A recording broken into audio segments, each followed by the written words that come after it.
Bismillahirrahmanirrahim. Honorable guests, speakers, ladies and gentlemen, Assalamu alaikum. I'm Hazima Mozam and I welcome you to Comstech for two-day international training on randomized controlled trials. This event is being held as a hybrid on-site and online program under the auspices of Comstech in collaboration with Maroof International Hospital and Drug Regulatory Authority of Pakistan. We will begin today with a recitation from Holy Quran.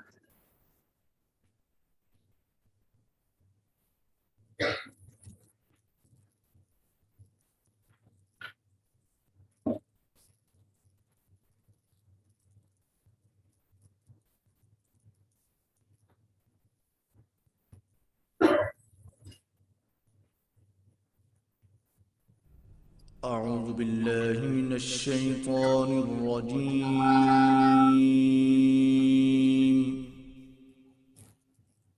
بسم الله الرحمن الرحيم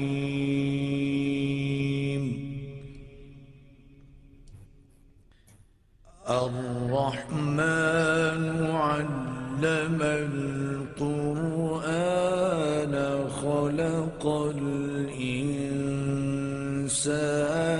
علمه البيان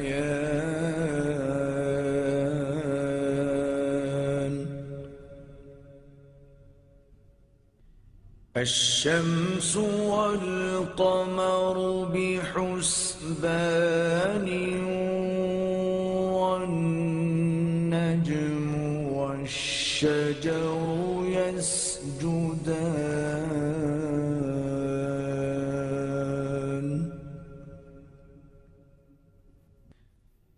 والسماء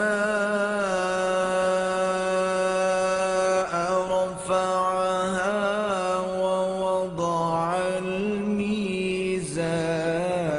ألا تطغوا في الميزان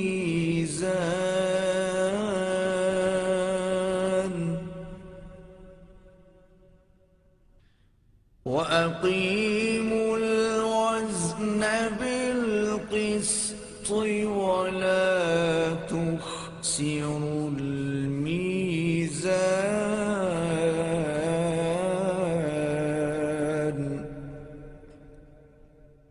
صدق الله العظيم.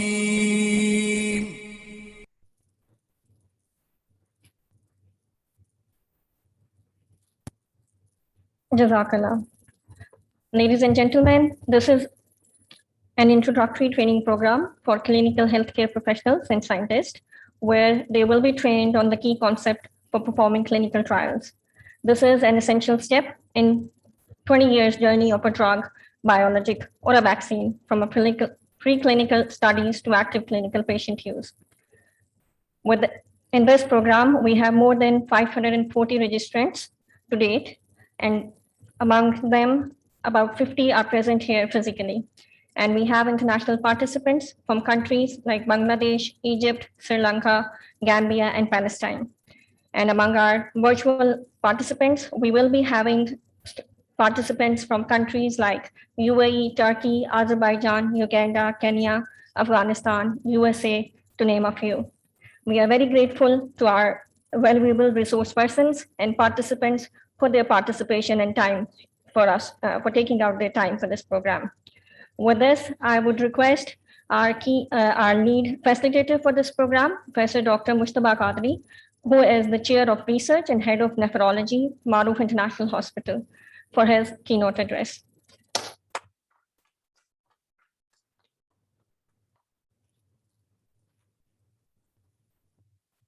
Auzu billahi minash shaitanir rajeem. Bismillahir Rahmanir Rahim. Ladies and gentlemen, Honorable Professor Iqbal Chaudhry Sahab, Coordinator General Comstech, Dr. Abdul Rashid Sahab, Director DRAP,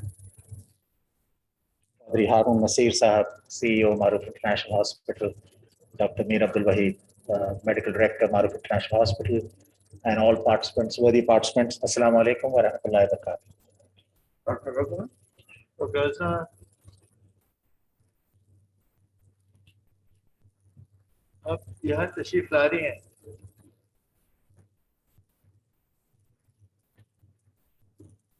We also welcome Dr. Ghazna Khalid on the podium. Welcome, Dr. Thank you.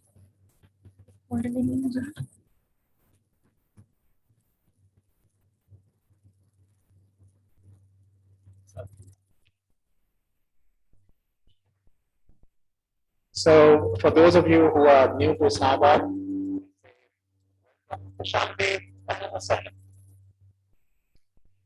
ladies and gentlemen, for some of you who are initiated in this field, this may be basic science and basic translational work that I'm just depicting on this particular slide.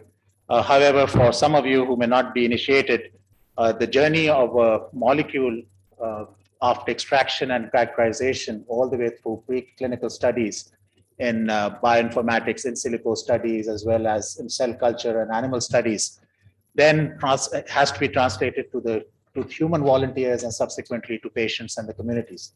And this entire translational spectrum may take anywhere from 15 to 20 years. The basic science itself taking around 10 years. And of course, the clinical sciences with all the phase 1, 2, 3 trials takes around 7 years. And then the drug has to go through pharmacovigilance for another 10 years. So in this process, we have very well-trained basic scientists as well as epidemiologists in the OIC comstech purview. But one of the areas, at least in Pakistan and in other parts that I'm familiar with, is the clinical science, include physicians, pharmacists, nurses, and allied health professionals who need to be tooled with some of the aspects of standardized and valid clinical trials, and that's why we are here today. So we will quickly go through an overview of the course objectives and introduce the course faculty as well, and try and build up a case for collaboration amongst the OIC countries.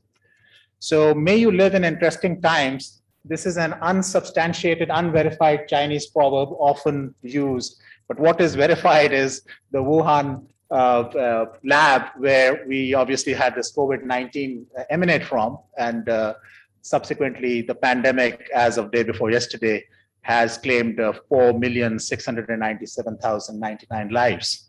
And the strains are continuously evolving from alpha, beta, gamma, and now delta is the one that we are dealing with. But that's not the end, because the virus itself has to survive through mutations in the human host. So then we have the great divide between vaxxers and non-vaxxers and masked and unmasked. And so, you know, with all this, there's this moral dilemma that some countries are suggesting boosters when half of humanity still is unvaccinated. The vaccine passports are being used as undeclared sanctions on those not fortunate enough to receive vaccination earlier. And it's either my way of vaccine or the highway, high vaccine. And it's unfortunate that some of our countries where we don't even produce these vaccines are also, just because of the ability to buy vaccines from certain countries, are also implementing these vaccine passports. And sometimes probably that has to be relooked at. Pakistan has just completed full vaccinations in around 18.5 million population, and 45.5 million have been done partially. And our target is 70 million plus to achieve herd immunity. But obviously, till we have the full vaccination schedule completed, we will not be there. The challenge and opportunity, therefore, is for comstech and OIC member states to now start planning actively and urgently in clinical and translational research collaboration. So one of the articles in New England Journal of Medicine in 2009, which still holds true, was about the ethical and scientific implications of the globalization of clinical research, whereby a lot of research is now moving out of North America and Europe to our parts of the world. And one of the barriers identified was capacity building amongst clinical scientists, as well as being aware of the ethical aspects and the rights of vulnerable subjects and the protection in this particular realm. So if you just look at the population in the OIC block, we are around 1.9 billion, 25% of the 7.6 billion worldwide. And I asked a clinical research associate, Dr. Imaduddin, thank you very much for doing this for me, to put together these 9 countries selected based on small, medium, and large size and advances in certain areas, where these 9 countries themselves add up to around 1 billion. and in which I would like to highlight Pakistan as a population of 216 million and Malaysia as a population with a population of 31 million as examples of large and medium, small sized countries. And the others are also there who are active in various forms in clinical research. And we'll just see what our productivity has been thus far. So if you look at Pakistan and concentrate on Pakistan, what is recorded in the clinicaltrials.org registry is we have done around 960 interventional studies to date. And if you look at the early phase 1 and phase 2 studies, we have done barely 14, 30, and 1 or 2 respectively. Malaysia, on the other hand, with a population of 31 million, about 1/6 to 1/8 the size of Pakistan, has performed 1,330, and they're very active in phase 1 interventional studies and phase 2, as well as very, very active in phase 3, which is what we will be concentrating on today. And you can also see that Egypt and Turkey have done pretty well, and Saudi Arabia is a rapid rising force in clinical research. Again, a lot of resources at hand, and I think all these things can be put together. So just in comparison, if you look at the developed economies and concentrate on the United Kingdom alone, which has a 66 million population, probably less than 1/15 of all these 9 countries combined, they alone have 16,366 trials registered on clinicaltrials.org. And you can see that where the real sciences is in phase 1 and phase 2 in terms of the clinical science I'm talking about.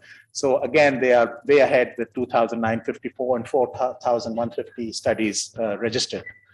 So if you simply look at the Malaysian experience in the clinical research context, I had the good fortune of going to University of Malaya and also University of Science Malaysia when I was dean at National University of Medical Sciences about 2 years ago.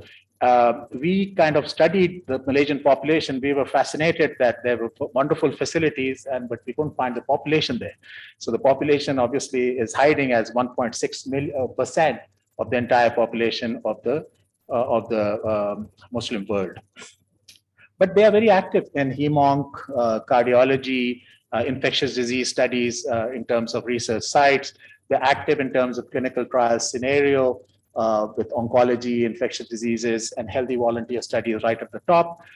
They're active in terms of phase 2 and phase 3 trials, but also in BA and BE studies. You can see that they have pretty good representation in terms of 21% of all current trials are bioequivalence and bioavailability studies.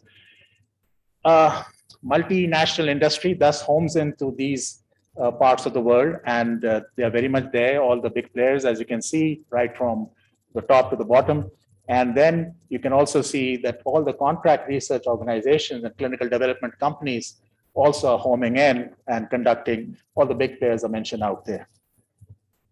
So there's a call for a joint strategy, and it should not take a rocket science to come up with that. So for instance, if Pakistan has a population 8 times that of Malaysia and has 700 registered pharmaceuticals worth $3.2 billion, we have a potential to export 700 million USD worth of pharmaceuticals annually if we just optimize the current level, but obviously we can scale it up several fold. Malaysia, on the other hand, with a small population, obviously has the technology that can be shared and put together as an example. So yes, Austin Bradford Hill, no doubt, was credited with the first randomized controlled trial in this early part of the 20th century. And James Lind administered his lemon juice to sailors and randomized, not randomized, but basically gave some of them lemon juice and others no lemon juice or placebo, and showed that there was a difference in terms of the outcomes, which was scurvy at that time. And it was not statistically significant. That's important because a lot of times things will not be statistically significant, but they will be clinically significant. That's important to understand.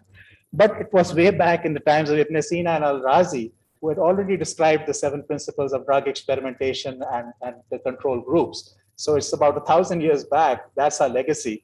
And it's a surprise that we haven't built up on that. So we suggest that there's an urgent need for well-conducted randomized controlled trials in clinical drug development. Obviously, we need to address the major gaps in capacity to perform these trials through a series of trainings and recognize the urgent need for indigenization of drugs, biologics, vaccines in particular during this era, establish effective networking within OIC states for clinical and translational research, and establish a consortia of clinical trial centers, which can then perform multi-centered clinical trials, which are valid in terms of outcome. The objectives of this particular two-day training is through a case-based learning approach, where we are going to be using three articles. One would be the DAPA-CKD article from New England Journal of Medicine. Another one is the recovery trial related to COVID and the use of dexamethasone versus placebo. And the third one is the hip attack trial. So three different trials we're going to use, and each speaker is going to be referring to that. And I hope some of you have managed to at least read the abstracts of those trials. So we will try and equip you with some of the analytical skills for critical appraisal towards the end, as well, after having gone through the basic methodology, and to tool you with some steps in the proposal of protocol writing and budgeting aspects. This is a simplified plan. So we would obviously be having our keynote addresses. This evening around 4:20 Pakistan time, Professor Sarfraz Niazi is going to join us from Chicago, and he's going to talk about bioequivalence studies. And tomorrow morning, inshallah, Dr. Abdul Rashid Saab is going to talk about clinical trial scenario within the OIC perspective. And we put together a handbook of randomized controlled trials for you, and hope you benefit from that. And that has a lot of material that we'll be referring to in our presentation. So if you keep it open and follow along, that may help. These are some of the topics that we'll be going through. I don't need to repeat that. And in terms of the course faculty, I'm delighted to mention the names of my colleagues here. Professor Mubin Iqbal, sitting on my left out here. He's a pioneer of evidence-based healthcare in Pakistan, a researcher, academician, and educationalist. Besides being a pulmonary critical care specialist, he's currently chair of medicine and academics at Maroof International Hospital, and chair of IRB as well. Dr. Shamail Anwar, sitting out here in the front row. She is a consultant obstetrician and gynecologist and co-director of the Maroof Clinical Investigation Center, a DRAP-approved facility for phase 3 and phase 4 trials. Dr. Waqar Hafiz is also sitting on my right in front. He's a consultant neurologist out at Maroof International Hospital. Again, he's a co-director of the Maroof Clinical Investigation Center. Dr. Rehma Gilani, our faculty from National University of Medical Sciences, Faculty of Public Health out at NUMS, and she will be a very important member of our team as well. Dr. Maduddin Saqib, who has been a very, very big help to me in putting my presentations together. At this age, it becomes difficult, and then we find somebody willing like Dr. Imad to help out. He's a clinical research associate. Dr. Kulu Janjua is unfortunately in Turkey, but fortunately it's Zoom time. So she'll be joining us on Zoom and taking us through sample size calculation, pharmacist par excellence also. And Dr. Maham Zahid is here. We are fortunate to have her come back from Peshawar in time. And she's also a PharmD as well as a public health researcher. Dr. Ahmad Fahim is my right-hand man in the Department of Research out at Maroof International Hospital. And he's a rare combination of an MBBS and translational scientist in Pakistan. And he will be, inshallah, also taking you through the protocol writing. So just wanted to mention conference etiquette. Don't have to read it. Mass in the auditorium. Zoom-based registrants can only write through chat. We won't be able to respond to you directly, but we will be accommodating you at night at 9 o'clock and to 10 o'clock in a special session. On-site registrants, questions at the end of each presentation, please. One question only per participant. Speakers, we'll stick to our time, hopefully, inshallah, and allow 10 minutes for questions, and mobiles on silent, please. So lots of people to acknowledge from different areas, including, sir, thank you very much for the trust and allowing our team to present our work out here. Inshallah, hopefully everyone will benefit from it. All the participants on Zoom, on site, I think you are the important players out here. The Maroof International Hospital leadership, our team delivering the course, Drug Regulatory Authority of Pakistan, sir, for trusting and approving us as a site and believing in our site as well. And inshallah, we will be having some high quality trials coming our way very soon. This is where we work, the Maroof Clinical Investigation Center. And I thank you for your attention.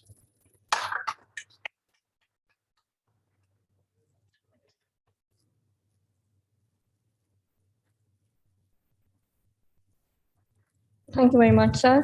With this, I would request Dr. Abdul Rashid from Drug Director, Pharmacy Services, Drug Regulatory Authority of Pakistan, for his address.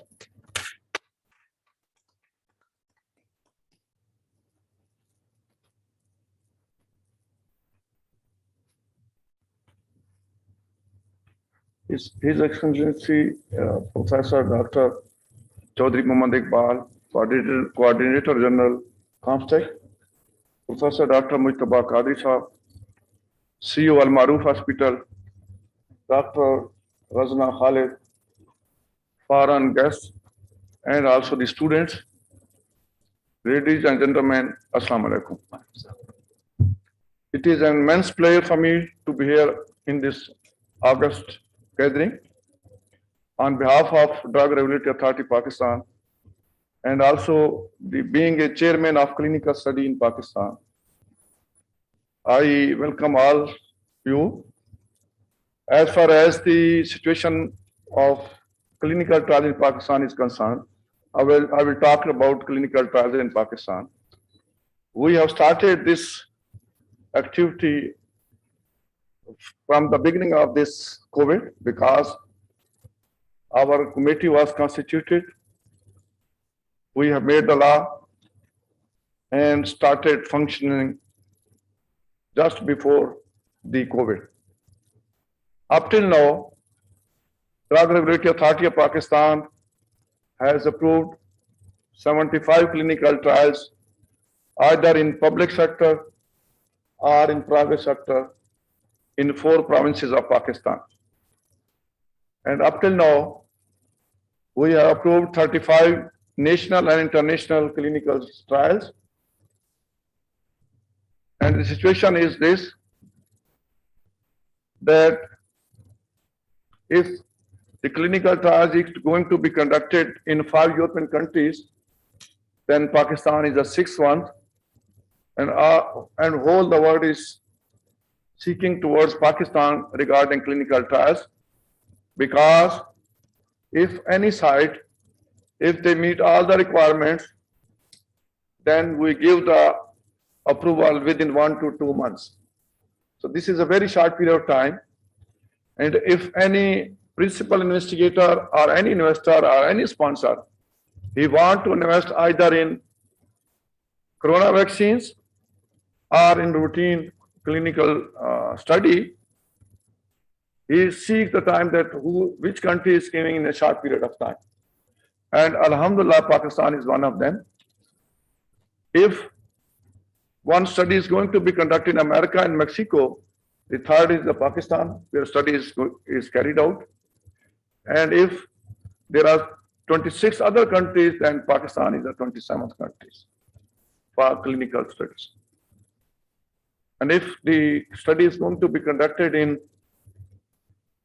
Australia and New Zealand, then Pakistan is the 3rd country which are conducting clinical trials. In Pakistan, few organizations are very good. For example, I must mention the HEJ University of Karachi, under the leadership of Professor Dr. Chaudhry Mohammad Iqbal and Professor Raza Shah, he is here, and also his team, Dr. Nagma. And also the Dow University, we have given him the approval of phase 0, phase 1, 2, 3, and 4. And also the University of Health Sciences, Lahore, they are one of our good institutions and were approved as a clinical trial site under the leadership of Professor Dr. Javed Akhtar, Vice Chancellor of the University of Health Sciences, and also the Shaukat Khanam Hospital, Lahore. These are one of the big institutions for clinical trials. In one study, more than 4 billion Pakistani rupees, that is anhui, from China. The money came from abroad to Pakistan. So you can consider how many foreign exchange is coming to Pakistan due to foreign investment in these clinical trials.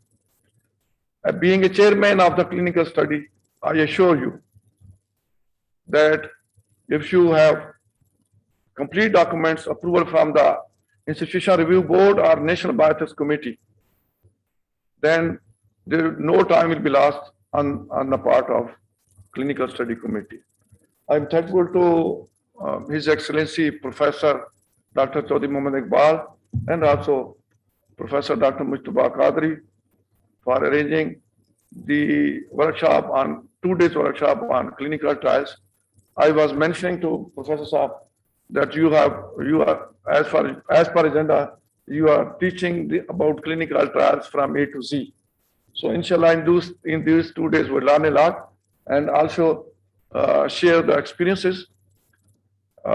Moreover, Professor Sarfaz Niazi, who is giving the lecture today, we have conducted 6 clinical trials we have conducted 6 clinical training sessions on clinical trials. He will also then, we welcome Professor Dr. Mohammad Shahzad. He is a mentor legend of Pakistan and also my professor in public health.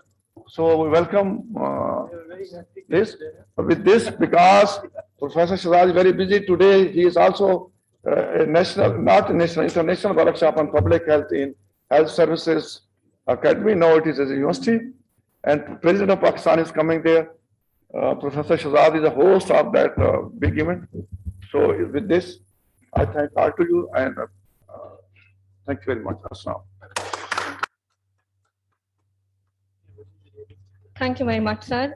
With this, I would request Dr. Ghazna Khalid Siddiqui.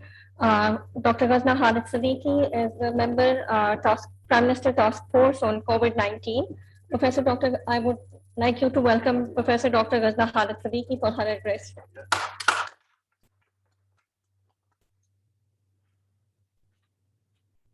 Assalamualaikum, everybody. Good morning. Thank you, Dr. Iqbal, for giving me the opportunity to come and sit with the distinguished guests and colleagues. Dr. Shahzad, thank you very much for coming and gracing the occasion.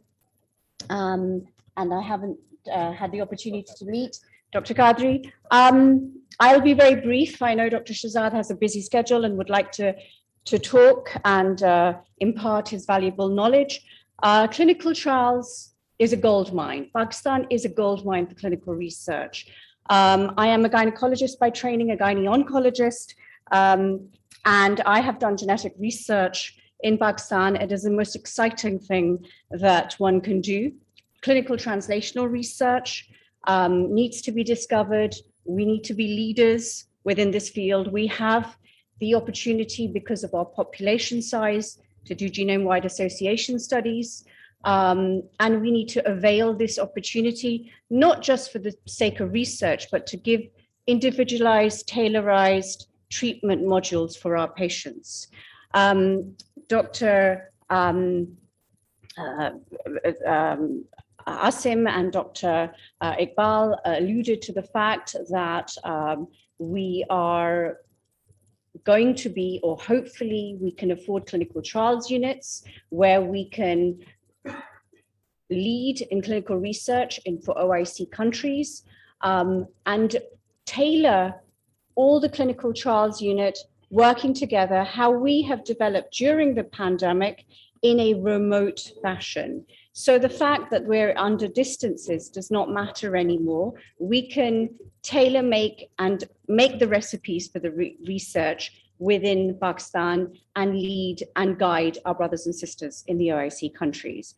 So I think it's an extremely exciting opportunity, both within basic clinical research. Certainly we had good experiences when we were doing COVID. We set up the PROTECT trial, which was a collaboration with different facilities. So the goodwill gesture, the clinical expertise, the basic science expertise is there. We just need to work together. So with that, I'll pass the floor on to Dr. Shahzad, and thank you very much for attending. Thank you very much, madam. With this, I would request our chief guest, Dr. Shahzad Ali Khan, Vice Chancellor, Health Services Academy, for his address.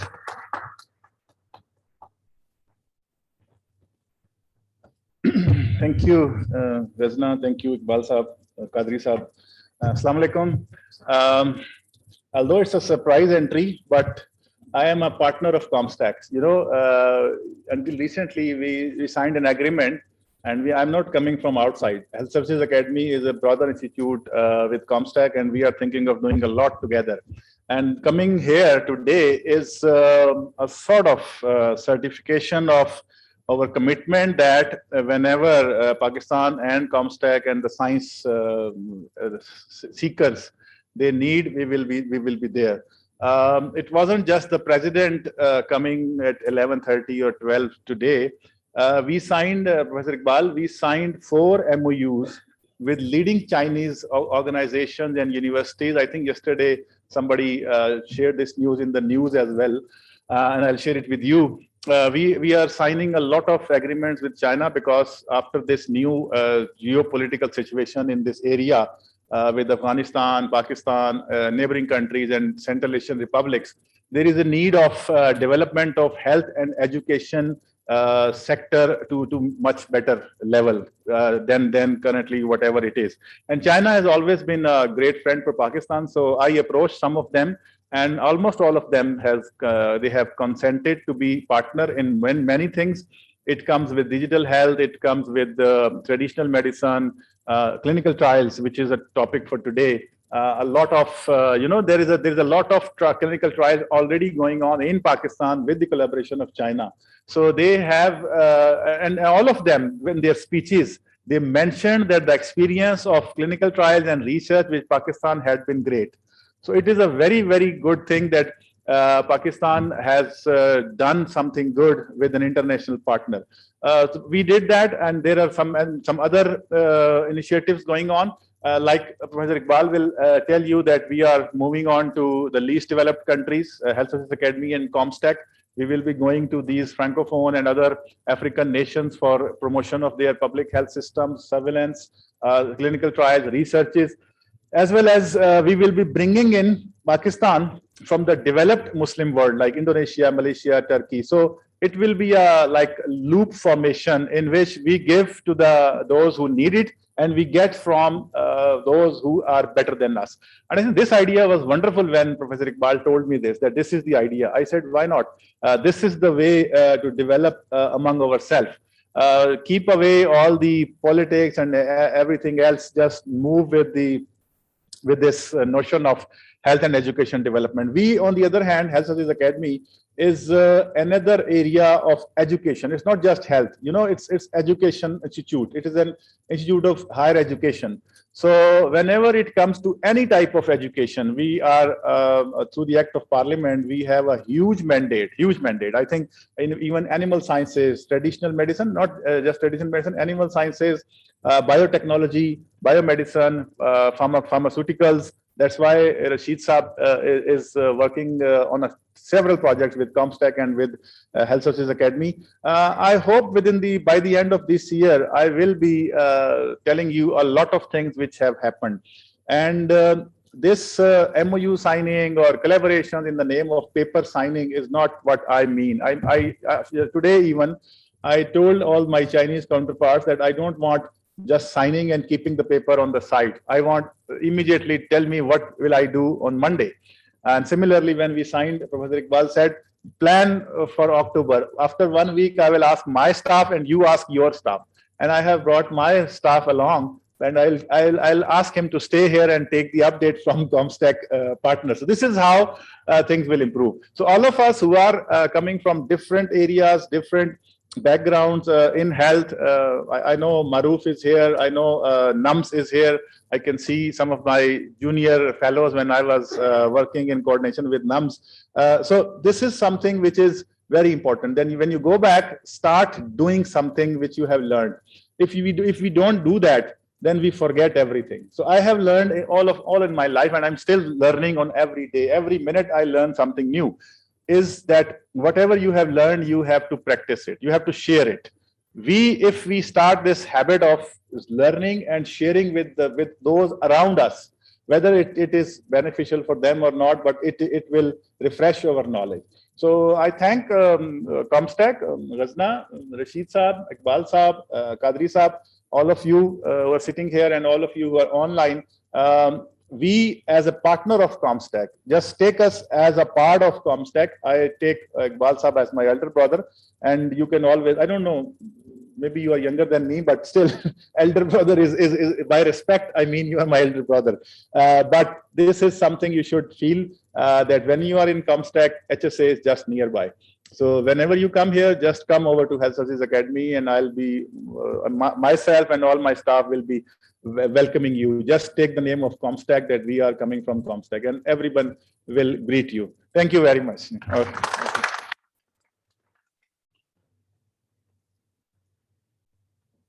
Thank you very much, sir, for your kind words and time today.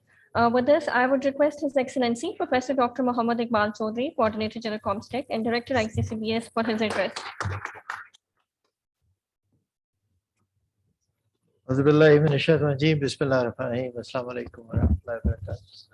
Good morning, and to some, good afternoon. Because Khazima told me there are many people online from different countries, East and West. And we have about 5-hour difference from Gambia and Suriname to about 3 hours difference in the East. Yeah.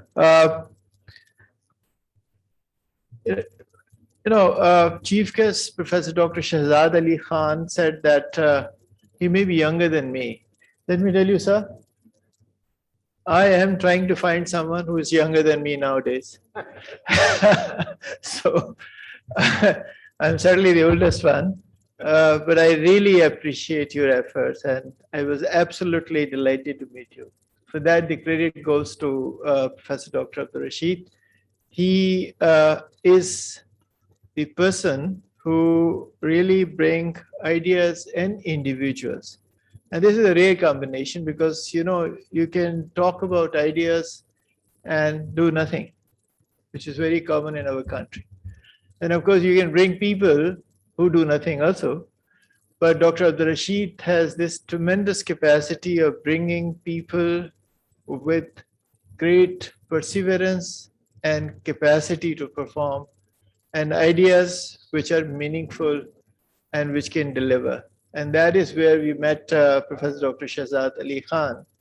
I knew him by name, but I was absolutely delighted to meet him because what he has done at the institution level and at the NCOC level, I thought is extremely important that we benefit from his experience and spread it far and wide to IC level.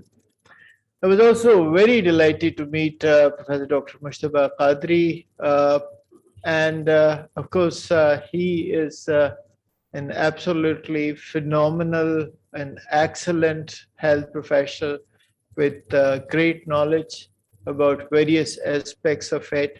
And I consider him among the few very well-trained clinicians who understand clinical trials from the depth of their principles. So the discussion started from a paradox. We were discussing about this figure which Dr. Abdul Rashid mentioned. And let me tell you, whenever the history of clinical trials will be written about Pakistan, the name of Dr. Abdul Rashid would come up.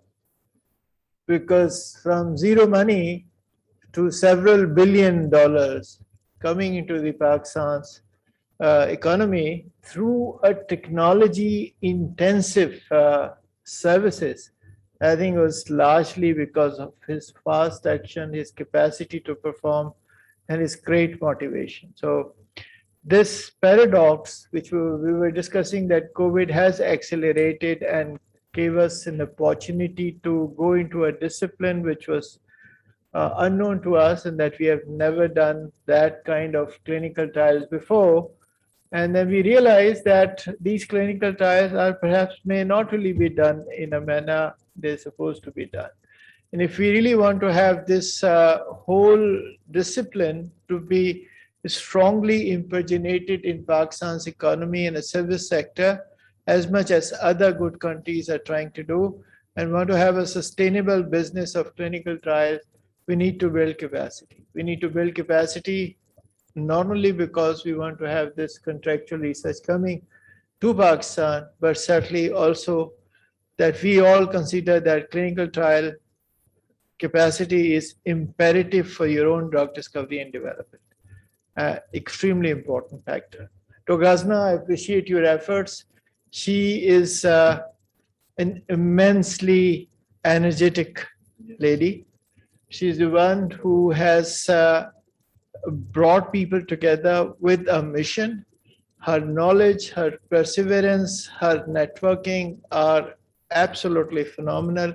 Being a member of the COVID-19 National Task Force, she has done wonderful work in the whole scenario of COVID-19 and certainly has contributed in the success of many important endeavors, including Protect trial, which she has mentioned.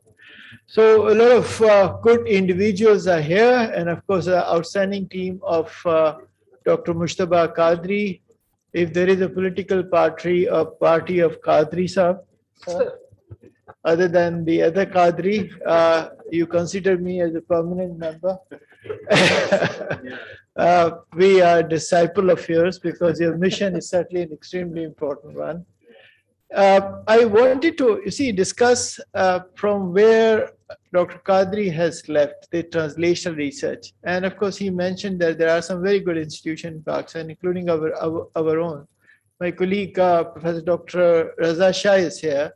He leads Pakistan's finest clinical research trial unit with the license of bioequivalent studies, contractual research, and clinical trial site, all of it. So Raza, with his charming personality, was able to convince DRAB, which is not so easy, to get all these licenses for performing very good quality clinical work, and he was able to do that in many ways. So this translational research, we do lots of we do lots of laboratory work, but our capacity to take it to the next level where they can become acceptable for pharmaceutical company for the next research and development part is unfortunately very little. And I remember my famous discussions with Professor Taruman when he was the chairman of HEC, and I said, if this whole area has to be developed, there are two capacities which need to be developed. Number one, clinical pharmacology.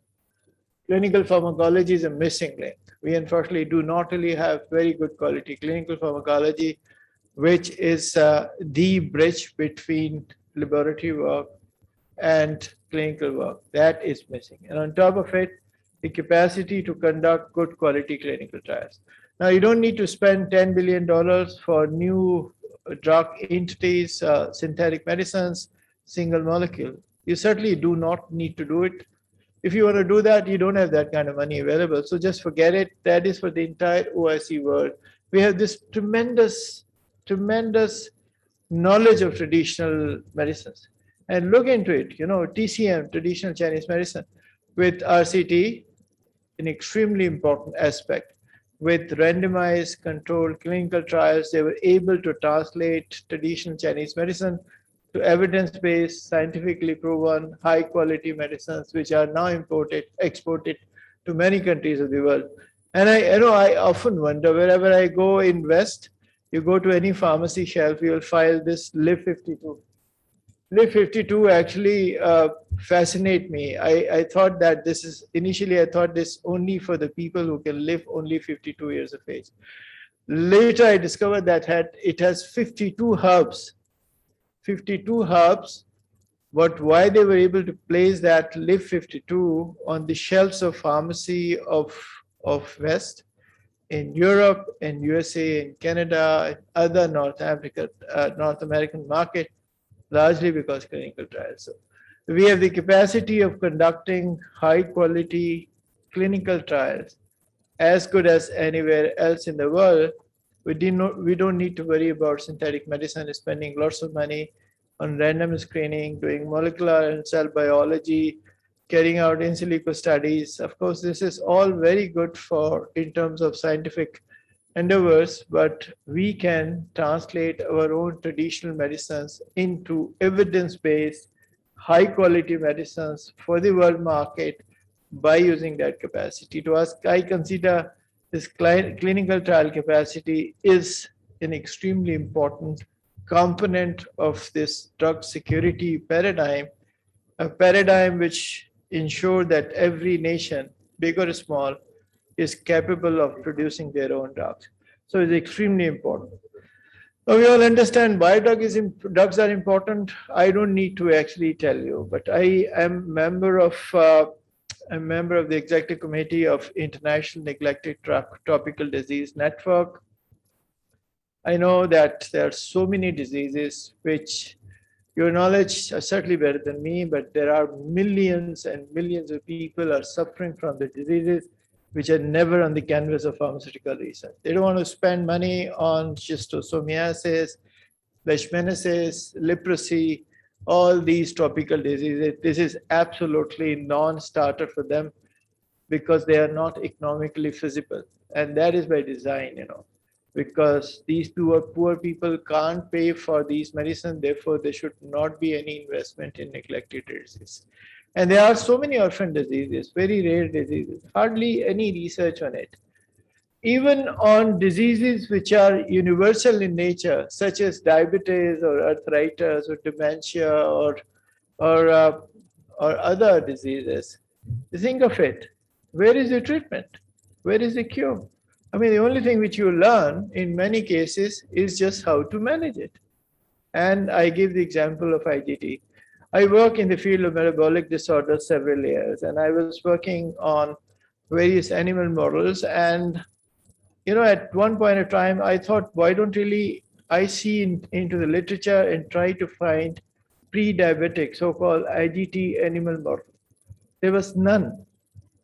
Think of it. Everybody wants to work on diabetes to manage it because people, when they develop a full-fledged diabetic disorder, they are like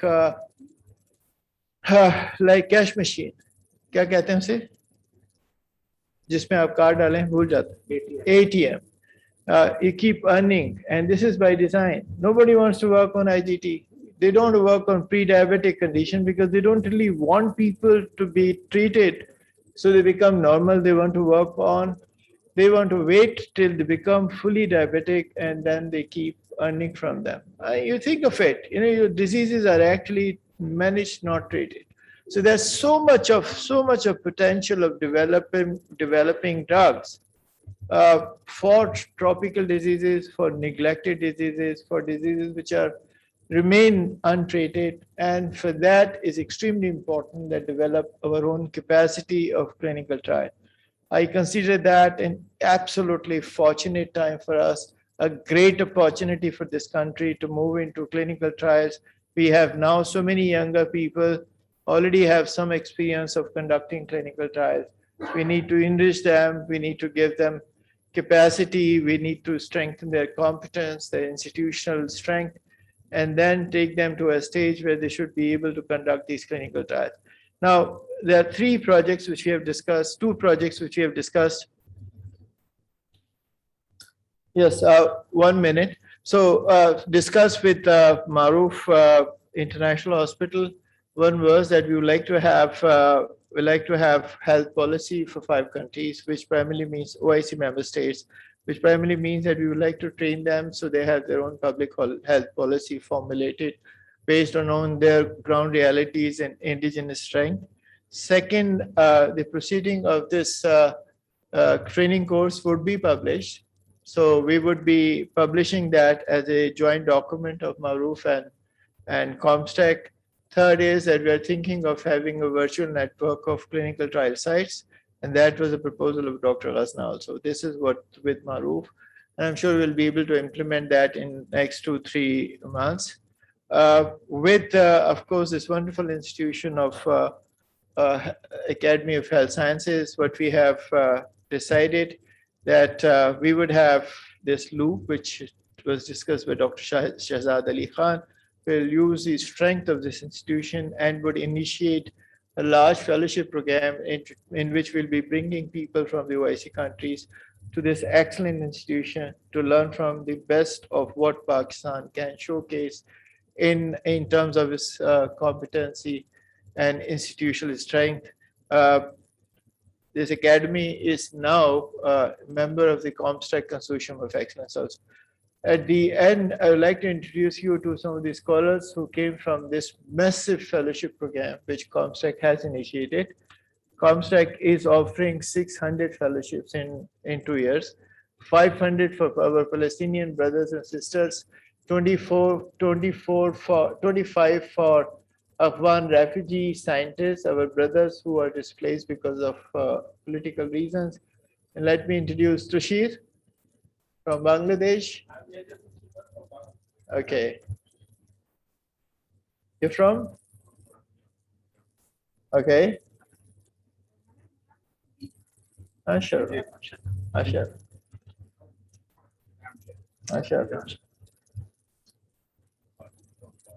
Okay, so Gambian delegation is very strong, but of course, many people from other countries are in different institutions, and of course, not everybody is able to come. So thank you very much. I'm extremely grateful to the wonderful teams of two institutions who put together a very good program. Thank you, Dr. Shahzad, for coming. Thank you very much, sir. I would, on behalf of comstech, I would thank our guests for today and also request our guests for the group photo and participants as well. We will begin our technical session at 11:15 a.m. after the tea.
صدري واحلل عقدة من لساني يفقهوا قولي. Welcome back. And like all uncertainties in research, where you have, just like in clinical practice, uncertainties coming up, our uncertainty is that we are ahead of time, which provides us with a golden opportunity to do a pre-test, post-test, get to know each other, and be able to then figure out your learning needs during the process. This is part of our program that we have sent to all the participants, that we are going to be having a 9 p.m. to 10 p.m. session, inshallah, tonight as well as tomorrow night, where the same structured activity will be planned. So it gives us an opportunity to interact with you on-site participants. We'll go through about 42 MCQs.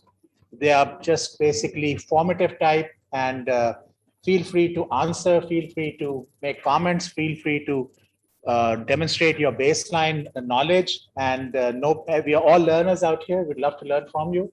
And our team, like I said earlier on, probably I did not say that, is a blend of mostly youth and a little bit of old age. And so we are hoping that we'll all learn from each other. And without much ado, I think if everybody's here, all the participants are here. Yeah, if there anybody left outside. So we'll just go ahead and get started. Maybe we can have the door closed outside, please. Mufassir, can you do the honors? Thank you. Okay, so what we will do is first we'll try and move this.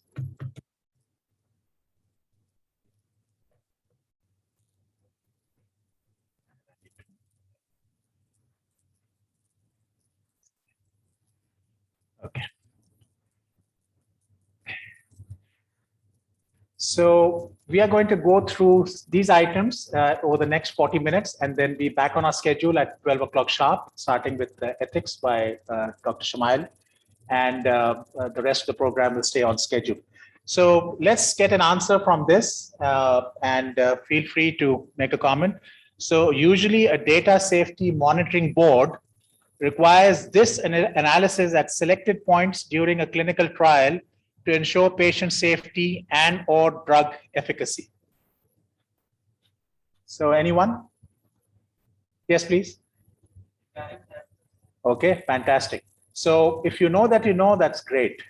If you know that you don't know, that's also good. And if you don't know that you don't know, That's not very good. So you're you're very correct. It's an interim analysis, and we'll be talking about interim analysis as we go on. Do you know of any problem with interim analysis if you try and do too many interim analyses? Anyone? In a course of a trial, you have your outcomes, primary and secondary outcomes, and during the course, you have pre-specified that at 1/3 of the trial, or at half the trial, or 3/4 of the trial, you're going to do an interim analysis of the results. What is the problem with that? Do you gain power or you lose power? Pardon? So it's okay. It's a learning need. We are going to go along with that. G? No, it is always, you will lose power unless you factor that in. So you will always have to do some form of a corrective measure. There are several forms of correcting for interim analysis, and you adjust your alpha, the type 1 error rate, lower down based on the 3 or 4 different types of interim analyses methodologies that are available. So we will talk about that inshallah in the course as well. So ability to make one's own decision without coercion. Anyone from that side, ma'am? I don't know, Zabardast. I love this answer, I don't know. Because that means there's a need to know. Anybody else who would like to volunteer? You're able to make your own decision without coercion, without anyone. Autonomy. Fantastic. This technique ensures proportional representation in a trial. Anyone? Yes? Anyone disagree with that? Everybody's okay with that. So that's good. It's a stratified randomization. In this design, the effect of a new treatment is not worse than that of an active control by more than a specific or specified margin. Anyone, please? Is it a superiority trial? Is it a non-inferiority trial, or I don't know trial? So it's a non-inferiority trial, and we'll talk about that as well. Okay. This is the most important outcome measure that the study seeks to answer. Someone else, please. Primary outcome measure. So we all good on that. Thank you. This is the genuine clinical uncertainty principle amongst practitioners regarding the best therapy, which actually justifies performing randomized controlled trials, particularly with placebos.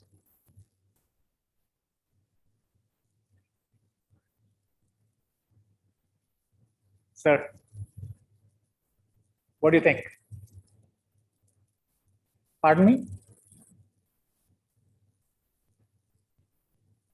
The uncertainty is there just to, uncertainty principle like hota tha in physics, we used to talk about it. So that's not what it is. So this is the equipoise that Dr. Shamail is going to talk about. Okay. This is the statistical test which is used for pre and post comparison of means. Pre and post comparison of means when you administer a certain therapy to a group and you see the pre and post comparison, what would you like to do? A paired t-test? Okay. Good. This phase of clinical trial tests both, assesses both safety and efficacy. Anyone? Sorry? Phase 2. Excellent. So phase 1 is for what? Safety, right? And of course, bioequivalence, bioavailability can also be classified in phase 1. And phase 4? Pharmacovigilance and post-marketing surveillance. Okay. This is the standardized method for conducting and reporting randomized controlled trials. The consort statement, which is a consolidated statement, we'll talk about. What is STOB? So it's a standardized reporting statement for observation studies. Any geneticists out here? What is STIGA? For genetic association studies. A process of selection of trial subjects whereby every individual has an equal chance of being selected. Anyone?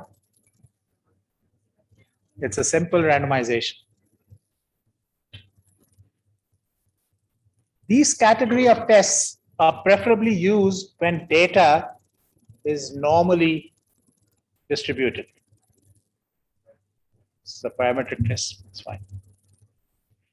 This is a record from which primary information is obtained in a clinical trial and which is always audited by site monitors to verify accuracy of data entry. Source document. And what would be a case report form? D. So whatever protocol specifies that the data is going to be collected, you collect it, only that related to what you've specified, onto either an electronic or a paper-based case report form, CRFs. Okay. This is a measure of generalizability of research findings to the population at large. So external validity. So what you're doing, obviously, is you're always going to take a sample from an accessible population. And the aim is that whatever you do, if the sample is well selected and you conduct valid studies, that it should be generalizable or externally validated on a population at large. So sample from an accessible population, which is validated to the target population, all patients with that particular condition at large. That's what we're trying to do with well-conducted clinical trials. Probability of rejecting null hypothesis when it is true. Anybody who answers that correctly will get 500 rupees, and who answers that wrong will give me 1,000 rupees. So who wants to answer it correctly? And I'll give him 500 rupees or her. And whoever wants to answer but is willing to give me 1,000. We are having answers from our Ji, participants. क्या कहा आपने? Type 2 error कहा तो इसके अंदर can you give me 1,000 rupees? I think you owe me 1,000. निकाल लो please. I'll see what I do with it subsequently. 1,000 rupees, and can somebody go and collect it, please? Professor sir, just take 1,000 rupees from her. Okay. Dr. Kadri, Fazle Azim has written type 1 in our participants. Oh, that's good. Fazle Azim, we cannot send you the money. But this money that I obtained from her, 500 of that I can send to him. All right. Okay. 1,000 rupees we have won today. I didn't know it will be such a productive exercise. Patients such as pregnant women or infants are referred to as this special category of at-risk subjects that the IRB is most obligated to protect from undue harm. Oh. Okay. This technique ensures that one may not be able to guess the sequence of assignment of patients in a randomized controlled trial. Sorry? Okay, again, now I'm going to offer 500 rupees to those who answered it correctly. And I don't know which blinding is right or allocation concealment, but those who answered correctly, and then you are willing to give me 1,000 rupees if you answer wrong. So who would like to volunteer for this particular aspect? So you'll be a millionaire by the end of this. No, inshallah, it will all even out. So what is it? Who would like to answer? And with the thing, you'll give me 1,000 if you answer wrong, and I'll give you 500 if you answer correctly. Again. Nobody wants to use calculator. But there's a good answer there still. I don't know. Give her this 500 rupees. Professor sir, please give her this 500. I love this answer. That means there's a need to know. This I don't know is half of religion. Please, I love this answer, but don't get carried away with it. Others have answers, okay? Ek dafa kar liya, that's enough once. A graph which looks at time to event or survival as a cumulative probability. Captain Michael, fine. The integrity and strength of the study design based on randomization, allocation concealment, blinding, intention to treat analysis, decreased variability, would be referred to as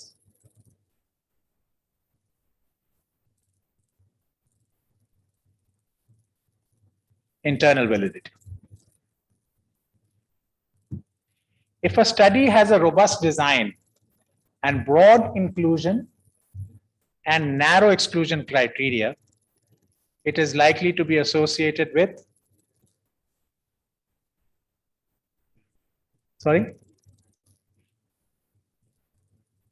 So again, I'm going to offer 500 rupees for a correct answer. And I don't know what the answer was given was right or wrong. And 1,000 if you're willing to give me. A study which has this would be associated with, I don't know, has no points on this one. No money is going to be allocated for this. But anyone? You don't want to? Ji sorry, किसने कहा? Reliability का? Sir, I'm sorry. 1,000. Professor sir, please go and play. So I lost total so far 500 and I gained 2,000. So 1,500 I have net positive.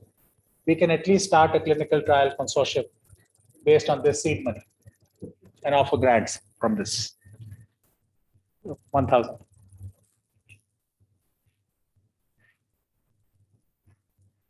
These studies are conducted typically in 25 to 100 healthy volunteers to determine drug safety. Anyone at the back? Phase 1. When you reject the alternate hypothesis, when it is true, you commit this mistake and may lead to rejection of a new drug that actually works.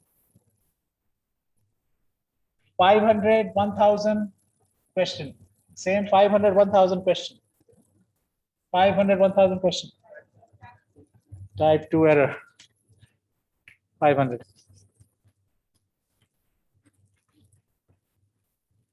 Thank you. I think I'm still 1,000 positive, right? So far.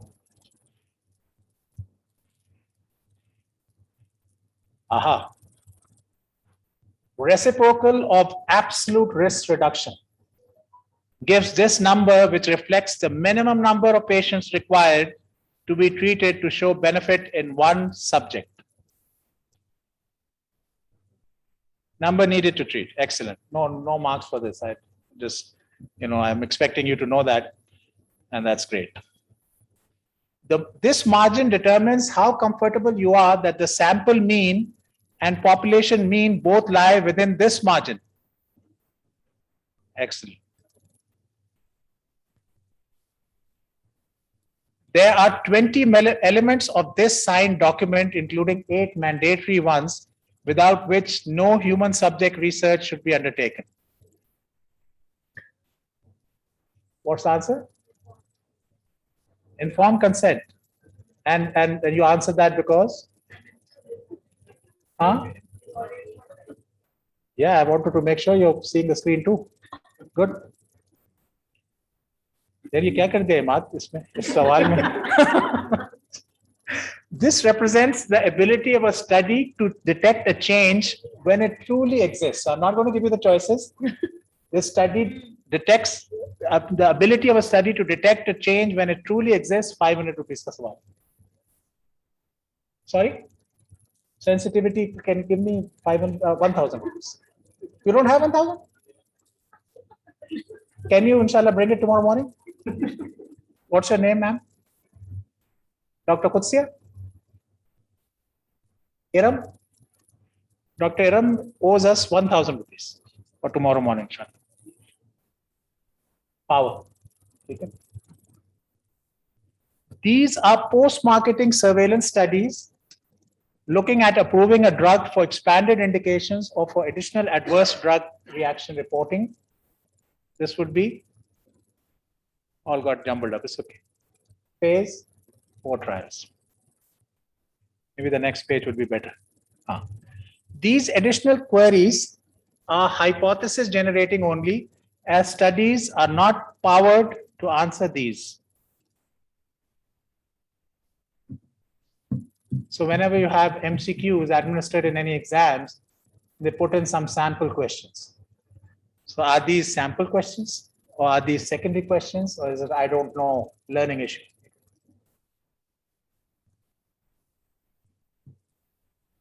₹500, 1,000, anyone?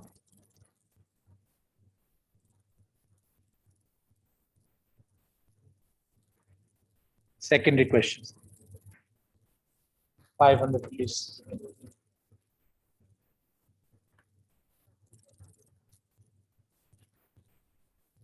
Say this check change of ₹500. Make sure he gives it. All right. This term, which refers to the obligation to benefit research subjects as required by ICH GCP guidelines.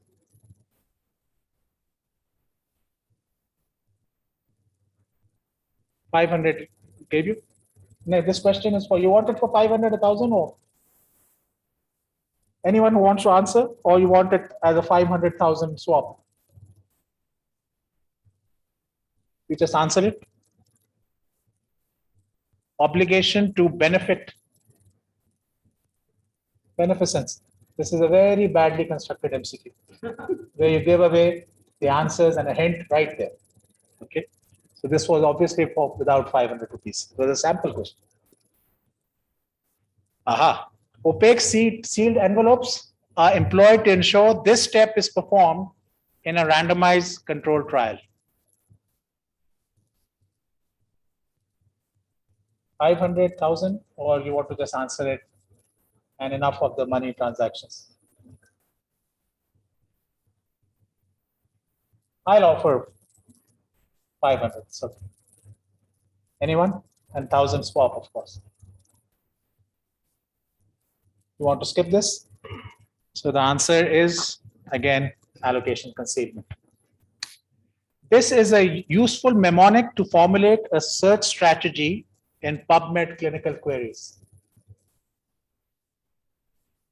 PubMed clinical queries, PMCQ. I don't know, PICO. So PubMed clinical queries would suggest what? It would suggest PICO, yeah, and not PMCQ. That's there to mislead you. In patients or population with such and such intervention I compared with a comparator C, what would be the outcome when you follow patients over a certain period of time, where a T also comes in, small t. The randomization process protects against, this is a 1,000 rupee question. And if you don't answer it, you have to give me 1,000 rupees. G. Against selection bias. Give him 1,000 rupees, please. Fantastic. And if you want to leave and you want a certificate, we can give it to you. But not for performing, just for attending. Not for performing clinical trials. That requires a lot of mentorship. The known and unknown confounders as well as baseline characteristics are balanced through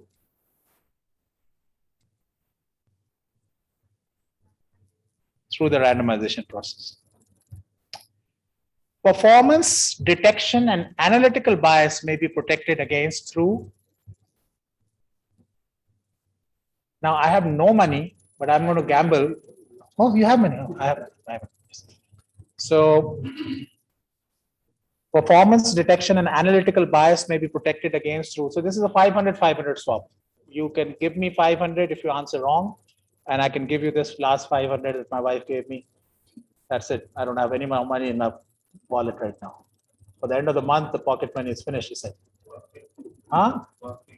Sir, I'm so happy that as a classmate of mine, you'll have to give me 500 rupees. Just get it. So Khalid Shafi Saab, Professor Khalid Shafi and myself go back in time where some of you probably were with the Rabb, and he was saying, Alastu bi rabbikum. And he said, Bala. Thank you. Thank you, Khalid. I'll keep this one as a special souvenir. No, not 1,000. 500 I said 500. And I'm not biased. I said 500 or not more. Okay. So this answer is masking, which is another word for blinding. Okay. When formulating a research question, F and E in the mnemonic finer. What? Sorry, what did you say? Just give it to him. I don't know. Give him his money back. I'm so sorry. So when formulating a research question, F and E in the mnemonic finer stand for? F and E stand for? Feasible and unethical. Good. In exclusionary criteria, when you are looking at eligibility and excluding subjects, eligible subjects may be excluded for cultural and ethnic reasons. I don't know, on your own whims, or confounding and safety reasons. In intention to treat analysis, subjects are analyzed as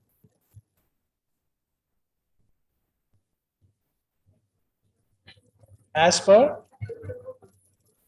actual performance. This is what you learn, that it's as randomized as analyzed means intention to treat analysis. In calculating the sample size, the smaller the intended effect size or clinically significant difference that you want to show, the sample size would be increased or decreased. If the effect size, so if I want to show that a drug will increase adolescents' height by about 20% at the end of 1 year of hormonal therapy, versus the adolescent's height increases by 30%, which one would have to have a larger sample size? The one with the 20% increase or the one with the 30% increase? Sorry? 20%. So the lower the effect size, the higher the sample size. This comes in the denominator. When evaluating two approved drugs in a comparison study, the more meaningful association, measure of association is relative risk reduction. So I have a drug compared A versus B, and I can decrease your effect after the randomization control trial is done and you want to see the effect, and one drug has decreased the effect by 20%, versus another thing where you just do a control event rate minus experimental event rate and get the absolute risk reduction. So which one do you think is more meaningful? So if a pharmaceutical company representative comes to you and says, I have a drug where the comparator effects are at 5%, and my drug is decreasing, is achieving an effect of 8%. Is 5 by 8 over 100 what you would like to see, or 8 minus 5 as a percentage of 100 is what would like to see? Absolute risk reduction or relative risk reduction? I should have offered some money for this and I would have gotten some money back. I'm totally, alas, maafi fulus, which means in English, no money. So absolute risk reduction is what we're going to learn about. Okay, we're coming on to the last leg, last 4 or 5 questions. In a research proposal, when budget is being negotiated with the sponsor, the principal investigator may add his or her prorated hourly compensation. And is it ethical, unethical? What do you say? Ethical? As long as the hourly compensation has been appropriately figured out, it should be fine,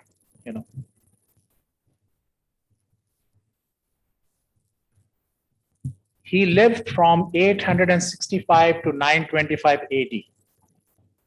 He discovered use of alcohol and mercurial compounds.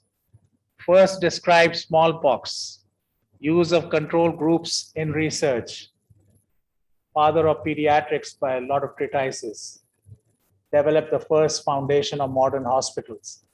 I'm not going to show his name. I showed you his picture on the first slide. Who is he? Al-Razi, excellent.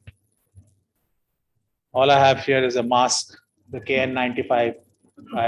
Nothing else is there. I don't have any more money, but I appreciate your answer. He lived from 980 to 1037. Polymath, leader in medicine, philosophy, pharmacy, pharmacology, Hafiz of Quran, astronomer.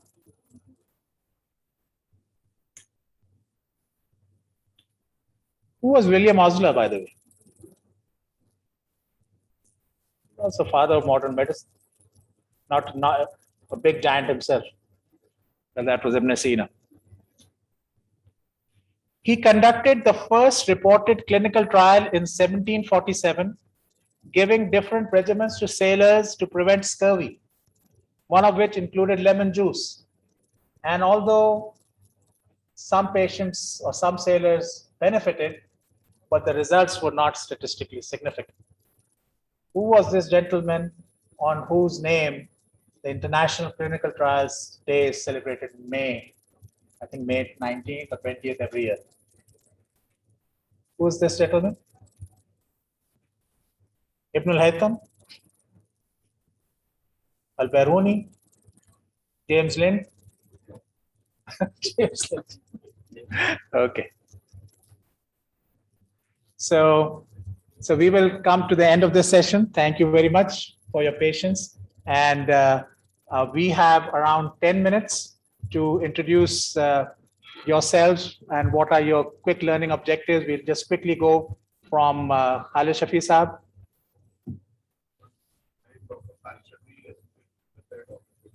You have a mic, Rahim? Yeah.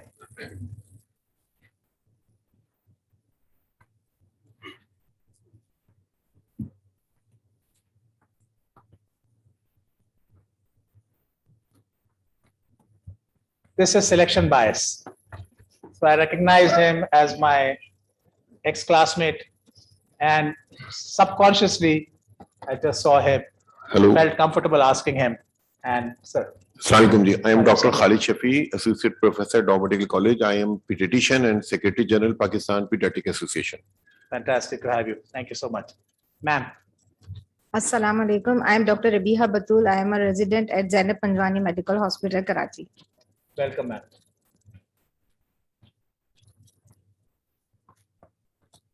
Thank you, Professor Saab. Right here. Just keep going back from front to back. Assalamu alaikum. I'm Professor Dr. Raza Shah. I'm in charge of clinical trial unit at ICCBS. And basically by training, I'm a chemist working in the area of nanomedicines. Delighted to have you. Thank you, sir.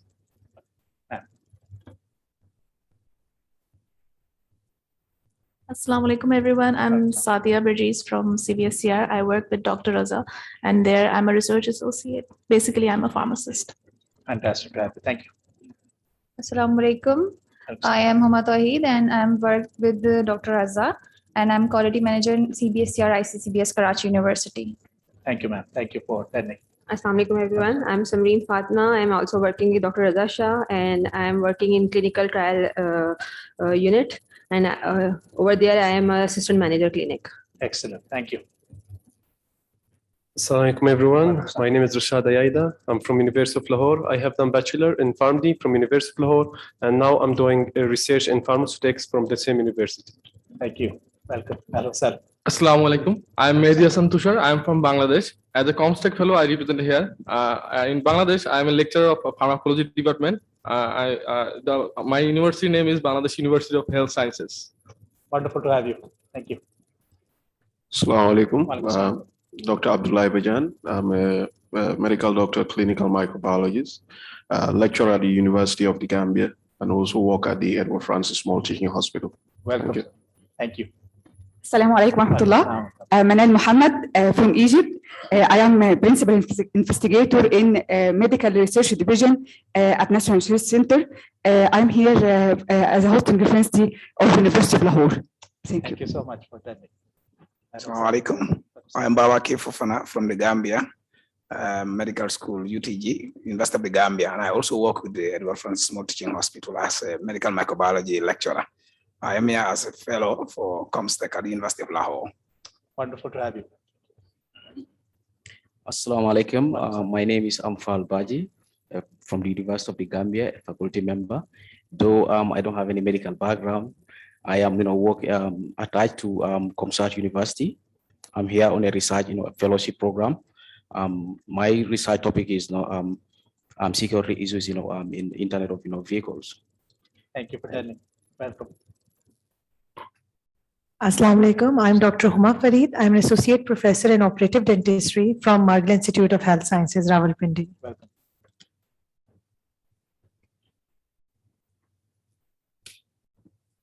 Assalamu alaikum. I'm Dr. Shafiullah, working as a manager, regulatory and data management unit in Center for Bioequivalent Studies and Clinical Research at International Center for Chemical and Biological Sciences, University of Karachi. Welcome. Assalamu alaikum. I am Dr. Nakhma Hashmi, working as a chief coordinator in Center for Bioequivalence Studies and Clinical Research in HEJ Research Institute, University of Karachi. Welcome.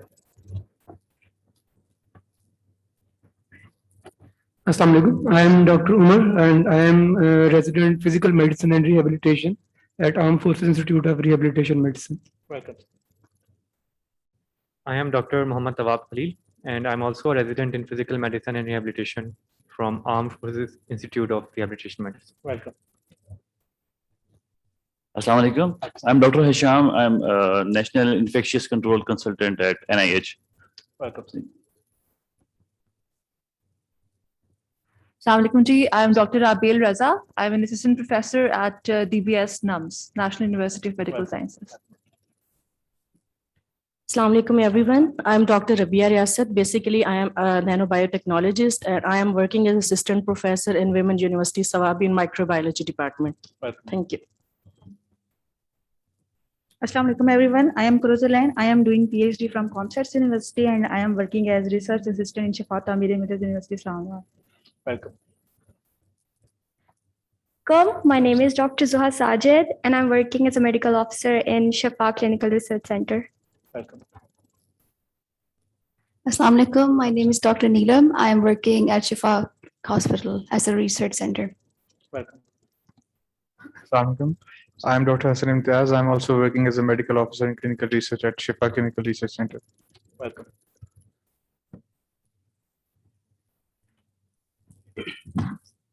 Assalamu alaikum. I'm Syed Bilal Hussain, working in Prime Institute of Health Sciences as a coordinator in Public Health Department. Welcome. Everyone, I'm Dr. Aisha Rajit from Prime Institute of Health Sciences. I'm the Chief Operating Officer there and by profession, I'm a pharmacist. Welcome. Assalamu alaikum. I am Rakhanda Hafiz and I am a nutritionist working at Gulab Devi Teaching Hospital. Welcome. Assalamu alaikum. I am Dr. currently graduated from Welcome. Assalamu alaikum. My name is Kamal Zakir. I am from Center of Solid State Physics, Bio-Nanotechnologist. Welcome. Thank you. The rest of us out here, we have a couple of participants.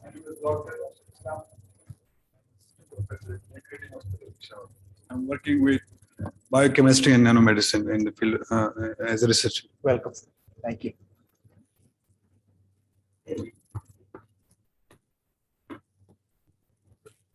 Assalamu alaikum. Dr. Muhammad Asar Khan, Senior Scientific Officer and heading the Bioequivalence and Drug Testing Lab, CTU, NAMS, National Institute of Medical Sciences, Welcome. working in the area of new drug development and biochemistry. Welcome. Here. First. Comes up me. And I think we've introduced everyone. Our team has been introduced earlier on, but just to remind everyone, on my extreme left, Maham Zahid Saiba, Dr. Ahmad Fahim, Dr. Waqar Hafiz, Dr. Rahma Gilani, Dr. Shamail Anwar, and Dr. Imaduddin Saab.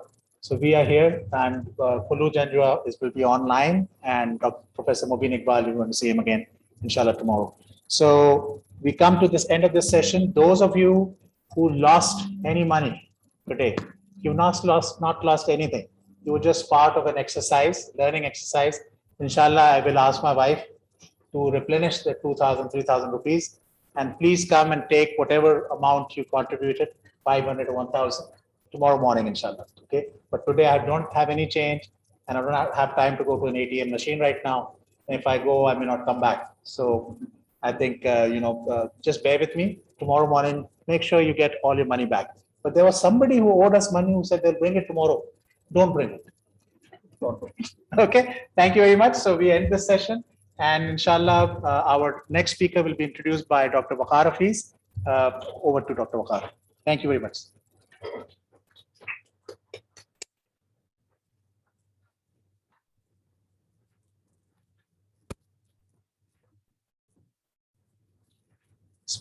Assalamu alaikum, everyone. Thank you for coming. Thank you for having us today. So let's start with our technical program. Our first speaker is Dr. Shmail. She's a consultant gynecologist at Maruf International Hospital. She's also a co-director of Clinical Investigation Center at Maruf Hospital and part of our team. She is NIH IPPCR certified and NIDA GCP certified physician. And she will be talking about ethics and equipoise in clinical research, specifically about randomized controlled trials. Welcome.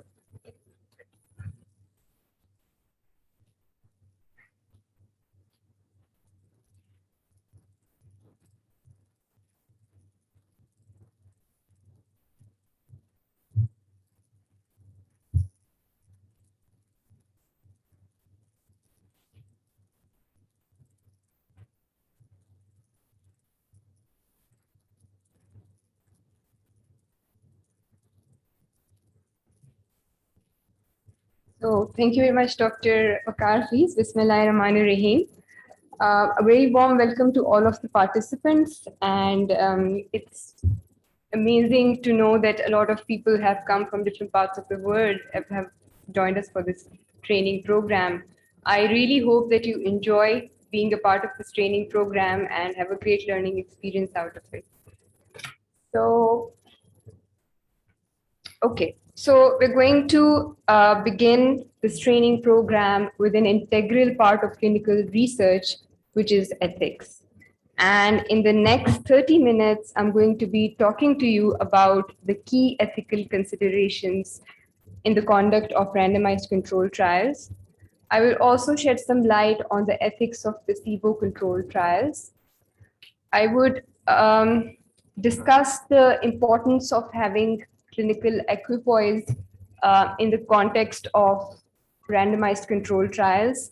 And in the end, we're going to go through some examples of randomized controlled trials, abstracts of which have been already shared with you in the handbooks handed over to you.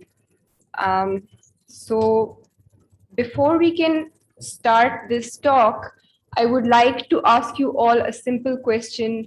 Why do you think it's important to know about ethics in clinical research? Anybody from the audience can, volunteer to answer.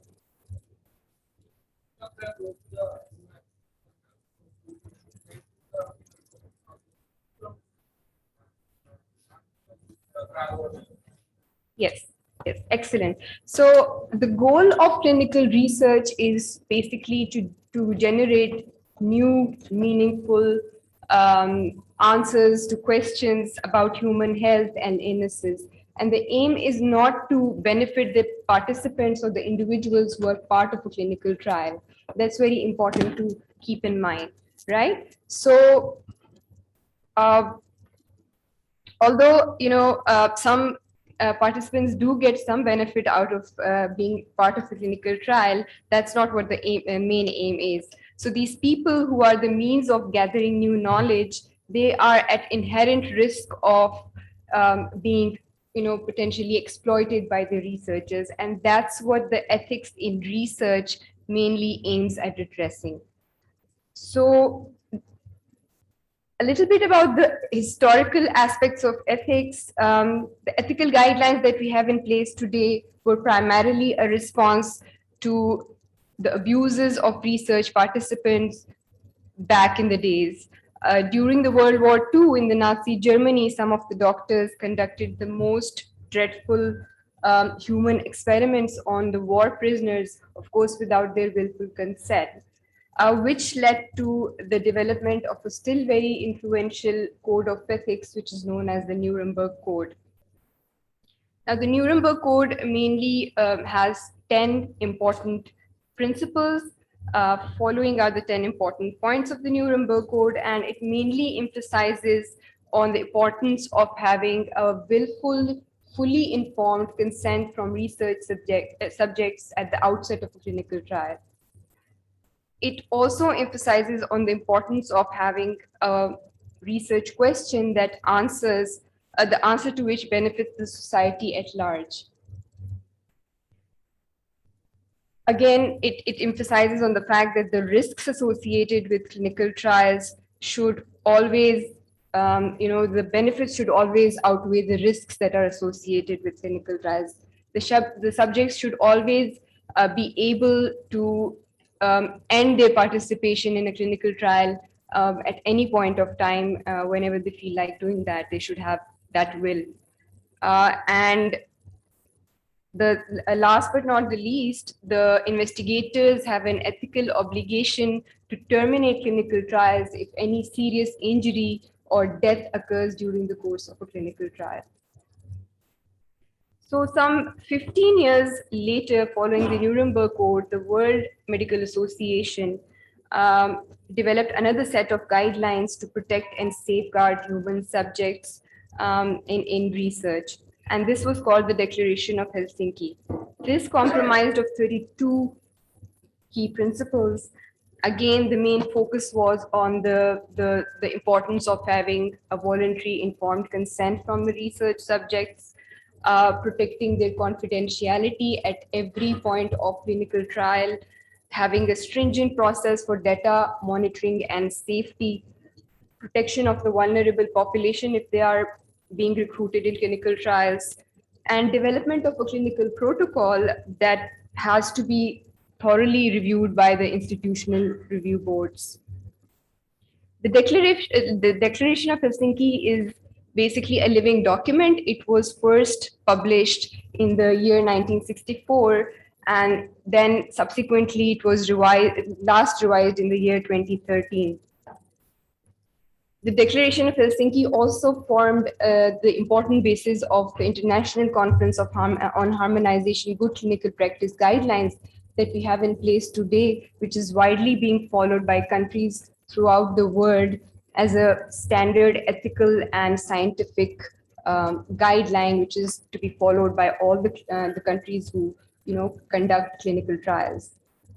Another very important milestone in the development of the ICI GCP guideline was the Belmont report. This was published in the year 1979. The trial was conducted in the year 1932. I'm sure some of you might already be aware of this trial called the Tuskegee syphilis trial. So the Belmont report basically was as a result of the very infamous Tuskegee syphilis trial. So what happened in this trial was that, by the way, this trial was conducted in the state of Alabama in America.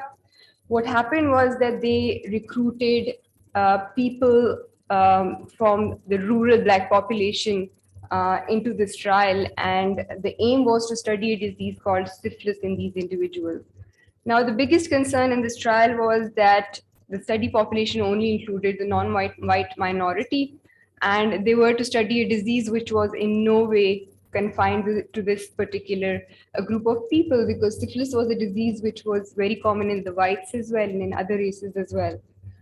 Another very important ethical concern in the study was that these people who were recruited were given the impression that they were, being offered free treatment as being a part of a trial.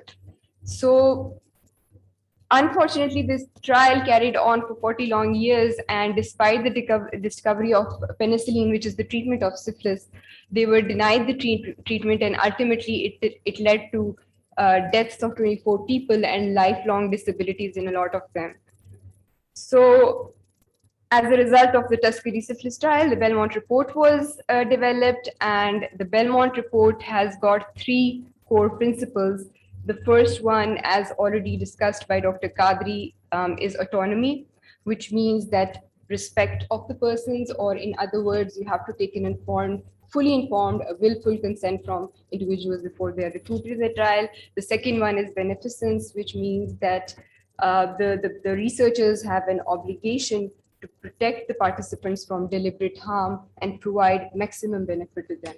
And the third one is justice, which mainly concerns with distributive justice, meaning that the risks and burdens of being a part of a trial should be fairly distributed amongst, fairly and equitably distributed amongst population, and selecting just one group of people because they are underprivileged or belong to certain minorities or ethnicities should not be justified in any case. So in the year 1996, a series of conferences were held to unify the regulatory processes to provide, an ethical and scientific standard for clinical trials, which could be followed by the countries throughout the world. Because one can only imagine if every country had their own set of rules to carry out clinical trials, there could be a lot of ethical problems that could arise. So this unification of guidelines was given the name of ICH-GCP guidelines, which stands for International Conference on Harmonization Good Clinical Practice Guidelines. The first one was published in the year 1996, and it was subsequently revised in the year 2016. There are 13 principles of the ICH-GCP guidelines. Most of these guidelines are from the Declaration of Helsinki.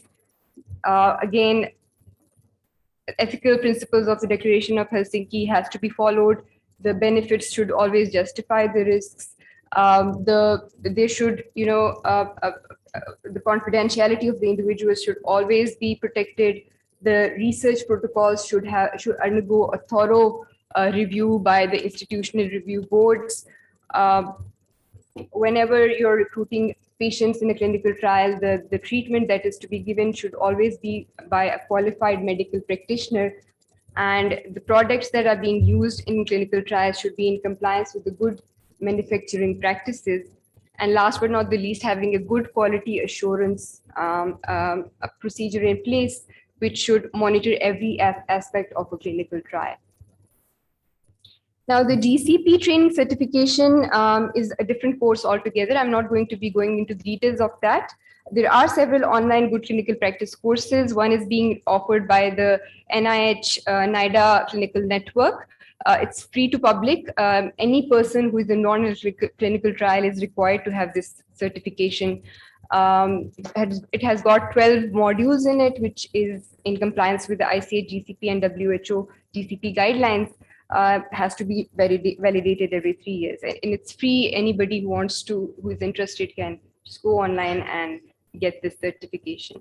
So here's the summary of 7 key principles that we already talked about. These basically provide a framework for any clinical trial. And as discussed in the previous slides, the question, the research question, along with having a scientific value, should always have a social value to it. Any research which is done merely for the purpose of, the researcher wanting to get their research published in medical journals for the purpose of academic promotion would be ethically not justified, because end of the day, nobody's going to get benefit out of it. Only the researcher would. The study design should always be in a way that it gets the desired statistically and scientifically sound answer to the research question. The objectives of the trial should always justify the risks associated with it. If a study is underpowered, it is unethical because the resulting negative outcomes that you get out of the study would be of no benefit to the society. Similarly, poor sampling will undermine the generalizability and external validity of a trial. As a rule, like I said, every clinical trial has to undergo a rigorous review by the institutional review boards and ethical committees to minimize any conflict of interest and make sure that the protocols comply with all these three key ethical principles. Now, what is an institutional review board? Institutional review board is basically an independent body which comprises of at least 5 members. And the aim of this institutional review board is to review and monitor clinical trials to ensure that the rights and welfare of the research subjects are protected at all times. The IRBs should have at least one member who is not directly or indirectly related to the institution where the clinical trial is going to be conducted, so that they can give an unbiased opinion about the research protocols. Similarly, an IRB should have at least one member who is not a scientific person, so that he or she can have a layman's perspective and give their opinion. As a rule, so it is also very important that members should have a diverse background and people of all genders and ethnicities should be in the IRB. If any of the member in the IRB has any direct or indirect association or interest in the research protocol, they should not be assessing it, of course, because it's going to then affect their objective judgment. So moving on, when we talk about informed consent, for an informed consent to be ethically and legally justified, it has to follow a process. The researcher has to, first of all, assess the decision-making mental capacity of the potential research participant. And once that is done, the information is disclosed to them, which should have the purpose, procedure, risks, benefits, alternatives discussed in detail. And confidentiality should be ensured at all points during the informed consent taking process. Any compensation in the form of treatment, if it has to be given, should be clearly stated on the informed consent forms. If there's any money to be given for reimbursements, it should again be mentioned on the consent forms, and the IRBs should make sure that the amount that is being offered is non-coercive in nature. Once all of this is done, the participants should be given ample time to come up to a decision. And once they do, it should be ensured by the IRBs that it's not given under any pressures or any intimidations or coercements. The informed consent should always be in a simple language and should comply with the national and cultural requirements of the individuals. Also, the participants should always be reconsented if there's any changes made to the research protocol at any particular time during the course of a clinical trial. It should be also approved by the IRBs before the individuals are reconsented. Now, the question arises, who do you think should take informed consent from research participants? It's a very easy question. Anyone? Who do you think should be taking informed consent from research participants? Yes, yes. And why do you think the clinical investigator should take consent? Why not somebody else? Because they are the people who know about the entire procedure, the risks, benefits, and everything. So most of the times, the IRBs and the sponsors, they require the investigators themselves to take the informed consent. Now, the process of informed consent taking is not always so straightforward, especially when we talk about vulnerable population. Now, we know that people who are legally, mentally, or physically incapable of protecting their own rights or giving informed consent are known as vulnerable group of people. But just because they belong to the vulnerable group does not mean that they should be denied the opportunity of being in a clinical trial. There has to be in addition to general safeguarding procedures, there has to be additional safeguarding procedures in place so that these people, they can be involved in clinical trials, but there should be they should be protected from exploitation from the researchers, and also the research protocol, which in clinical trial that involves vulnerable population, the research protocol should be thoroughly reviewed by the IRBs to protect their welfare and rights. So talking about vulnerability, the example is pregnant. One of the examples, pregnant women. Pregnant women are physically vulnerable. In cases when you're recruiting or enrolling pregnant women in clinical trials, there are certain conditions that has to be met before you can do that. And the first one is that the study should aim at achieving crucial knowledge which cannot be otherwise generated. There should be minimum harm to the mother and the fetus if they're being involved in a clinical trial.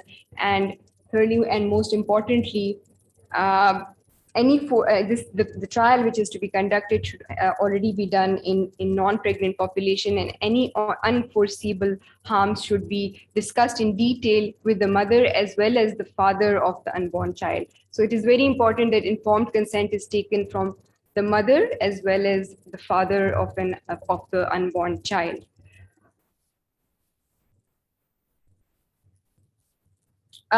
Those people who lack mental capacity, you can either simplify the process of informed taking consent taking, or you can just take help from legal representatives who can make decisions for them in their best interest. Similarly, children are still regarded to be as therapeutic orphans, because somehow we're still reluctant in recruiting children in clinical trials. And one of the main reasons for that is that we know that children are, they're intellectually, emotionally incapable of giving an informed consent. And some of the times parents are reluctant to give consent for the child to be enrolled in a clinical trial. So it is very important to remember that in clinical research, consent should be taken from the parents, but along with that, the child should be willing to voluntarily enroll in a clinical trial. So assent should also be taken from children.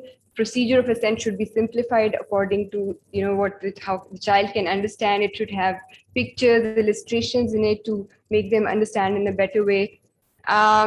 So this process of assent taking sort of further safeguards the child's right to autonomy. Similarly, in cases of prisoner research, it should be ensured by the IRBs to take additional safeguarding procedures should be in place so that these people are, of course, at inherent risk of exploitation by the researchers because of the difference of power dynamics between the researcher and the prisoner. So the IRB should make sure that these people are not exploited. Yes, yes. Especially if the child is over the age of 7, the child can read, write, and understand, goes to school. So it's very important to also take into consideration the assent or dissent of a child in clinical research, especially. Now, moving on, confidentiality is another core principle of ethics in clinical research. The protection of individuals' identifiable record should be ensured, especially if the trial involves vulnerable population. Because if we do not maintain confidentiality of the individuals in a clinical trial, ultimately people are going to lose their trust in research and clinical research, and lose their faith in the researchers. So it's very important to do that. Also, it's very important to remember whenever you're publishing your results, your research results in medical journals, any piece of information that reveals identity of the participant should be made sure that it's not revealed at any cost. There are certain situations in which confidentiality can be ethically breached, and the examples are that sometimes if the researcher feels that there's some criminal activity that's going on, like child abuse. Children can reveal sensitive information like child abuse during taking the consent and assent from children. So if that happens, the researcher has an ethical obligation to convey this sensitive piece of information to the authorities, such as child protection authorities or to the police. Similarly, in cases of medical emergencies or where there's a danger of self-harm to the research participants, it should be communicated to the concerned authorities in order to save lives of these individuals. In cases of communicable diseases like COVID-19 or HIV, the researcher again has an ethical obligation to inform people who are at risk of getting the disease from those individuals, even if the individuals, they do not want their conditions to be revealed. Now, coming to our main focus, which is randomized controlled trials, we all know that randomized controlled trial are the gold standards and the most important way of determining effectiveness and safety of new interventions, and to find out whether a cause-effect relationship exists between interventions and outcomes. So a robust RCT usually has several characteristic features, first of which is randomization. Can anyone just tell us what randomization means? We've already, Dr. Kadri went through it during this.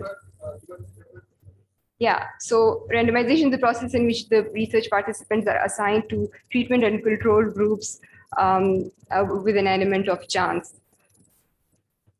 Similarly, there's a process of blinding in which one or more party of the trial are kept unaware of the treatment allocation. Both these processes of randomization and blinding also has got ethical implications. They're important tools for reducing different sorts of biases or errors to be introduced in the clinical trial, and ultimately can affect the internal as well as external validity of clinical trial. So the choice of control again has got its ethical implication. Appropriate choice of control is important for both scientific validity as well as generalizability. Similarly, calculating sample size and selection of outcome variables can increase or decrease the power of your study. The study whose sample size is too large, you're going to be unnecessarily exposing your research participants to the potential risks of being in the clinical trial. Similarly, if the study sample size is too small, it would be less generalizable, and the effect, this would ultimately affect the external validity of the trial. Now, although blinding reduces the risks of introducing bias in a clinical trial, but it should be broken in certain situations, like whenever there's an adverse event that happens during the course of a clinical trial. In order to treat the adverse event, one has to break the blind. But it should be specified in the study protocol where exactly the code will be located, who is going to be breaking the code, and how will it affect the data analysis process, and if it does, how is it going to be dealt with. There are also certain situations in which blinding can be unethical. For example, in randomized controlled trials, when you're comparing medical treatment with surgical treatments, the people who are allocated to the medical treatment arm would have to undergo a sham surgery in order to keep the blind on, which of course will not be ethically justified in any way.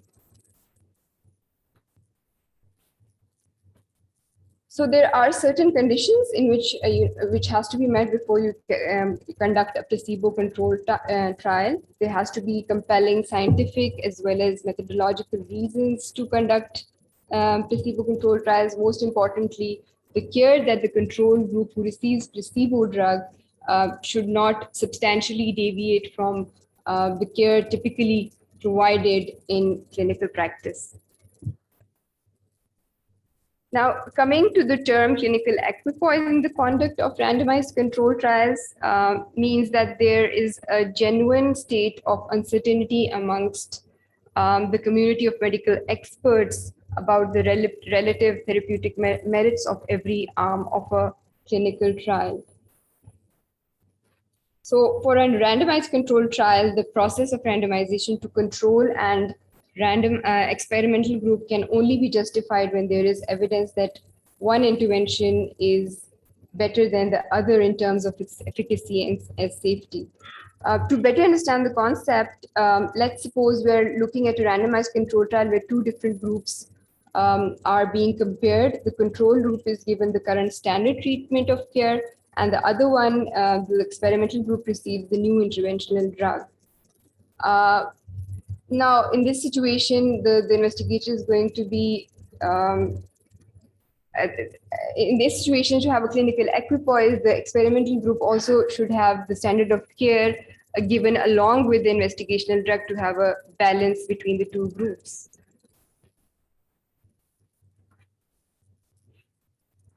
Now, how many of you have gone through the abstracts that were given to you?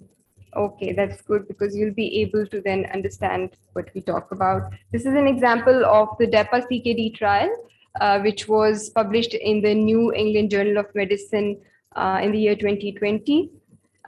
This trial basically recruited patients over the age of 18 who had chronic kidney disease with or without type 2 diabetes. And the purpose was to see if a drug called dapagliflozin caused a sustained decline in the glomerular filtration rate and lowered the risk of end-stage kidney disease and reduced deaths and deaths from renal and cardiac causes in these particular group of people. The participants were randomized. This is an example of a placebo-controlled trial.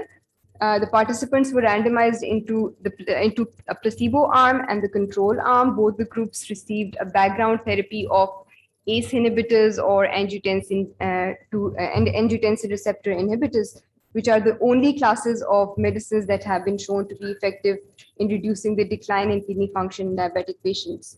So we see that the participant allocation was randomized and the trial was quadruple blinded, which means that all of the individuals involved in the trial were blinded.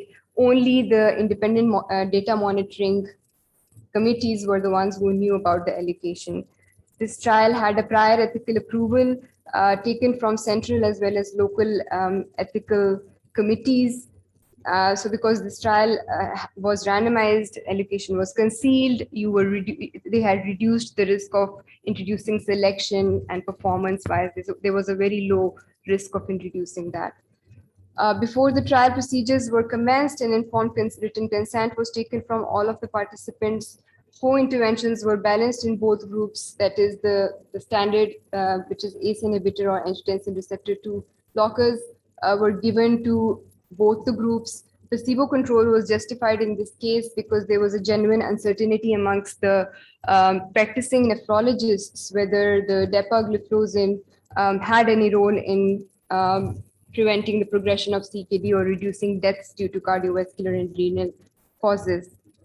The risk of industry, this particular trial was sponsored by a drug company called AstraZeneca.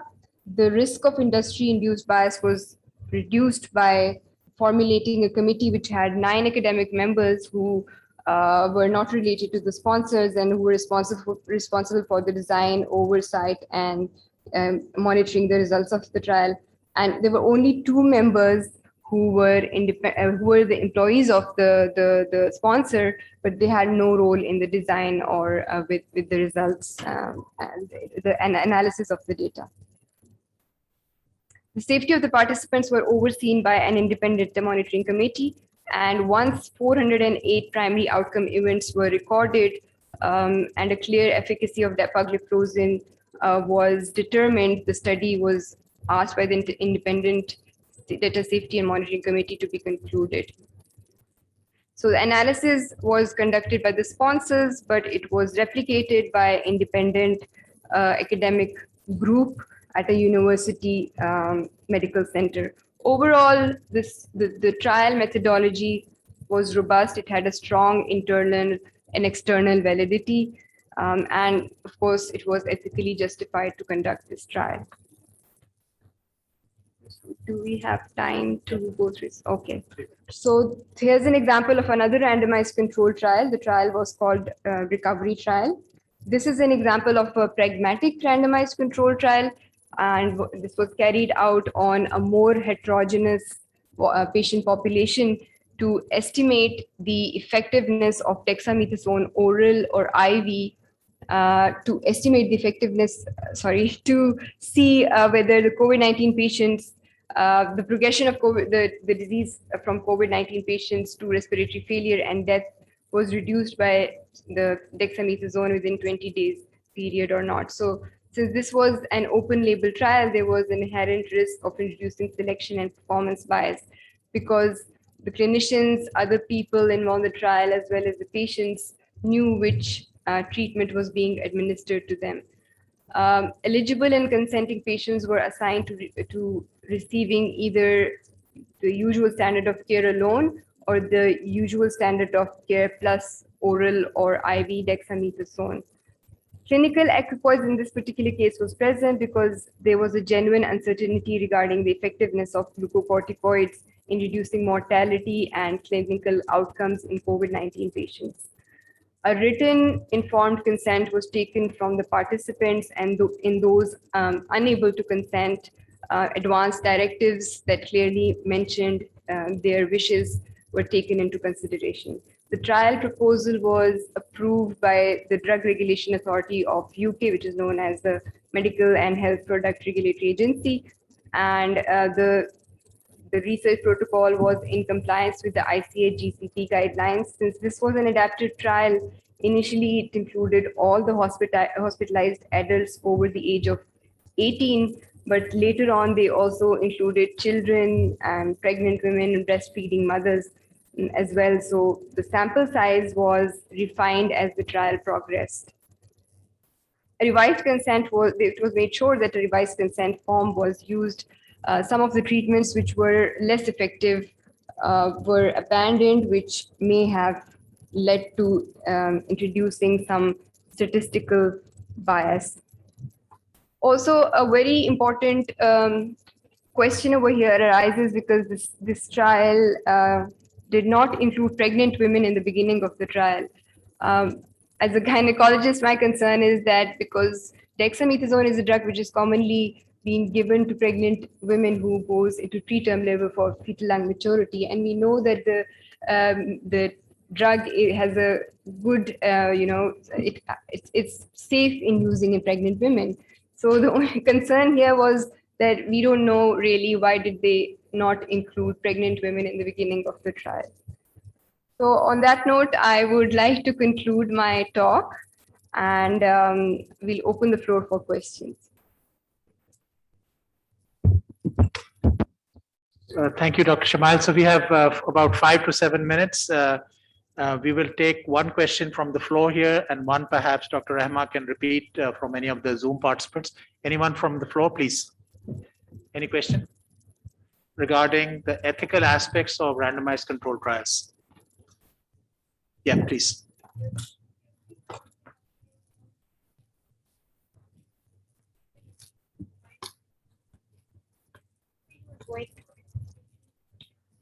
So what are the generalized ethical issues we face and how to go about them?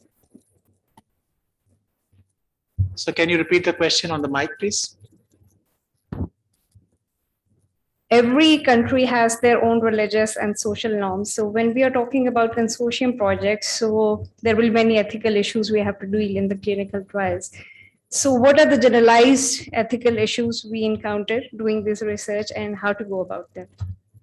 So when you're, one of the trials, this DEPA-CKD was a multi-center trial. It was conducted in different countries around the world. So of course, every country has got their different cultural norms and religious beliefs. So the consent taking process should be modified according to the country's own national and religious requirements, and ethical committees in every part of the country, in different countries, Islamic states, other countries, should approve of that informed consent before it's taken. So it's very important that, of course, the cultural differences should be kept in mind, and the way you take informed consent from these individuals should be in accordance with that. Yeah, I mean, like, I think just to qualify that, you want to say something? You can please go ahead. It's a question. Okay, so just as a just to complete that particular point, Dr. Shamail very appropriately mentioned that whenever we are talking about clinical research, our main job of any ethics committee, whether it's in a comstech purview or it's in Far East or any other place, is basically protection of your research subjects, looking at their safety, making sure vulnerable subjects are not exploited, making sure patients are not unfairly excluded, making sure an informed consent process was done, making sure the patient's ability to make a choice themselves, autonomy, is respected, making sure that you pass on the benefits of the research to that particular committee, making sure that there is distributive justice in that particular community. You are sharing the benefits subsequently when the trial is published. These are all basic principles that all great faiths share. When you're talking about issues such as termination of pregnancy, for instance, end of life care, yes, there are differences in terms of what people perceive, and that particular thing has to be qualified. So whenever any informed consent process is determined in a multi-center trial, then the least common denominator has to be used. I mean, you cannot specifically have things changed by a particular country to suit their norms, but the basic principles of safety and subject protection and protection from undue harm and to make sure benefits outweigh risks are extremely important. Well, my question is about a drug. I guess it was named as Premarin or something like this. It was made from the urine of horse. Some hormones were taken from the urine. So where do we stand on ethical issues on drugs which are made from urine or fecal transplant or things like that? Yeah, I mean, as long as you look at the principle from an Islamic perspective, when people deal with these things, what they say is what is harmful or what is prohibited in large amounts is harmful or prohibited in small amounts too. That's the principle. So if things are sometimes chemically modified and they're not in the original form of, let's say, alcohol or any other products, then a lot of people, then obviously in ethical issues, there's always two sides of the story. So there'll be some who will not agree with some of those products. There's some people in various countries who do not subscribe to even blood transfusions. The Jehovah's Witnesses, for instance, you have to respect that particular aspect. So anytime a trial subject states that it's against my religious belief to be administered a medication with this, you have to respect that. So it's, after all, it's an informed consent. But from the perspective of the actual chemical purification, where things change to another form, a lot of scholars say then this is not exactly the original form. So all of our medications, most of them have various forms of ethanol components, but they're all modified and changed. But similarly, lots of insulin now are all in recombinant forms. But earlier on, you had pork and other versions. So then again, in beef also, some people would say, okay, it has to be done in a certain way. Some people say, no, it's fine. So this is another debate, but I think that points are well made. Is there any question online that you'd like to repeat and respond to? Go ahead. So we have. Turn it on, please, the mic. On? Okay. So Nazish Rouge, she has a question. How do you define quadruple blinding? Okay. So quad blinding is when all of the parties in a clinical trial, like the participant, the investigator, the people who are analyzing the data, they're all unaware of the treatment allocation. And Nadeem Altaf has a small question. What are the limitations of double-blind clinical trial? Okay. Okay. Go ahead. Right. So limitation for double-blind is if your participant is not blinded, and in case of a double-blind, your investigator and your participant if they are not blinded and your statistician and your research associate is blinded, that will again create the problem of selection bias. So these are a limitation. Who you are blinding is a very important question that the research team need to ask while developing a protocol, because it will reflect your bias in the protocol. So double-blinded is if the participant and your research principal investigator, if they are blinded, that shows that they are unaware of the treatment allocation.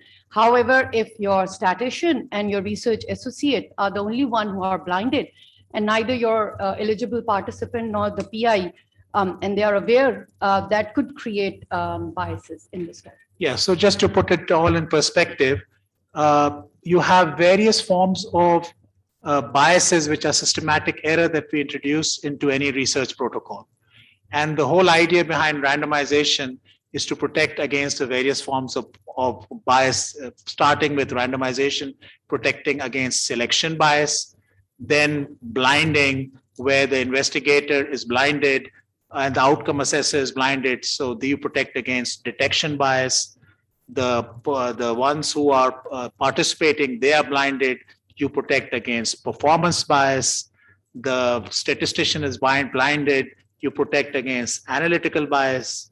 The trial is registered.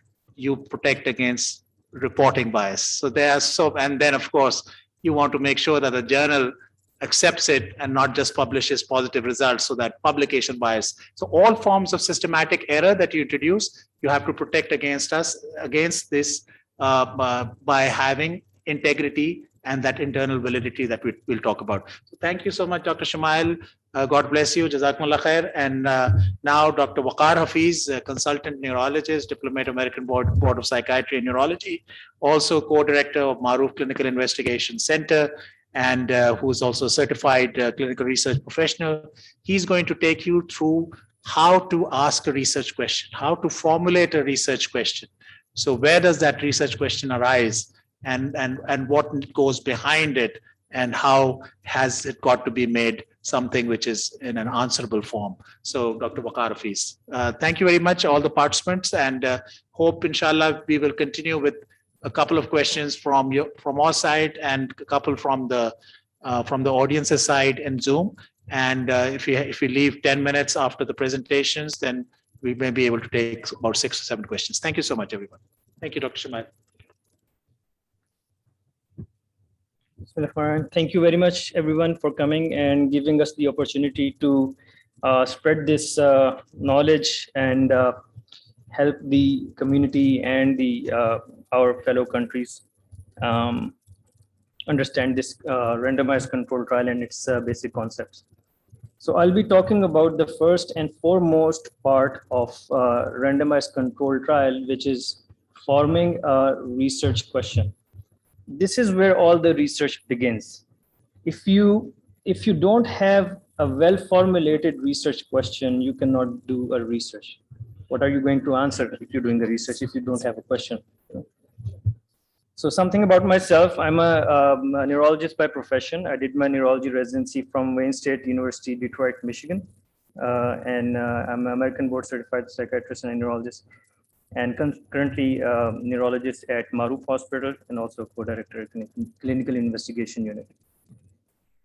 So the first question about the research question is, when do you ask a question?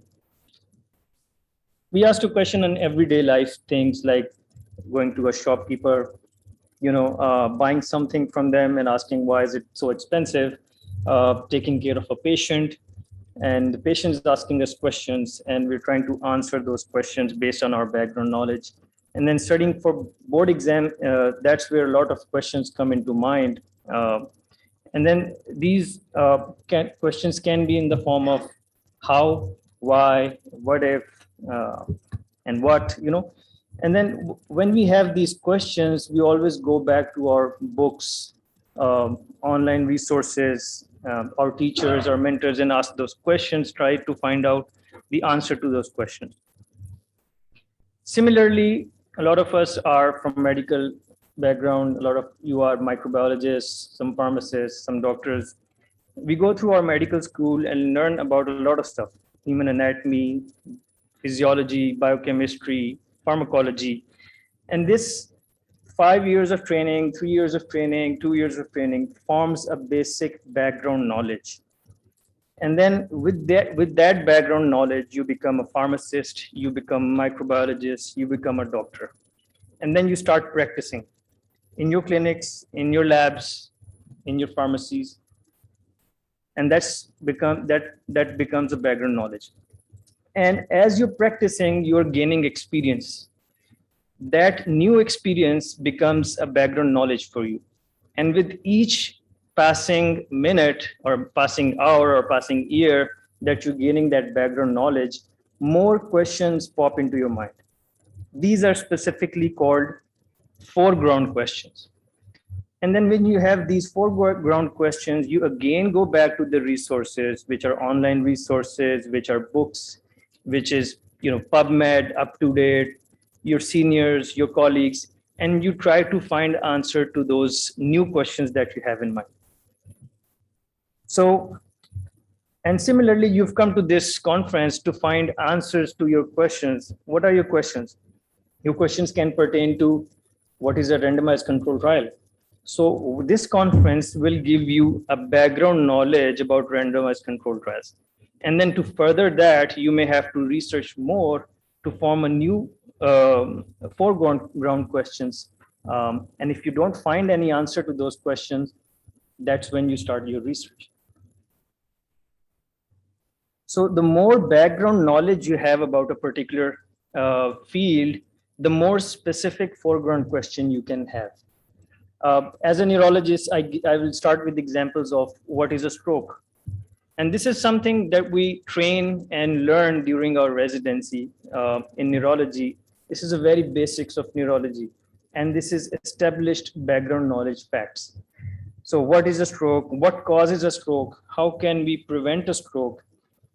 And how can a stroke present? And how to treat a stroke? These are some questions that have already been answered. So they're not a researchable question per se. These are very vague questions, very broad questions. And a more specific question would be when you already have this background knowledge and you know how do we treat stroke and how do we prevent a stroke. Now you can have more advanced questions. For example, does 300 milligram of aspirin compared to placebo reduce mortality in ischemic stroke in adults with hypertension? So you see that this is a very specific question with a lot of components to it. So before formulating a question, you need to have a sound knowledge of the subject that you're trying to ask question in. So that the cycle becomes obtain knowledge, identify the knowledge gap, and then formulate a question. So when you have a question in mind, of course, like I said, you go to different resources, you go to books, you go to online resources, PubMed, Google search, and then you have the question in mind. Your question itself should have 4 basic components. And the mnemonic for that, as we saw a question, is P for patient, I for intervention, C for comparison or control group, and O for outcome. P is the population you want to study your question, your research on. Intervention is the new treatment, therapy, questionnaire, etc., that you want to present to the research participants. Control is the group that you want to compare the intervention group to. And then outcome is something that you're trying to find out, the truth. So research is all about finding the truth. And it all begins with forming a well-formulated question. So a few resources that a lot of us use are these, PubMed, Google, UpToDate, our own textbooks. So you will use this format to search about the question that you have in mind. So can somebody give me examples of populations we can do research on?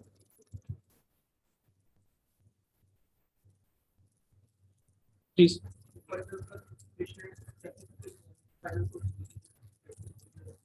Right. So that's a good example. So one of the examples is, let me just,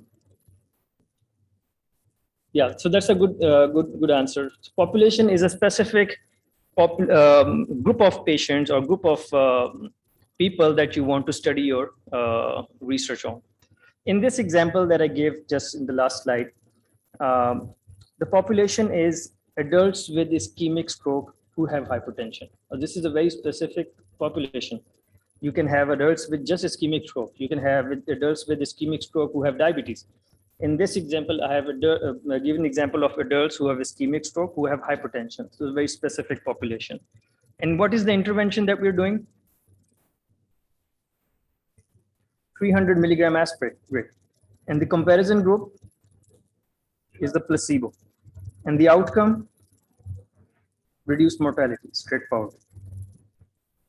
What is the study design in this PICO questionnaire, format? This is a randomized control trial because you're comparing a intervention with the placebo. You have two groups.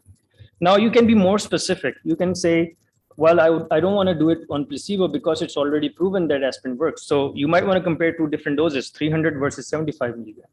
So you can tailor your question according to your needs and the question that you want to answer. So like I asked, what examples of populations that you can have? We can do population on specific population like patients with spinal cord injury, healthcare workers, resident of Islamabad, for example, patients diagnosed with COVID. And interventions can be a drug, can be a different dosage of the same drug, can be a questionnaire, can be a behavioral therapy session. It can be educational video, a diagnostic procedure, or a vaccine. So all of these can be interventions. And you can have multiple more examples of intervention. These are just non-exhaustive list. Comparison is usually age-matched controls, sex-matched controls, controls with the same socioeconomic status, controls who have same kind of injury, for example, spinal cord injury. And then outcome. Outcome can be one specific thing or a composite of combination of things. Morbidity, mortality is one. We'll go through the examples of DAPA CKD trial in which they talk about improvement in GFR. We can talk about ejection fraction, emotional well-being, and so forth.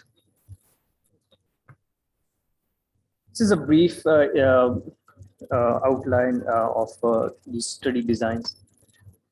So we talked about this. I think we talked about this. So in the research cycle, everything starts with the research question, and then everything else follows it. You cannot start a research without a research question. What are the type of questions that you can answer with your research? You can answer therapy-related questions. You can formulate a therapy-related question. You can formulate a diagnosis-related question. You can formulate an etiology or prognosis-related question. We'll come to some examples. So these are some of the examples I've come up with hypothetically, but this will give you an idea. An example of following the PICO format, an example of a therapy-related question would be, as an example, you start a patient on a new medicine, X, for multiple sclerosis, which is a neurological condition. But your patient tells you that she researched about a lot of stories online and she heard that beetroot works better than anything. So then the question comes, but you haven't heard about it. So the question comes in your mind, in adult patients with multiple sclerosis, is consuming beetroot more effective than treatment X in reducing relapses? So this is the question you have in mind. You go to the resources and search the question using this format, PICO format. So the population is adult patients with multiple sclerosis. Intervention is beetroot. Comparison is the standard of care that you're trying to give the patient, just medicine X, and reducing relapses of the disease itself, which is the outcome. As an example of diagnosis-related research, a patient of you comes to the clinic with radiating leg pain, a pain going down the leg. And as a neurologist, I order an MRI, but the patient is claustrophobic. She says that I cannot go into MRI. I become claustrophobic. My breathing stops. So you think maybe I can do an EMG nerve conduction study, and maybe that will answer my question. So, but you haven't compared the two, whether MRI answers the question better or EMG. So what question comes in your mind? The question comes in is EMG nerve conduction study more accurate compared to MRI in diagnosing radiculopathy, which is a nerve compression in the neck, in the back or the neck, in patients with radiating low back pain? So population becomes patients with radiating low back pain. Intervention is EMG compared to the comparison, which is MRI, and outcome is diagnosing radiculopathy. So like you saw in these examples, a question can be formulated to answer a diagnostic question, a therapeutic question, and similarly an etiological question to formulate a causality, and it's oftentimes a difficult one though. So your patient is a smoker and is concerned about getting brain tumor, as recently a friend who smoked was diagnosed with it. So in this question, in this scenario, you come up with a question, or your patient comes up with the question that, am I more likely to die from brain cancer because I have smoked all this long? So the question becomes, are smokers, which is population, more likely to get brain tumor, brain cancer, which is the outcome, compared to who don't smoke, which is a comparison group, over 10 years duration? Okay.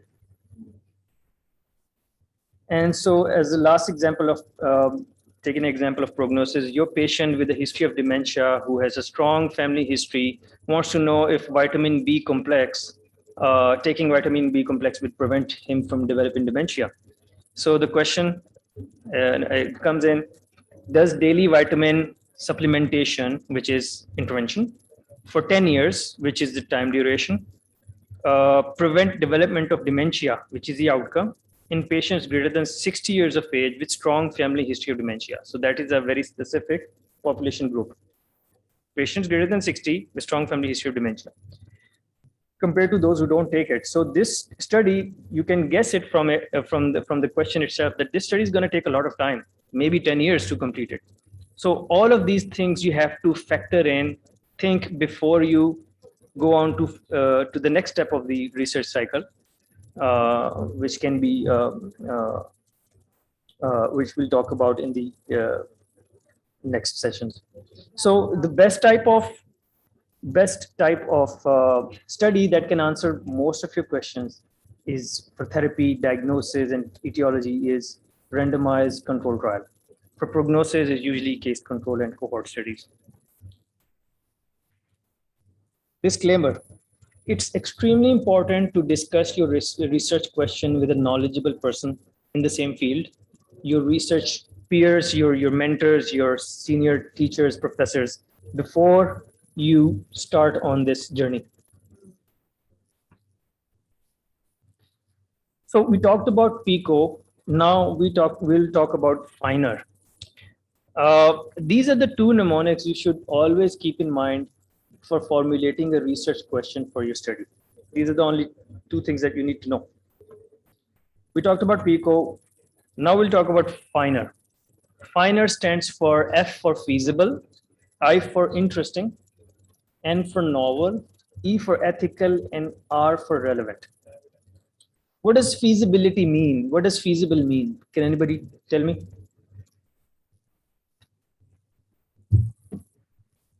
What are the things that we should keep in mind before we say this study can be feasible? Resources, great. So I'll give you all the examples.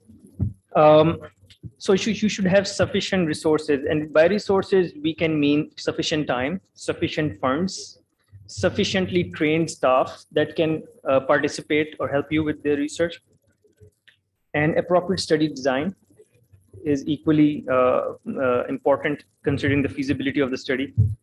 Sample size, and of course talked about the trained staff. It should be interesting enough to catch the attention of the industry of the medical community, of the pharmaceutical community, and of course, which is the end user, the beneficiary, which is the patient. Novel. Novel means that it is either filling a gap in knowledge or it is confirming a weaker evidence before with a stronger evidence. So this is something, if your research is novel, which means it is either filling a gap in the knowledge which nobody knew before, or it is confirming something that was vague, then your research can become novel. Ethical, Dr. Shmail talked about ethical aspects of these studies, the clinical trials. If a study is very well done, but you cannot generalize it to the population, it becomes unethical. If study has poor external validity, it doesn't mean anything. If you cannot generalize the knowledge that you gain from the trial, what use can it be of? And of course, relevant to clinical practice or clinical situation. We'll see some examples of these. And so when you're thinking about a question, you're already making a hypothesis in your mind. A hypothesis is an educated guess, and it predicts a relationship between the two variables that you're trying to answer. For example, does daily vitamin supplementation for 10 years prevent development of dementia in patients greater than 60 years of age with strong family history of dementia? So this is a very specific question you've made using the format PICO, but the hypothesis that you have in mind is that you want to prove something that you want to prove is daily vitamin D supplementation reduces the chance of dementia. It is a statement. It's not a question. And so with these examples, we come to more advanced part of the statistics, which is a null hypothesis, which you want to reduce your own bias, although you want to prove that vitamin D supplementation reduces the chances of dementia, but you want to take your own bias out of this equation. And so the null hypothesis is vitamin D supplementation is equal to placebo as far as dementia is concerned. It means that it doesn't do anything. And the alternate hypothesis is that vitamin D supplementation is not equal to placebo, meaning that there is a difference between the two. What is that difference? Your study will prove that. Now, this is a very vague question. Somebody, when you take this question to your professor, for example, Dr. Qadri will say, okay, you talked about daily supplementation of vitamin D, but what dose are you talking about? This is a very broad term, dementia of various types. What type of dementia are you talking about? So it's extremely important that you discuss with your peers about your research question before you go forward. An expectation at the end of your study is to reject the null hypothesis and accept the alternate hypothesis. So we'll briefly undergo this table, and then this will be touched on later in the course of this workshop. Research is done to find the truth. Why you ask a question, you always ask a question to find the truth. And there is the true state on the right side, as you can see. There can be two answers to of a truth state, that there is no difference between intervention and control, or there is a difference between intervention and control. There can only be two states about it. And then based on your sample, based on your study, you can come up with some results. For example, if actually there is no difference between control and intervention, and your conclusion finds that there is no difference. Let's talk about the first one, this one. The actual true state is that there is a difference between intervention and control. Either intervention is worse or better, and your study finds this difference, then you have a correct conclusion. For example, you're trying to find intervention is better than control, and actually that is the truth. You have a correct conclusion. And if there is actually no difference and your study proves it, that is also a correct conclusion, that you failed to reject the null hypothesis. But if you But if there exists no difference between intervention and control, and you said that there is a difference, then it becomes a type 1 error, or false positive. On the other hand, if there is a difference between the control group and the intervention, and you say that there is no difference, then the type 2 error, or you say that the result becomes false negative. And alpha is the probability of or chance of rejecting null hypothesis when it is in fact true, which essentially means that the null hypothesis says that there is no difference, but you're saying that there is actually a difference. So you're making type 1 error, and the probability of making that is alpha. On the other hand, the probability of making failing to reject a null hypothesis becomes type 2 error. Now let's come to this part of the study. I guess I have 15 minutes. Superiority, non-inferiority, and equivalence trials. The first step when you're formulating a research question, you already know that what you're trying to do. You already know whether your trial is going to be a superiority trial or non-inferiority trial or equivalence trial.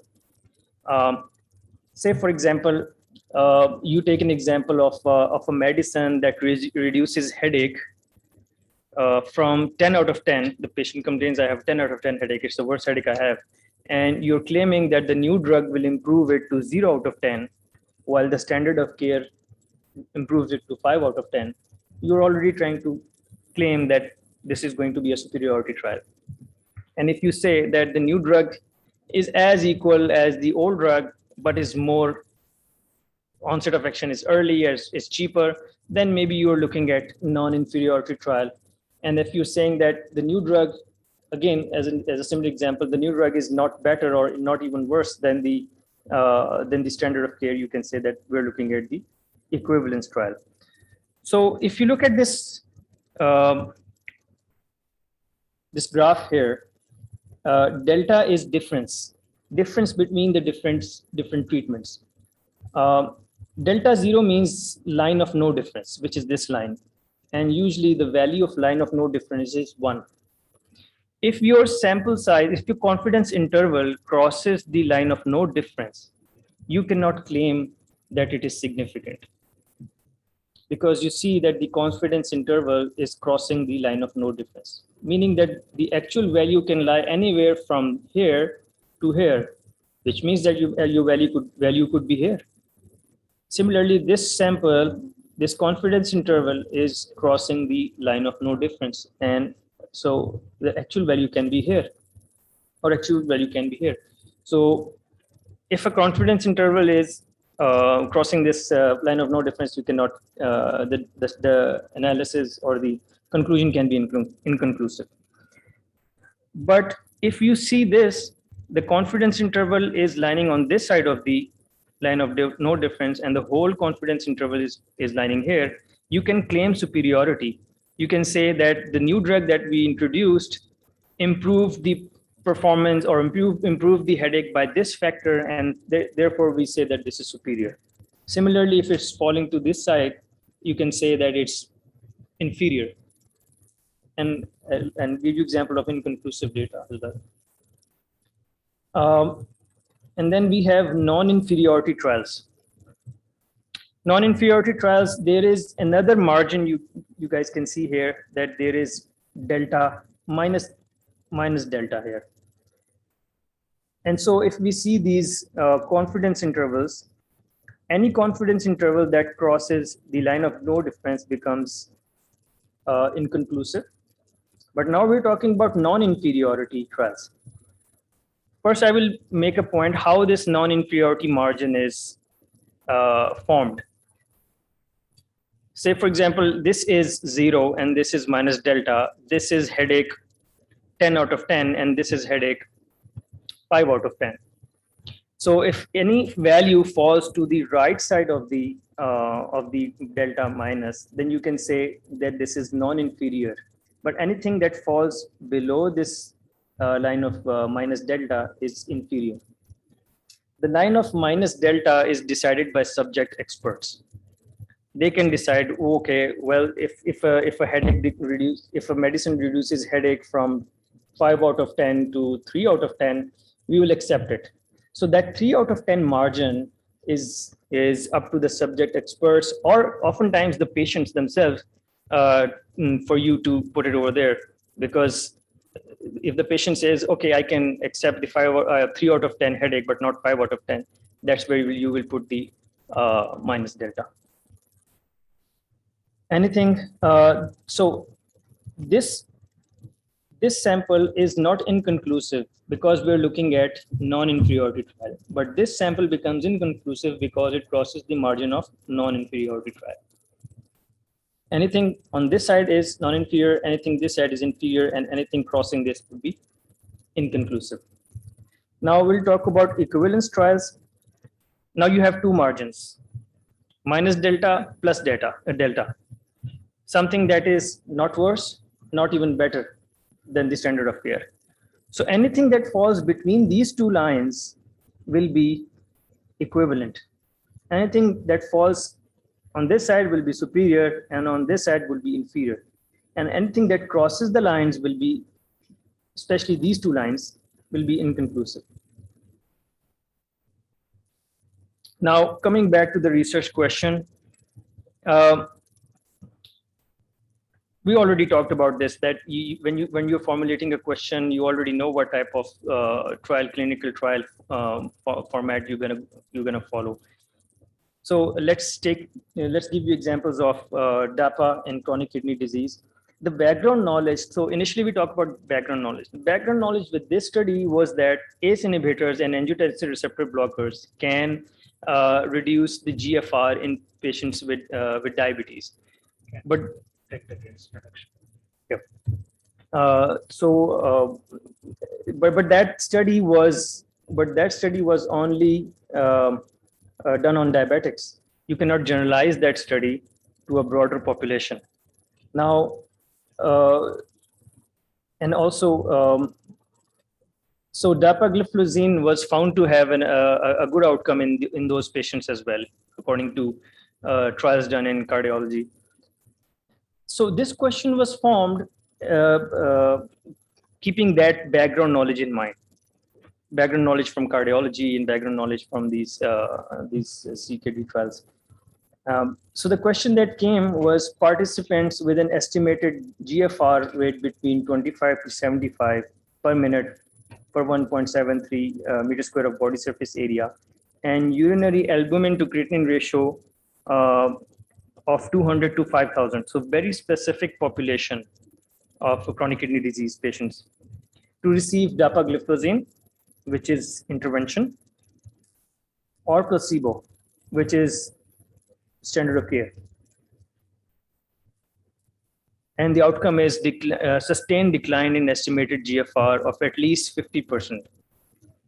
So you see that in this study trial, they have followed this PICO format. And in every study that you see, you'll find this. So a more detailed description of the participants or the population can be found in the study material itself. Intervention and comparison.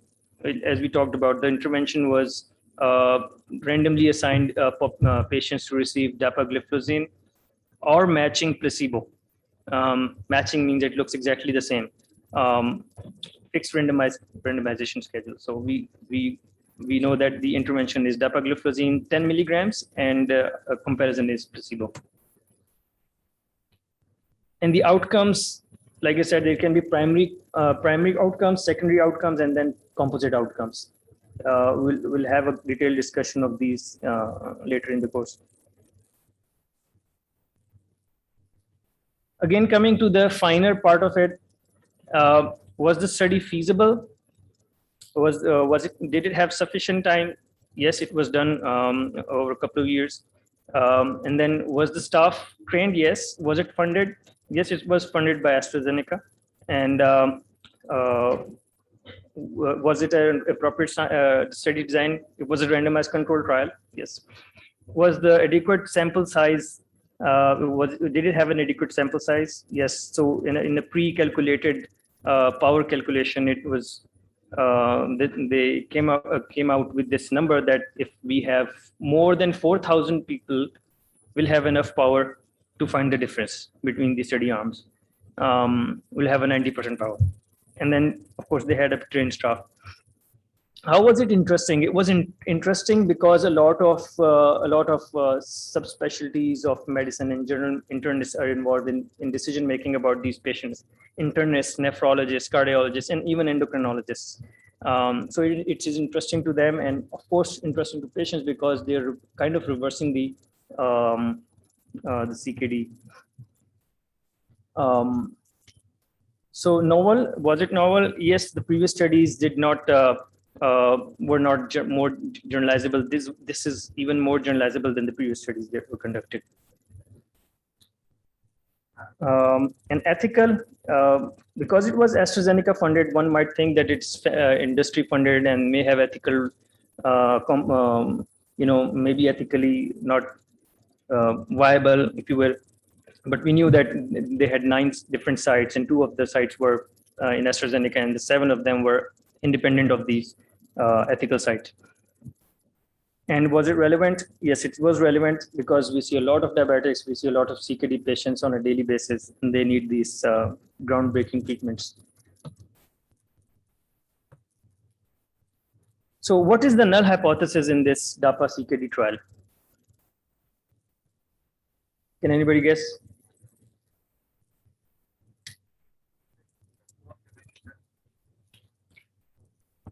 Right, so the null hypothesis would be that the dapagliflozin is equal to placebo, right? What would be the alternate hypothesis?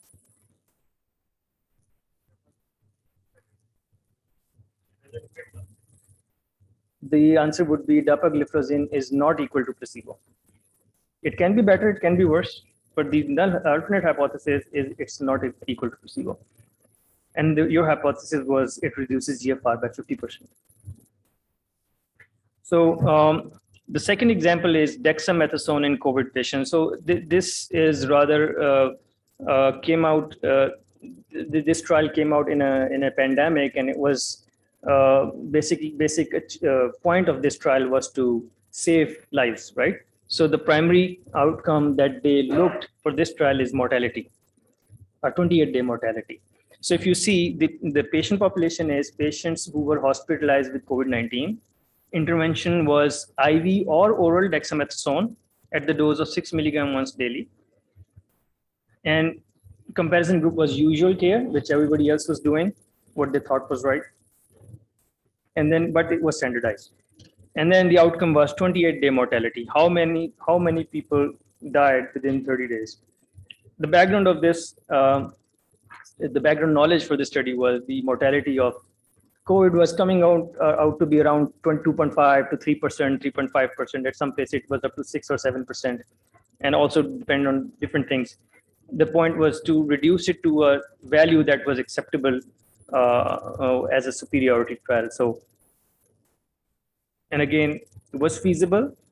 It was interesting because we were in the middle of it. We are still in the middle of a pandemic. It was novel. Anything that is trying to, try to improve mortality in something that we don't know becomes novel. Ethical, of course, we're trying to reduce the mortality, and relevant very much. What is the hypothesis? DEXA improves 28-day mortality in COVID patients. What is the null hypothesis? There's no difference between dexamethasone and usual care. And what is the alternate hypothesis? DEXA is not equal to usual care. So summarizing the points, first and foremost thing is identifying a problem. To identify a problem, you have to have a good knowledge base. And the question should be unanswered. After a thorough research online, in books, in seminars, in webinars, you've come to a conclusion that the question has not been answered. That's when your question begins. Formulate a research question based on the problem or knowledge gap. Not something that you just want to do because it interests you. Use the PICO format.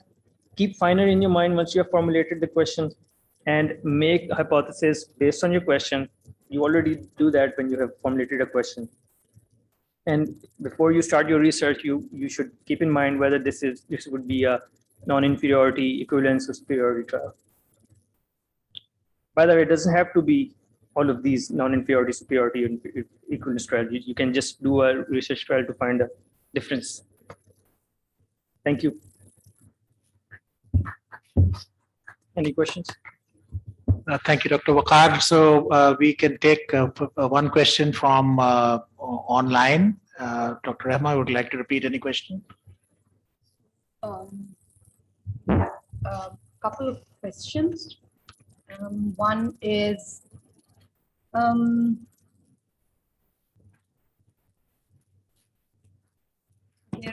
what is an adequate or appropriate sample size? How do you define an adequate or appropriate sample size? So, so I will just take it quickly. So in general, whatever number of patients which can be safely recruited, the minimum number which is required to answer a question with validity, which means that any study needs to have an adequate power. Power is the ability to detect a change when it exists, which is the corollary of beta or type 2 error. So 1 minus beta is power. So for most phase 3 studies, minimum power would be 80%, but 80%, 90%, 95%, you can try and do that. And that is what you need. So it is not about the number itself. The study has to be powered to answer the question. So you keep your beta or type 2 error maximum 20% or 10% or 5%, and your power has to be 80, 85, 90, 95%. But in earlier phase studies, maybe in phase 2, phase 1, you might use a power of 60%. Those are initially hypothesis generating phases. So what the sample size calculation that Khulu Janjua is going to talk about, inshallah, tomorrow, is going to take you through all these processes to say that, it's the minimum number of people that you take from an accessible population in order to validly answer the question of interest.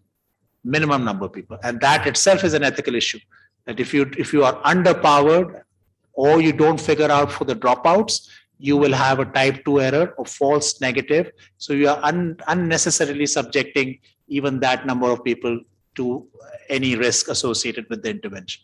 So it is important to understand that concept. We'll go through that in detail tomorrow. Anybody from here before we break for lunch and prayer, please?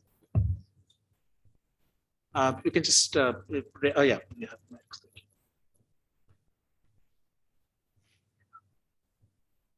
I'm focusing on PICO. In that, on selection of the control. In what condition a placebo control trial be justified? For example, for a stroke patient, can a placebo control trial be justified in that case?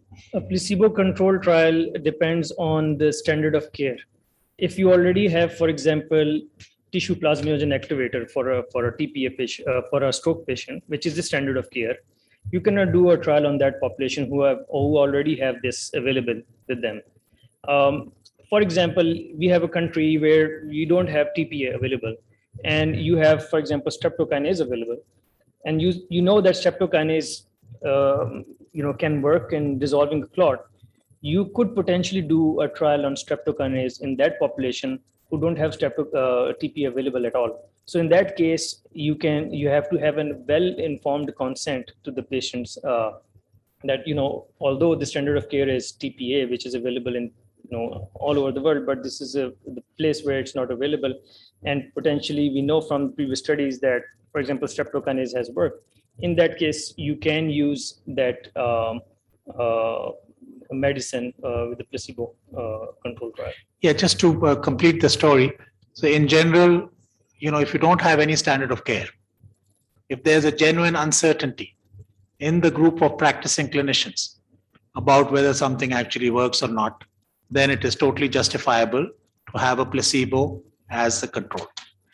If you have a standard of care available, but by stopping it for a little period, it does not cause undue harm in the opinion of all the clinicians or the investigators, for a small period, you could still have a placebo-controlled trial. So main thing is that the placebos are justified when there's a genuine equipoise or uncertainty, but in certain cases where, or you have a life-threatening illness also, you can justify where the life expectancy is short, that if you use something compared to placebo, because there's nothing else which seems to be working, even in certain acceptable forms of therapy.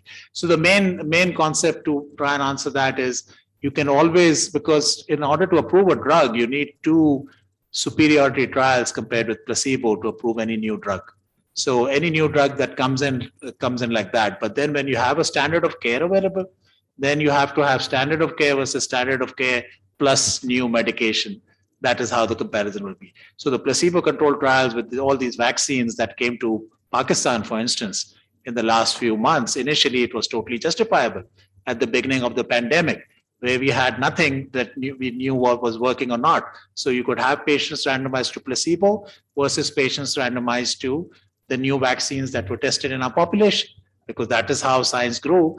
But then subsequently, in the last 6 months, when you know that there are certain brands of vaccine already available in the country and accessible to everyone, then can we now justify a new placebo-controlled trial where patients are randomized to placebo for 6 months to 1 year and not get any treatment at all for a life-threatening illness like COVID?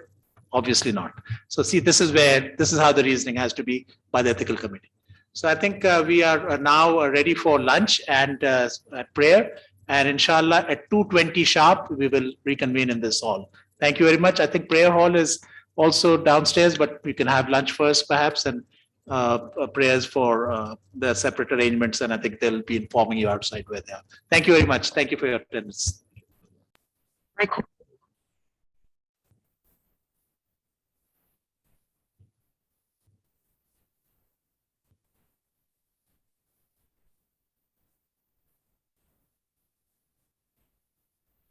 Auzubillah minash shaitanir rajim. Bismillahir Rahmanir Rahim.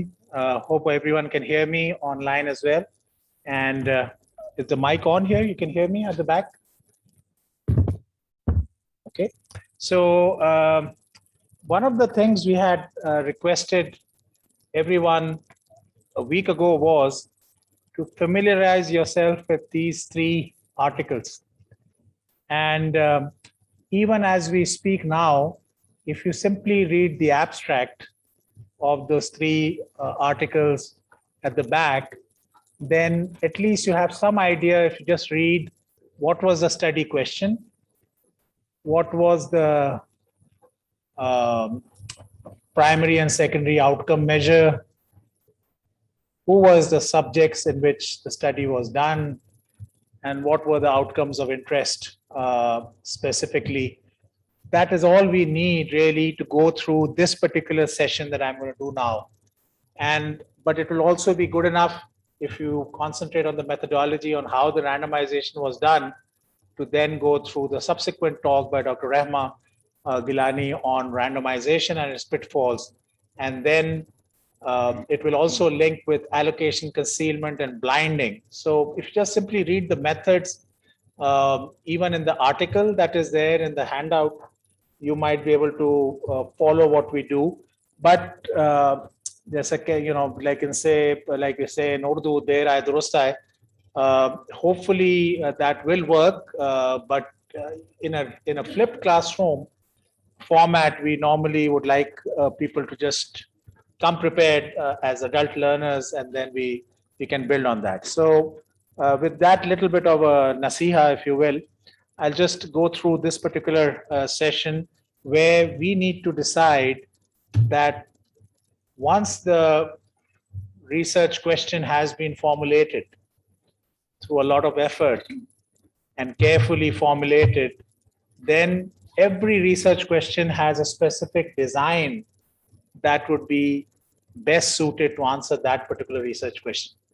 Does not always have to be a randomized controlled trial. It can be a cohort study which answered it best. It can be a very rare disease, very well answered by case control studies. Or it can simply be hypothesis generating, where you can use initial cross-sectional studies to answer that.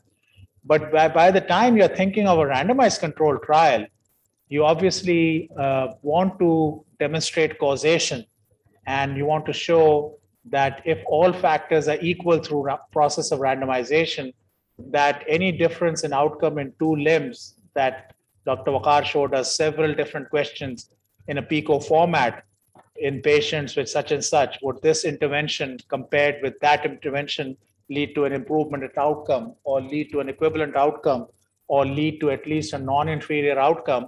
Then we need to see who are the subjects that we need to study this on in order to answer that question validly, ethically, safely. And that is where the issue comes in of your eligibility criteria, which includes your inclusion criteria and your exclusion criteria. And then you need to say that what are you going to be looking at in this particular randomized controlled trial, which will be most important to answer.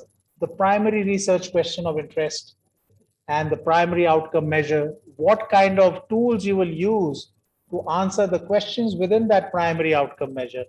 And then if a lot of effort and money is being used and lots of patients are generating all that data, is there anything else that you would like to collect in terms of data while you are doing the randomized control trial, but which may not be, the study may not be powered to answer those secondary questions.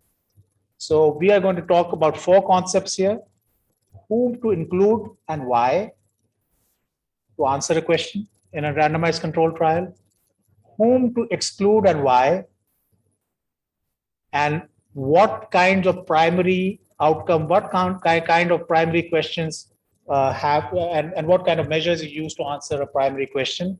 Is it a simple primary outcome measure, or is it a composite of different outcome measures, or is it a hard clinical endpoint we are trying to answer, or a soft surrogate marker somewhere in the line of a hard clinical outcome? That's all we're going to try and discuss over the next 30 minutes using the 3 articles that you have with you.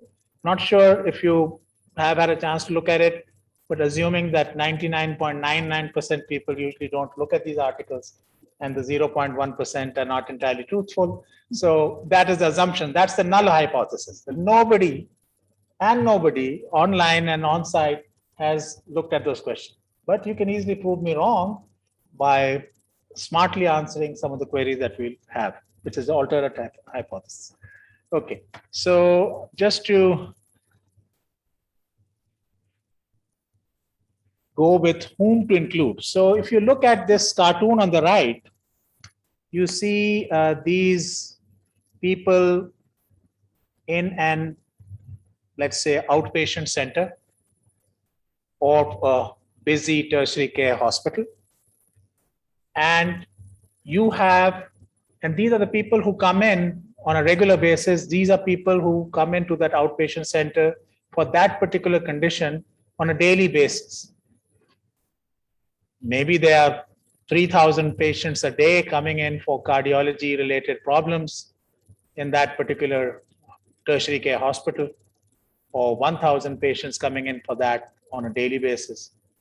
And yet, whatever you are selecting would be a small sample, a representative sample of that accessible population, and you want to study it in a way that you can validly extrapolate your results with external validity or generalizability to the target population of all those cardiac patients which are there in the global community, or which are there in your country, or which are there in your area of reference. So the target population, from that you derive an accessible population which you can access. For feasibility reasons, you can access that. But you cannot study them entirely, because you're going to be spending days and days and days to study that entire population, and you will be unduly subjecting a lot of them to safety concerns and risks that you don't want to take on everyone. So you want to take a sample which is the bare minimum on whom you can safely study and answer that question of interest from that accessible population. So patients who are participants So you will drive, once you have decided that, yes, you're going to answer this question through a randomized control trial. Observational studies have put together some hypotheses, and people are not certain. They want a better level of evidence to establish causation or causality. So then once you've decided it's a randomized control trial, then you will have to decide who are the eligible people, who will you include. So participants, obviously, with the who are relevant to the study question of interest, whether it is related to a new drug versus placebo randomized control trial, which changes some outcomes in terms of myocardial infarction, let's say, over a 6-month period, or that may be a question of interest.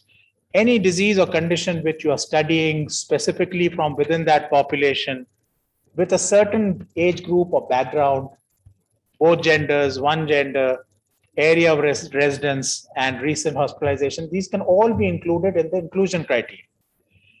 And importantly, all these have to be able to be studied safely. So you include people in whom recruiting them, having them satisfy the eligibility criteria can be done safely. You are including the specific characteristics based on their backgrounds. The disease or condition under study is also present in that particular population, and studying that population is actually relevant. So this is simply whom to include. Now, why to include is to essentially help establish external generalizability. So the broader the inclusion criteria, broader the external validity or generalizability. The narrower the inclusion criteria, narrower the external validity or generalizability. But if you become too broad in your inclusion criteria, there'll be a lot of inter-subject variability, which decreases the internal validity or integrity of the study itself. So it's a balance between losing external validity and internal validity that is decided by the number of people you include and the number of people you exclude. And of course, you want to narrow the question of interest. The narrower or more specific the question of interest, then there will be a specific population that you have defined with the inclusion criteria. So we will look at some of these examples from the studies that we have distributed. Whom to exclude? So anytime you do randomized control trials, one of the things is that the subjects, because of randomization, because of chance alone, should have a balance between their baseline characteristics.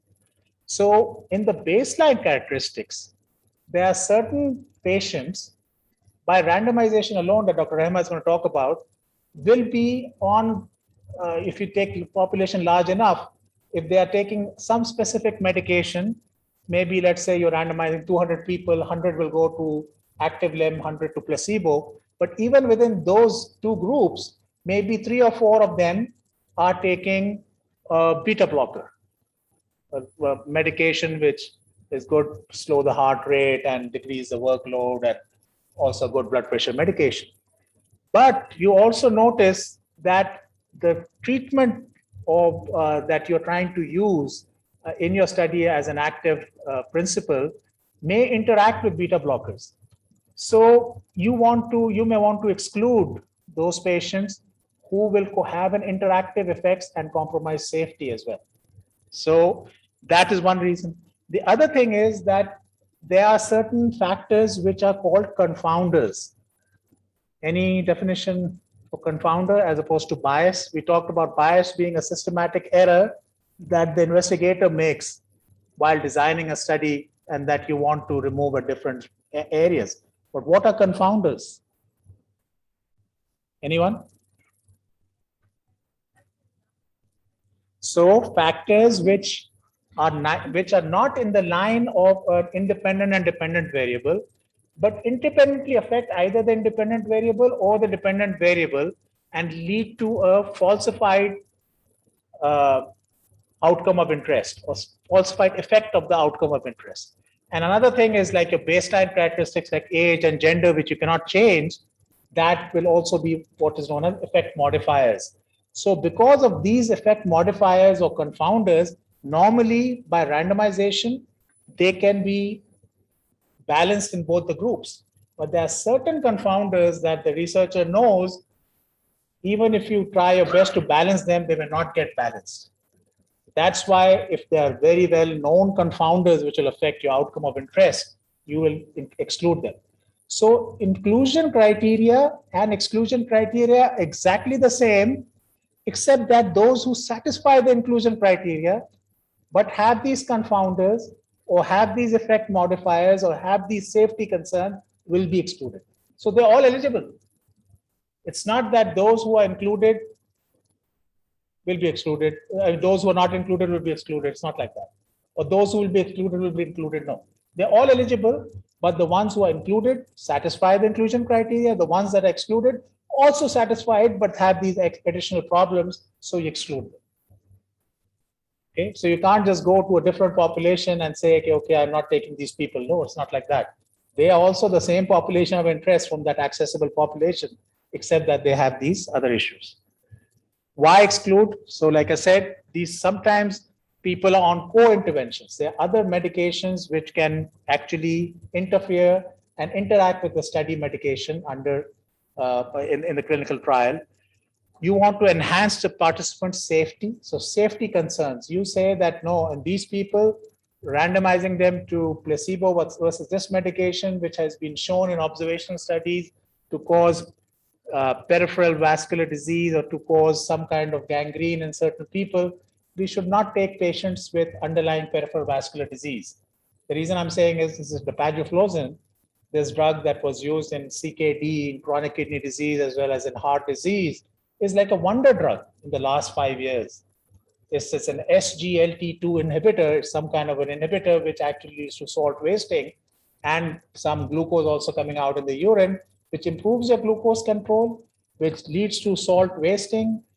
But in the process, it actually improves your kidney function. That is the hypothesis. But they have some side effects. Patients with peripheral vascular disease can develop gangrene. So you will not use people with peripheral vascular disease to begin with, even though they may benefit from the disease as such. So that's how some patients are excluded. Then the other thing is that because of feasibility, you may worry that these people are going to have some potential missing data. So missing data, you say that these people are unlikely to be adherent to the study protocol, and you might have missing data, and missing data requires a lot of imputations, a lot of considerations to account for that. So if I have 3 values of 5 or 6 measurements and then one value is missing, either I'll have to take the mean of all those other values, or I'll have to take a last observation and carry it forward, or I have to have some other kind of best case scenario or worst case scenario, depending on what the investigator wants to impute or to predict what that missing value could have been. See, I mean, like you have to have that kind of a finesse with your statistical team to be able to account for missing data. If you don't have it and you're going to have some problems, don't include those group of patients. Similarly, so if patients are for reasons because they live very far away and you're unlikely for them to be able to show up for follow-up visits or measurements or repeat measurements, then your adherence in the trial would be affected. So it's not just simply including and excluding patients, but in order to have them in the study, you have to retain them in the study. So once you recruit them and you have to retain them in the study, there are strategies to retain them in the study, prevent attrition and dropouts, and you have to constantly work through communication lines, communication channels with your trial subjects or patients in order to make sure that your study does not have too much dropout rate than what is acceptable.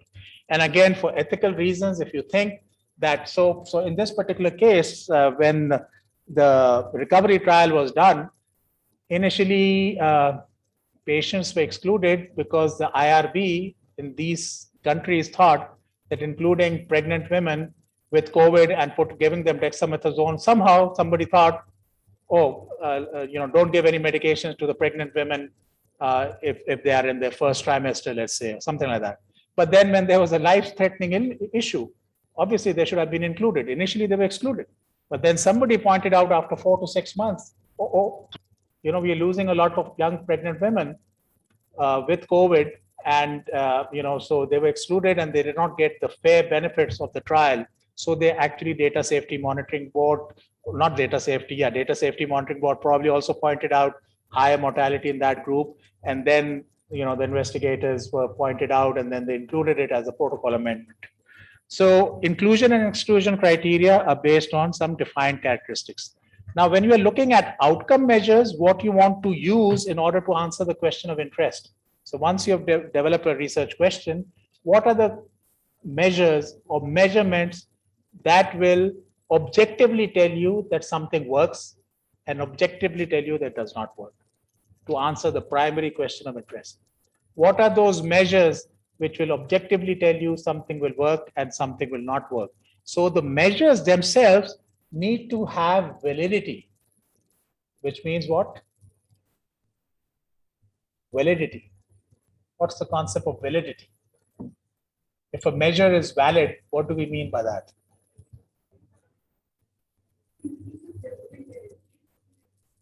So one is reliability, is repeatability. Validity is hitting the bullseye each time, answering the question precisely each time. So you're hitting the darts, and you keep going around the center, the bullseye. That's validity. But reliability is repeatability. You want to have some tests which can be valid and reliable and precise. So the instrument should be very good to measure that. For instance, if I want to determine if somebody's heart function is improved, I can't go and listen for a gallop and say, oh, initially there was a gallop, S3 gallop coming in, and now the gallop has disappeared. Yeah, fine, you're a cardiologist, you're great, you can do that. But unless somebody says, oh, with an echo, the initial ejection fraction 6 months ago was around 45%. Now it is 55%. Nobody's going to buy that the thing actually worked. So the measures have to be specifically able to measure what you're seeking to measure. They have to be valid and reliable tools.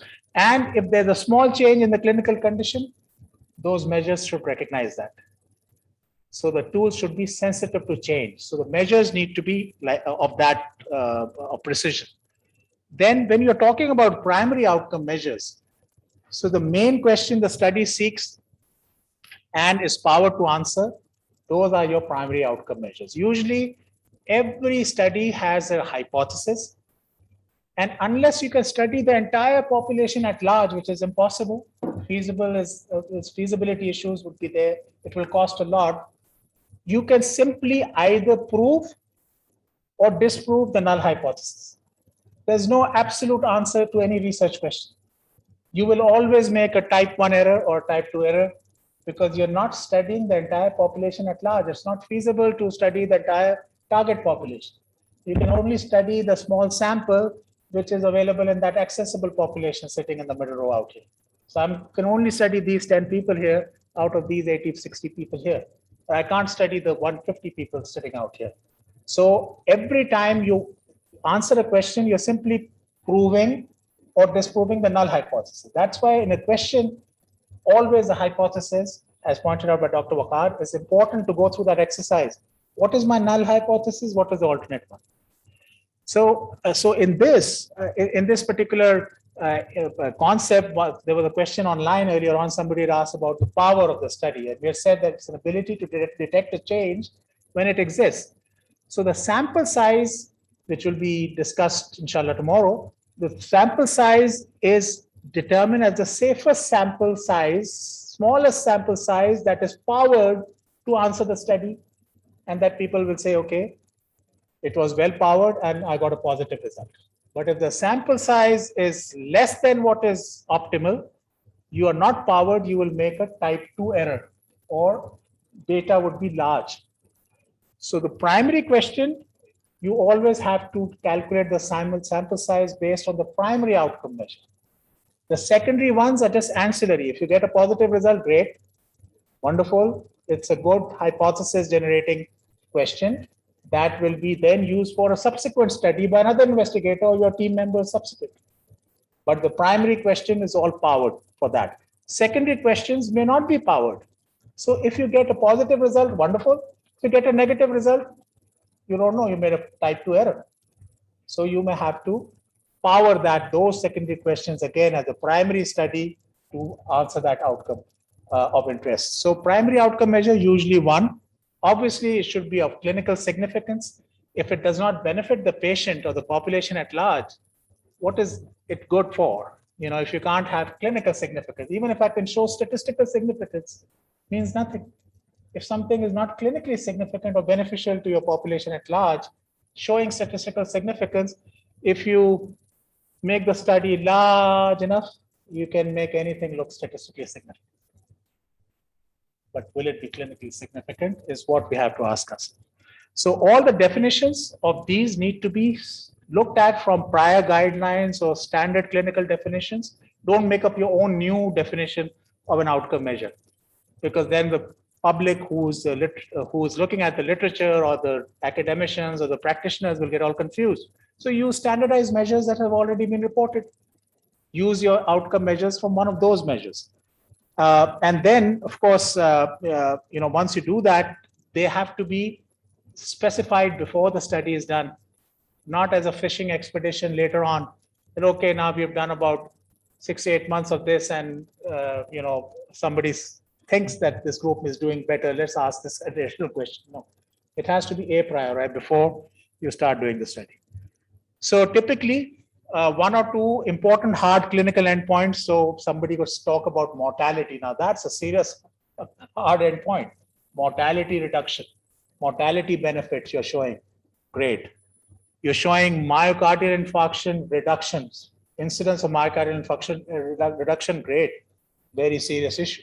Stroke, incidence stroke coming down, very serious issue, all those things.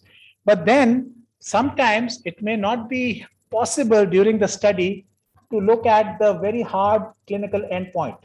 For instance, if you're looking at hormone replacement therapy to see if it benefits in terms of bone mineral disease, you may have to wait for 6 to 7 years to show that fractures are decreased by taking hormone replacement therapy. Of course, now it's being challenged in any case because of the women's trial showing that even those results were fallacious. But as an example, or let's say biphosphonates, if you want to take that as a group of medications, which will strengthen your bones and prevent fractures. But then if during that middle path, you can look at a marker, which is just a bone mineral density, something known as a T-score or Z-score, less than -2 standard deviations, and these are technical ways of looking at bone mineral densities, then they correlate well with the future development of fractures. So you can use that as a surrogate outcome measure. Not hard endpoint, but a surrogate endpoint. So either you use a hard endpoint of mortality, like in COVID, like some of us who've gone through COVID, you basically write up a will very quickly before the COVID takes care of you. So, so you need to have, so mortality was a very important hard clinical measure that all of us would be interested in. But in COVID, if somebody says, oh, after some time, after 3 years, these group of patients develop depression, yeah, fine, they might, but mortality is the big thing. So composite outcomes, people, when they use that, sometimes they're not sure if they can reach one hard clinical endpoint in that particular study. So they will say, okay, mortality or myocardial infarction or stroke or end-stage renal disease, at least one of them will be positive at the end of those 6 months. The trick is to make sure that all those 3 or 4 outcomes they're mentioning are clinically important outcomes. If any one of them is unimportant, somebody developing a little bit of left ventricular hypertrophy, but you don't know whether that is going to kill you or not. So yes, people can develop left ventricular hypertrophy because of uncontrolled hypertension, but whether it causes mortality, that's much more important. So if you include just LVH on an echo, left ventricular hypertrophy development, you might be able to show an outcome in the composite outcome earlier, but then the other clinical outcomes of interest like mortality and heart failure and myocardial infarction, which can kill, they are not there. So you want to make sure that when composites are there, you have to have all important outcomes of interest. Sometimes in phase 1 trials, obviously, we are looking at safety and dose escalation and tolerance. Those are outcomes of interest. In phase 2 trials, on a larger group of volunteers, you are looking at efficacy, whether the drug actually works or not, in addition to safety. And in phase 3 trials, which we are mostly concerned about in this course, randomized controlled trials, we are looking at clinical effectiveness in the real world settings through large randomized controlled trials on thousands of volunteers, up to 10,000 or more. And once you show superiority to placebo in 2 large randomized controlled trials, only then a drug will be approved. It's so difficult to get new drugs into the market. Okay. So now secondary outcome measures, they may be also good, they may be also important to measure, but because they are not used in estimating the sample size, any negative result would be a type 2 error. So you have to keep struggling to have another study to have adequate power with those secondary outcome measures as a primary outcome measure to answer that question. Even there, you will have false positive and false negative because you cannot study their entire population. It's simply not feasible. So in research, one question leads to another. And in research, you have to have an open mind with the uncertainty and build upon it for the next question. And you want to make sure that there's no fishing expedition. You're not looking for secondary outcome measures also by trying to dredge data. Data dredging is one term that is used. And you want to make sure that the number and frequency of measurements required to answer the secondary outcome measures is not overburdening the patients or the subjects who are included in the study. You want to make sure that it will not have an impact on the analytical plan. So all those things have to be carefully decided. So the investigators and the statisticians and the clinical research associates and the nurses all have to get together, put their mind together and say, who are we going to be safely studying with these inclusion and exclusion criteria to study these outcome measures to identify that primary question that Dr. Wakar posed for us for several studies. And it should be done ethically, because if we don't do it ethically, then obviously, if you know how to do research, great. If you know the ethics, great. But if you know the ethics, don't know how to do the research, bad. You know how to do the research, don't know the ethics, bad. You need to know both. You need to be able to do studies where you protect your population, don't let anybody abuse your population, don't let anybody exploit your population, don't let anybody take care of your vulnerable population and leave them to the mercy of all the wolves out there. It's a tough world out there. A lot of trials done by developing countries are done in African countries, and you know the reason? You don't have to guess. Where the burden of disease is not as much in certain African countries, and where the benefits are not passed to them subsequently. So this is all there. This is all part of the ethical history of mankind. We've been bad in several areas where it's been reported. So it has to come from within. Research is a big ibadah to me. The honesty and integrity in it is much more important than even knowing how to do the study. That's important. Okay, now once you decide these patients have to be recruited, the recruitment process, administering the informed consent, telling them, yes, you're eligible, would you like to take part? No, it's not just like that. It has the 20 elements that Dr. Shamail mentioned of research informed consent, 8 of which are mandatory.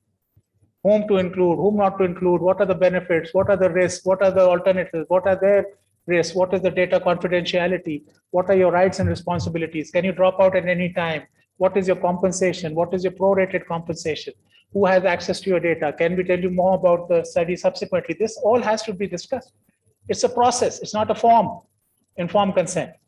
It's a process over days. It shouldn't be administered over 10 minutes and say yes or no, no. You need to then have them talk to you, back to you again. This is what we understood from the study.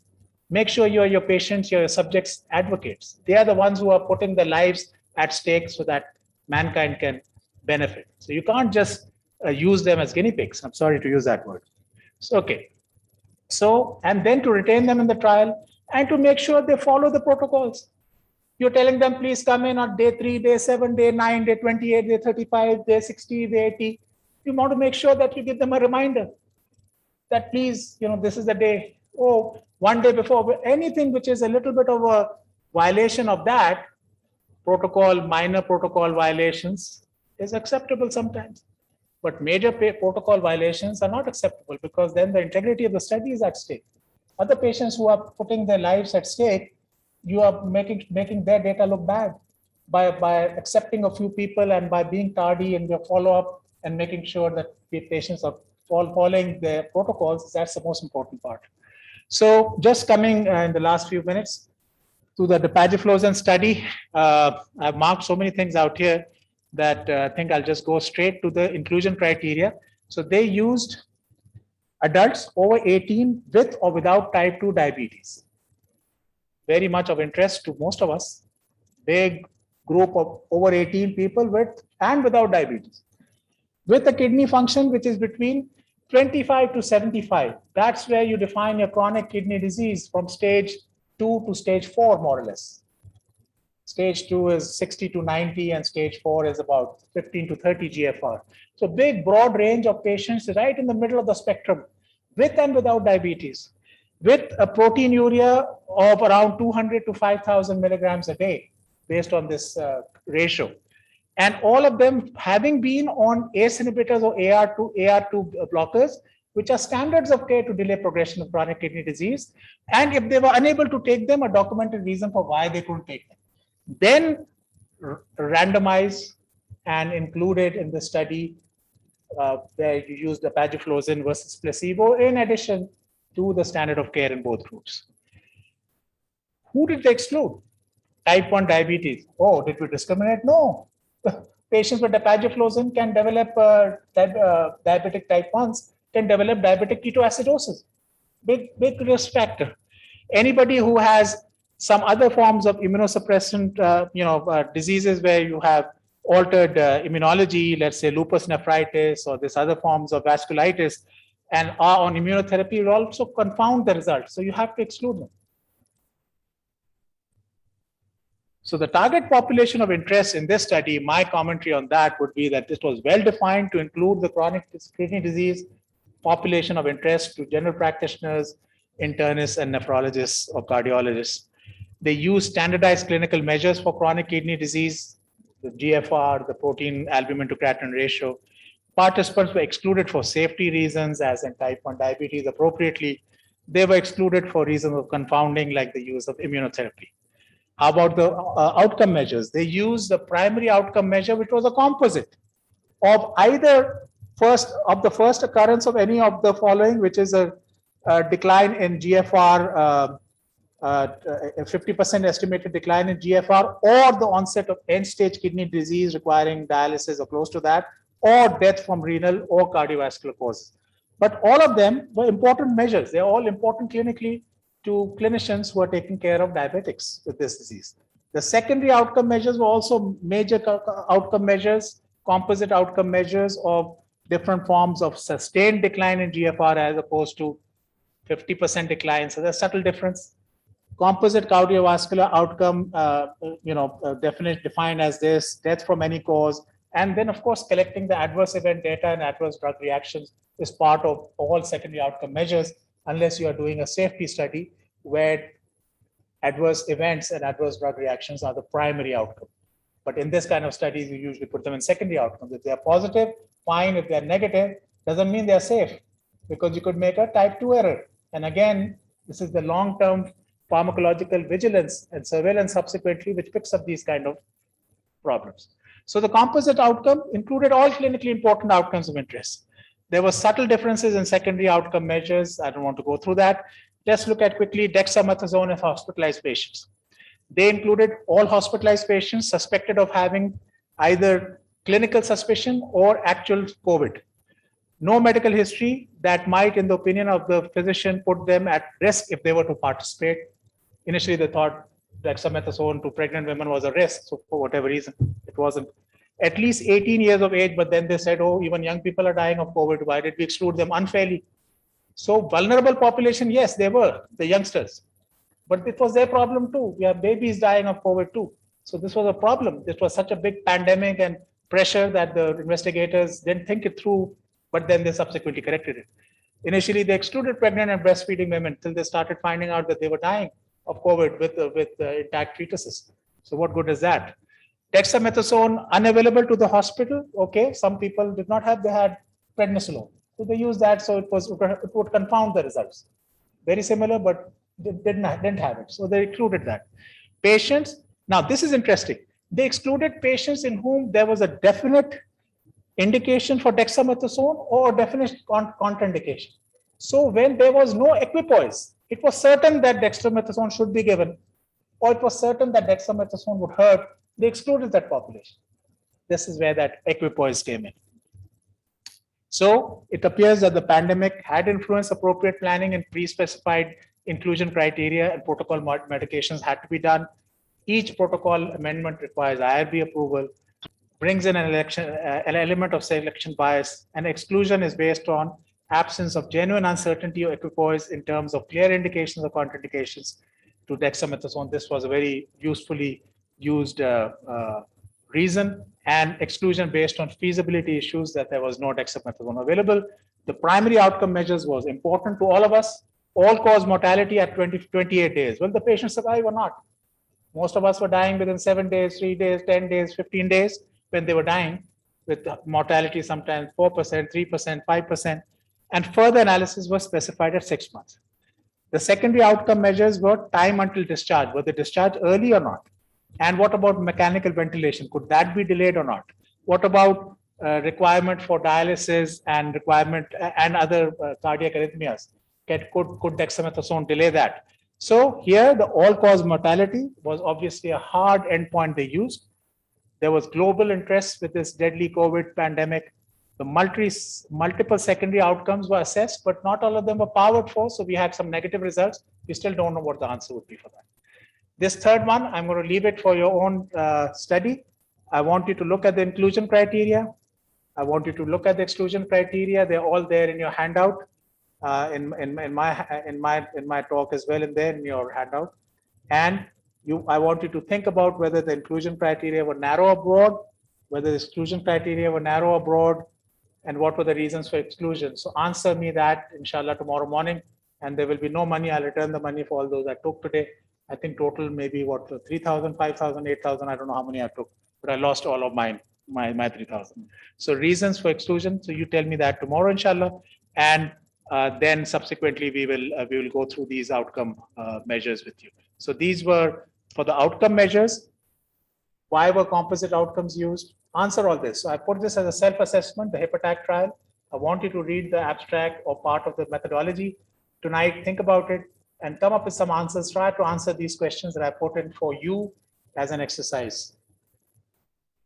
Thank you. So I think I'm out of time. I didn't give myself any time, but I've asked you a few questions. As director, I can't take that privilege. So if you allow me as the next speaker to take one question from Zoom, just read it out, please. So there is just one question Nazish has asked, which is those who are for sure getting benefit from DEXA, why they were excluded. So whenever you do a trial, placebo-controlled trial, there should be genuine uncertainty whether something works or not. So if something was known that, yes, in these people with dexamethasone and maybe underlying asthma, it would work, you can't exclude it. You can't randomize them to placebo. That's the reason. Any question from here? One last question. Yes, please.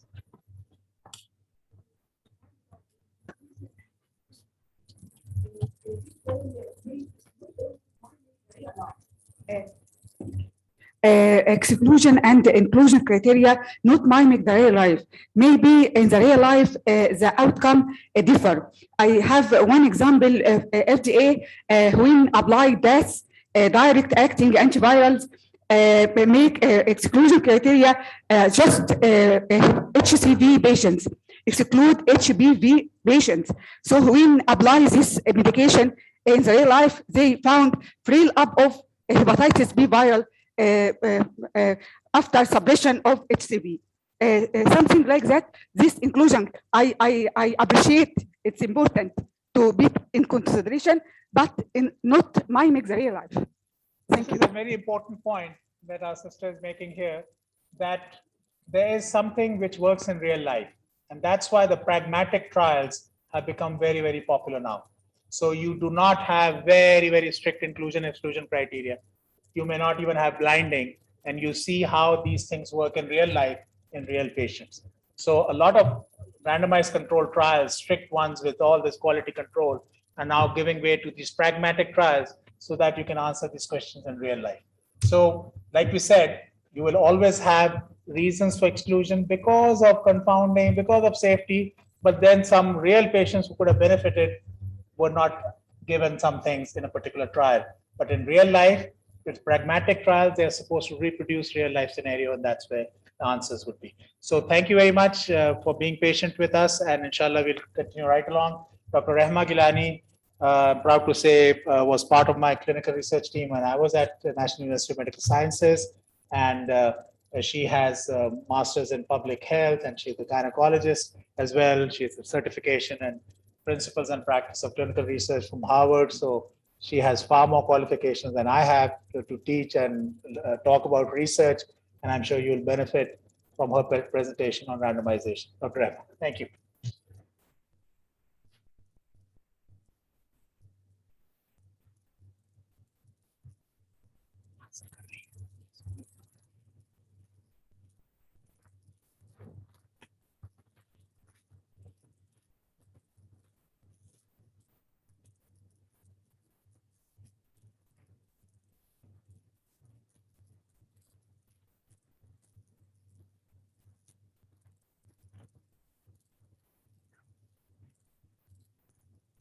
Assalamu alaikum. So thank you for that kind introduction, Professor Qadri. So I'll be discussing different issues which are related to randomizations and the techniques and the pitfalls that we usually encounter when we are conducting a trial. So the concepts which we'll go through during this presentation would be what, why, how, and finally few case studies which are being shared with you in the course. So if anybody would like to just comment, we have gone through what is randomization, just a single liner, anyone. So what do you think is randomization? We have been talking about it since the start of the workshop. So yes, please.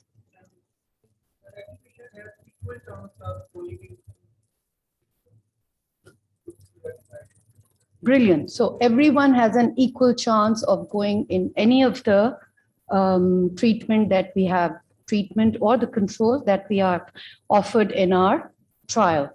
So building upon what Professor Qadri has said, it is actually all the individuals who have the disease, but you can't actually enroll everyone. So what you do, you ask for their consent, those who are interested in the clinical trial, those who meet the inclusion and exclusion criteria. We have covered these three aspects.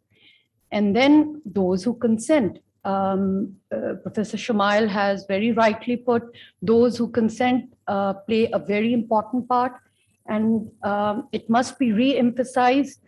Research goes hands in hands with ethics. So if you don't know ethics, there is no point of doing research. So we have people who have disease, who have interest in your trial, who meet your inclusion exclusion criteria, and then those who consent. Now comes the role of randomization. And as rightly put, randomization is basically a method of known chance. So you are statistically actually making it possible to providing equal chance to your participants to either enroll in any of your arm in the trial. The next question. So why would you like to randomize? So why not go for an observational study? We had a question in our chat box. A few of our participants would like to know, why do you think randomization should be done in a trial? And why make it different from an observational study? So we have been talking about selection bias. There are two important things which makes a randomized control trial different from an observational study. One is that you are taking away the power to select the participant. Because in this way, if you are selecting, it means the outcome that is going to happen at the end of the trial is maybe because you selected the participant. So that power by the researcher to select because of his or her a priori knowledge to select that eligible participant that might result in a favorable outcome, that power is being taken away from the PI. So one, randomization keeps away that selection bias. Secondly, is there anything else that comes to your mind when we talk about randomization? One is selection bias. Yes. What else? What else comes to our mind? See, in an observational study is, G, would you like to comment? We will have a comparable, yes, randomization allow for more comparability. And that is how we, that is how it is different from observational. In observational study, you match. And you are matching for known variables like age, their gender, their known covariates. However, when you are doing randomization, you, by intention, you are also matching for your unknown variables. So that is the beauty of randomization in a clinical trial. And also the element of unpredictability, that is also very important. And the element that you as a PI cannot alter the group of your participants. So if you are thinking, this eligible participant should, if you know the randomization list and if you are unblinded, you can say that this participant might be beneficial for the treatment arm. So let's, if you know the randomization and you think it's controlled, the next person who is coming might go into the control arm. What you will do, you will hold that eligible participant till you believe the treatment randomized list is coming. So that thing of biasness of the researcher to give, to give away your alternate hypothesis, that power is being taken away if you apply randomization in a true sense. So these are basic important concepts which makes randomization and a randomized control trial a far superior study design. Again, Dr. Kadri very well described whom and what to randomize. It's not only just the participants that we randomize, but it could be your provider and it could be places or hospitals. Now, how is it possible? You would like to randomize the surgical techniques being adopted by two different departments. So you can randomize those trainees. You could, in most of public health studies, you do quasi-experimental, you do cluster randomization in which you take the intervention in one cluster and then you compare that intervention in another cluster, which is the control. And that is possible in public health interventional studies.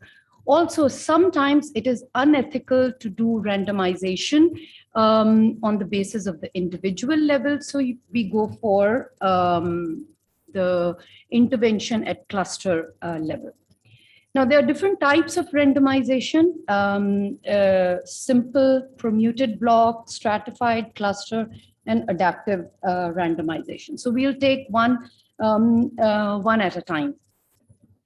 Now, a simple randomization. What you do in simple randomization is just for your conceptual clarity. It is just like flipping a coin. But in actual sense, we are not flipping a coin. But what you do is that, let's suppose you have got, as you could see, you have got 24 participants.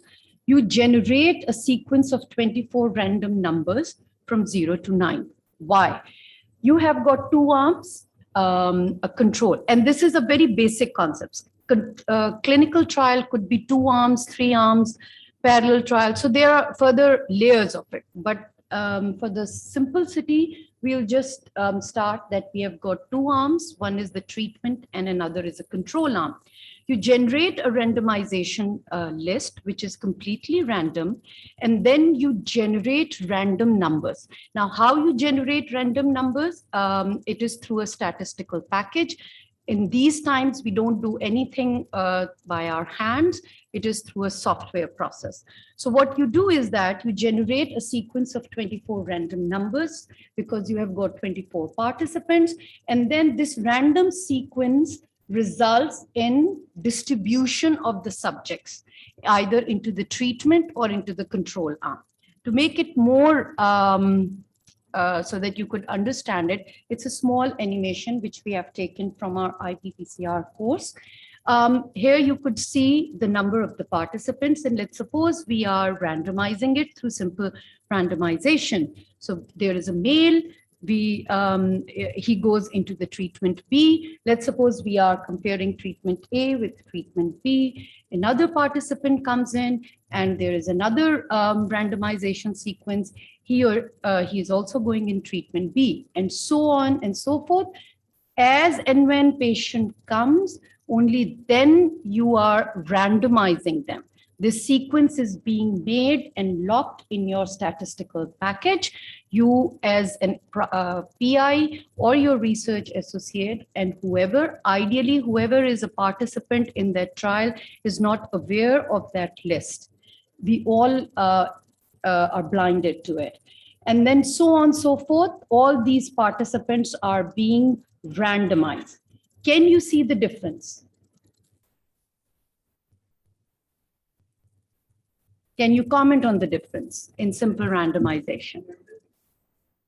Yes, yes, and yes. So simple randomization, although it's the most easiest thing and the most cheapest thing to do, it has got its pitfalls. And the major pitfall is the unequal balance of the subjects into groups, as well as the most important baseline characteristics, which might create biasness in your results, which might confound your results, can happen in simple randomization.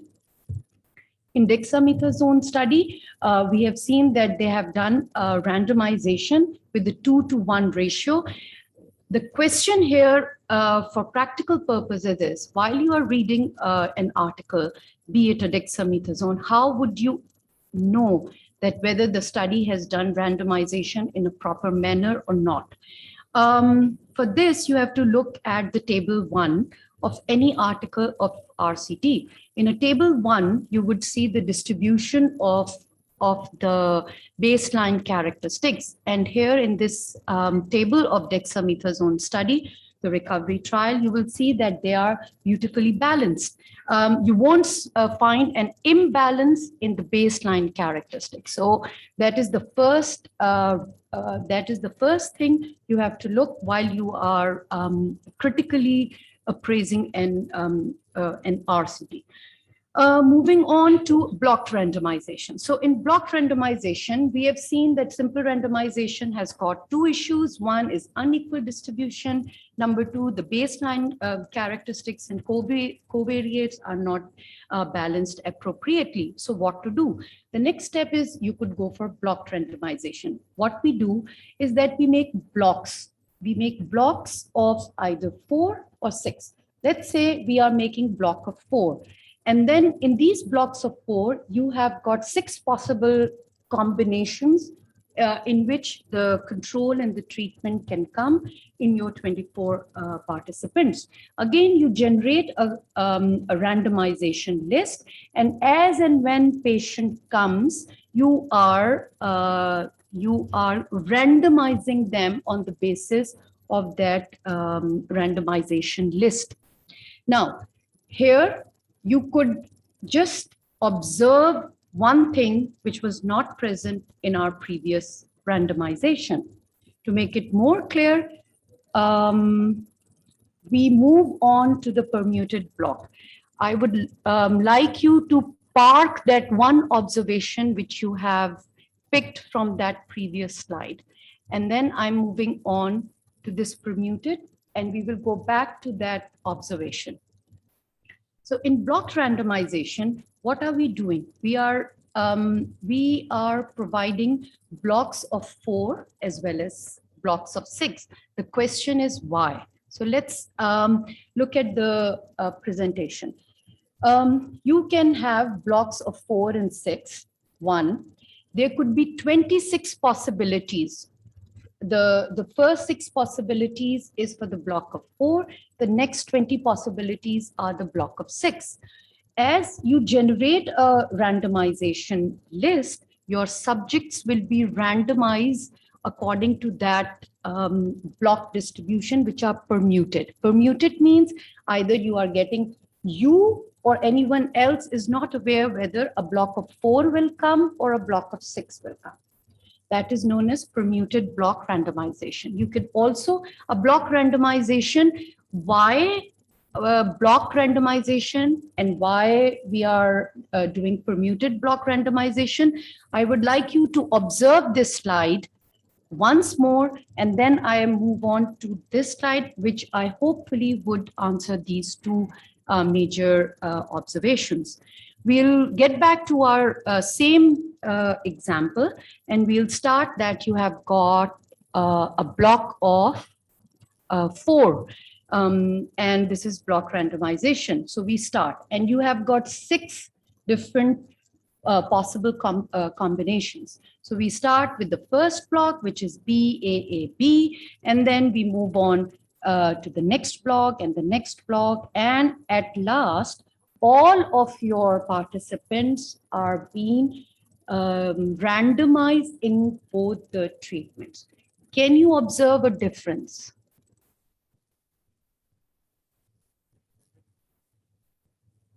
What is the difference? Can you compare it with the previous example of simple randomization?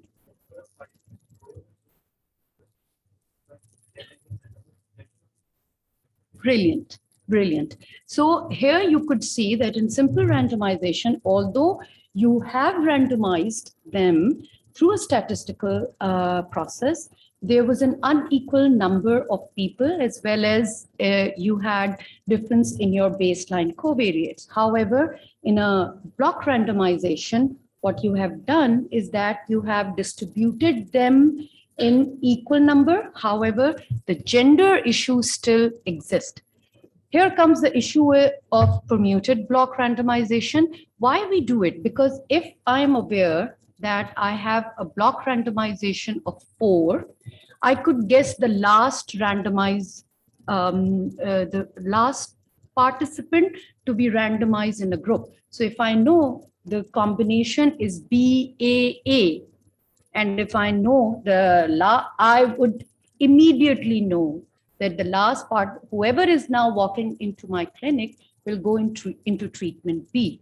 But if it is permuted block randomization, being there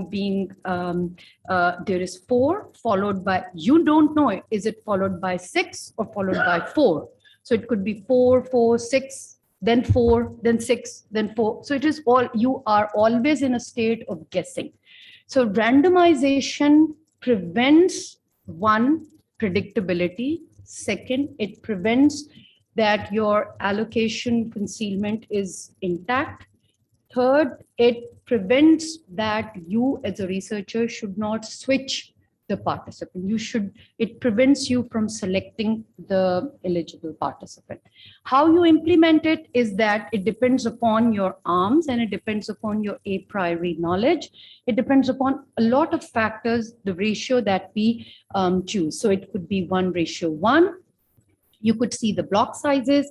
If you are comparing 4 different treatments, if you are as in a dexamethasone trial, it was 2:1, or it could be 2 different treatment comparing with the placebo. So it depends upon what type you are being, your research question demands. Then again, this is what I've explained earlier. It could be 4 or 6 random block size. And in a fixed block size, as I've mentioned, the intervention, the allocation concealment may not be, you may not be able to cover your allocation. The disadvantages, as you rightly put on, is you are unable to match your important baseline covariate. So the question is what to do. What comes into your mind? What should we do? So how to randomize here is stratification. So stratification, same principle, same block mechanism. The only thing is now you are stratifying on the basis of your important covariates, which could be your gender, which could be your site, which could be your stage of the disease, whether progressive, moderate, or mild. So you could do that. But bear in mind, it also comes with a price. So if you are making your stratification too many, it will make your power, it will reduce your power, and it will make your statistical comparison very difficult. So everything has to be balanced out while you are planning the type of stratification. So going back to the same example, so you now what we have done are the same number of people, and they are being stratified on the basis of their gender, and we are doing the same block randomization. And at the end, what we are looking at. So at the end, we are looking at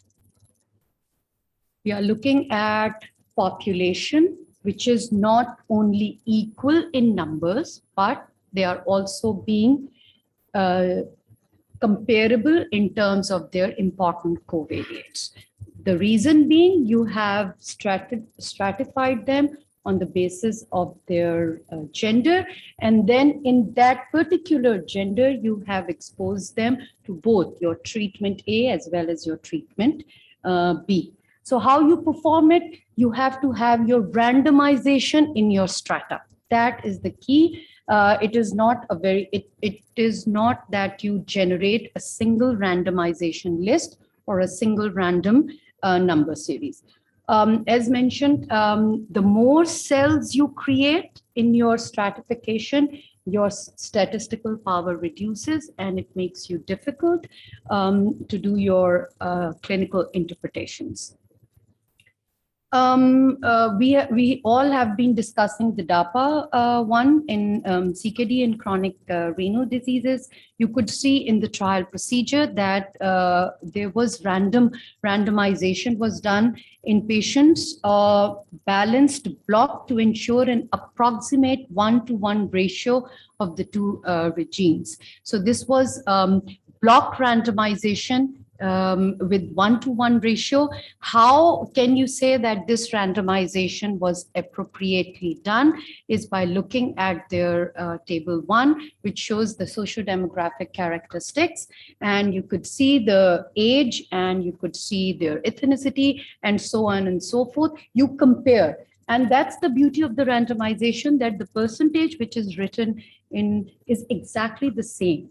So that gives you an idea. Another article that was being shared was the HIPAATAC trial, and that also shows that the randomization was done in 1-to-1 to accelerated surgery or to standard of care. And here you could again see, it's amazing that you would find comparable comparable characteristics of the participants. Finally, we move to the cluster randomization. Cluster, as I said, it is not at the level of individual, it is the level of a cluster. So whatever, if I take this cluster of participant and compare with one of the courses which we have done at NUMS, so it would be a cluster of this cohort comparing with that cluster in another university or at another setup. So but the results would be applicable at the individual level. And usually these kind of study designs are applicable in public health settings.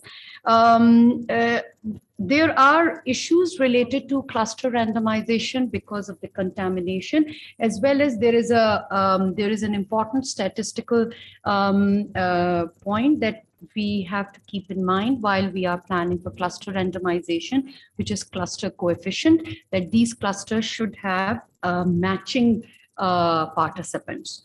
So how you implement, it's the same mechanism, you adopt the same randomization process. Now the question is is it cluster randomization or is it cluster sampling?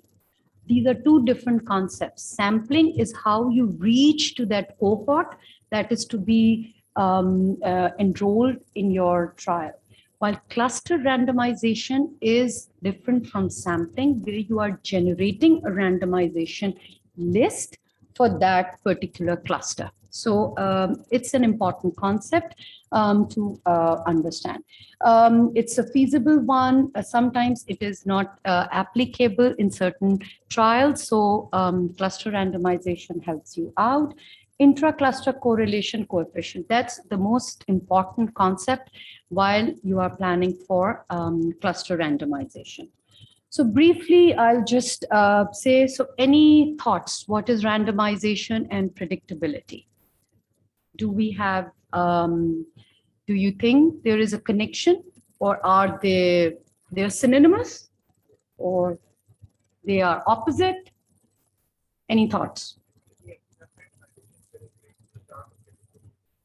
Yes, so they are just opposite. So you don't want anyone to predict. So randomization is actually preventing. So randomization and blinding. Any thoughts? If you go through those three case studies, you will find some studies were open label, some were blinded. So randomization goes hand in hand with some of the concepts, which I think Dr. Ahmad is going to touch upon. And you will come to know that it's very important how you maintain your blinding and your allocation concealment. Then is again a concept which I touched in my previous slide, is random sampling and randomization. Two completely different concepts. Random sampling is the technique of how you reach and your justification why you have chosen that particular population. So that is a sampling technique. Randomization is a concept of removing selection bias predictability in clinical trials. Randomization and equipoise. So we have talked a lot about equipoise. No randomization is completed if there is no principle of equipoise. So you have to establish the principle of equipoise before moving on to any concepts of internal validity.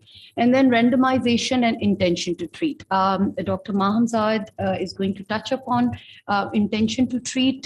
It's just intention to treat analysis is basically based on randomization. So you have ITT, which is randomized as analyzed, analyzed as randomized. All those who are randomized are going to be analyzed in your statistical analysis. So $1 million question, what is then the best type of randomization? There's no right or wrong in it, but what the literature says is that it depends upon your sample size. If you have a small study, it is extremely difficult to give the right answer or right kind of right type of randomization. However, in a large scale study, any type of randomization works. Usually we go for block randomization or simple randomization. However, in most of the oncology studies, you usually stratify them on the basis of the stage of the disease. So with that, I conclude my presentation, and I'm sorry if there is any other question. Thank you, Dr. Rahma. Excellent presentation. So just we have now a good 9 minutes for clarification of concept on randomization. Dr. Maham, do you have any questions from online that you'd like to take first? If you could just repeat the question and maybe Dr. Rahma can respond. You have a question? To summarize cluster randomization. So somebody wants a clarification of cluster randomization. So, so I'll go back and you could see that what cluster randomization is. So cluster randomization is actually randomization could be done at the level of individual, which we do in clinical trials. However, let us think of in public health intervention. And in a public health intervention, you want to see whether a new intervention can work better in a certain scenario. And public health interventions are usually at a mass scale. It is for population. It is not intended for a small scale of individuals. So in those scenarios, what you do is that you take a whole cluster. Now that cluster could be the population catchment area of that particular basic health unit, catchment area of that hospital, or it could be your school population. It could be a community intervention, behavioral change intervention, or it could be an intervention of mass health promotion, health education intervention. Now, in those type of research questions, it is not about how one individual is behaving. You want to see that intervention, how a community as a whole is behaving. So in those scenarios, we do cluster randomization. And as you could see on the slide, it is you take small units and then those units are being exposed to your intervention and control. So if, to make it more clear, within that cluster, you have a sample size. It's not that you have taken 5 clusters. So you do randomization in those 5 clusters, which cluster is going in the intervention and which one is going in the control. That's your first layer. And then within the cluster, you have 2 options. Either you do randomization of as and when individual is coming in that cluster, or once you have done the randomization at the level of the cluster, you would say all those clusters with random 0 or 3 will go in the treatment, and those with 1 and 4 will go into control. But there's a big but, because there is a lot of contamination chances when we do cluster randomization in close proximity. So there are a lot of pros and cons while you are thinking or pondering about cluster randomization. I hope I made myself. Thank you very much, Dr. Rehma. I'm sure they can look you up online and spend another few minutes on that clarification if required. Any question from here on site, please, regarding randomization? Anyone has any clarification or concepts that you like? We still are well in time. We have 5 minutes, please.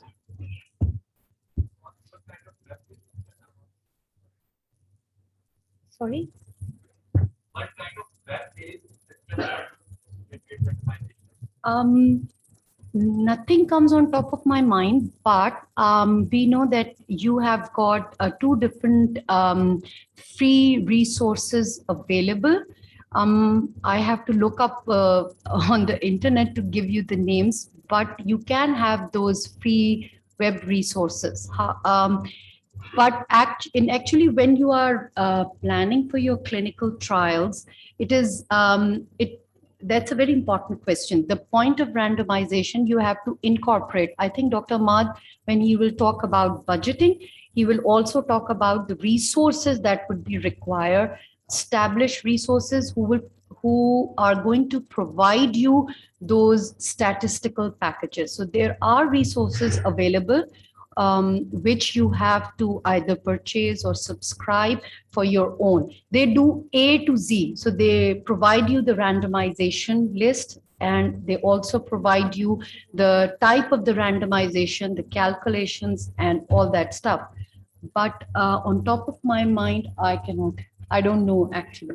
So Dr. Ahmad, you can maybe share the experience from the HEPATAC trial that you went through, and you had a web-based interactive randomization. Yes. So what was happening was in a trial, as soon as the patient comes and we qualify for the... Dr. Ahmad, kindly use the mic.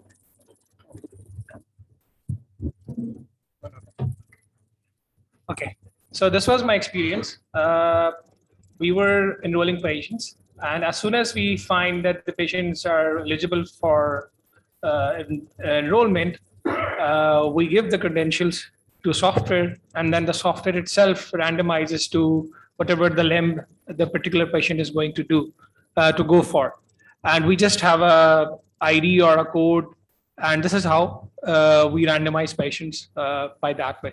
So usually there are softwares which have all these concepts built in, and they're very user friendly, and we just have to give the numbering and what they decide that this is the arm this patient is going to. At times they actually don't say this at times that they which arm, but they just say that pick this or pick this. This is the arm they're going to go for. I hope this answers your question. Thank you. We still have time. Anyone online that you'd like to answer, Dr. Mahab? Any other question? Any other question online? They're asking if is there any difference between block randomization and permuted block randomization? So block randomization means that you are creating blocks of your complete sample size population. What does that mean is that instead of simple randomization, in our example of 24, we created blocks of 4 so that we could balance out the number of the participant going in each arm. In permuted block randomization, what you are doing is you are making variable size of the block. It could be 4 or 6 as shown in my previous slides. The reason why permuted block randomization is usually done is in order to remove the element of predictability. Because at the end, if it's as I mentioned earlier, if it is a block of 4 and you know A, B, B, you will immediately guess the next patient coming in your clinic would go into A. So in order to remove that element of predictability, you don't know that block is either 4 or 6. So if it is, you might think it's 4, but it came out to be 6. And you might think it's 6, it came out to be 4. So that is basically permuting, means changing it altogether. So that is permuted block randomization. Thank you, Dr. Ahmad. So we still have time for 15 seconds for another question. Anybody has any question, shoot please, right now. Yes.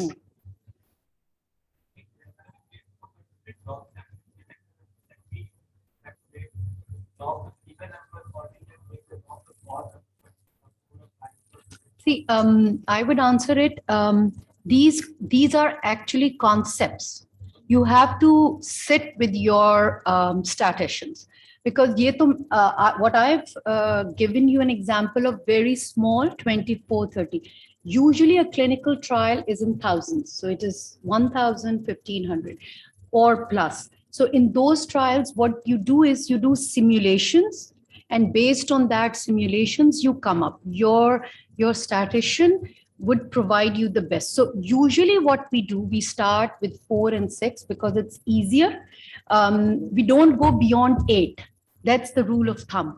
So you do 4, 6, 8, 1, and the other is your number of arms. So as you observed in my previous slide, it could be 1:1, 1:1:1:2. It could be 2:1:1:1. So it depends upon a lot of different elements that you actually come up with a block size. Thank you. Thank you, Dr. Rahma, and we'll move right along. And just as a reminder, we are going to have the session on allocation, concealment, and blinding now by Dr. Imaduddin Saqib, followed by another keynote talk by Professor Sarfraz Niazi from University of Illinois in Chicago, and he's going to be talking about bioequivalence studies. But before that, I have the pleasure of introducing Dr. Imaduddin Saqib, who is a clinical research associate at Maroof Clinical Investigation Center, and he graduated from Shifa College of Medicine in 2016, and then subsequently spent some time in pathology. And last 1 year has been a very important member of our clinical research team out at Maruf, and he's also a certified clinical research professional. So over to you, Dr. Iman. Thank you.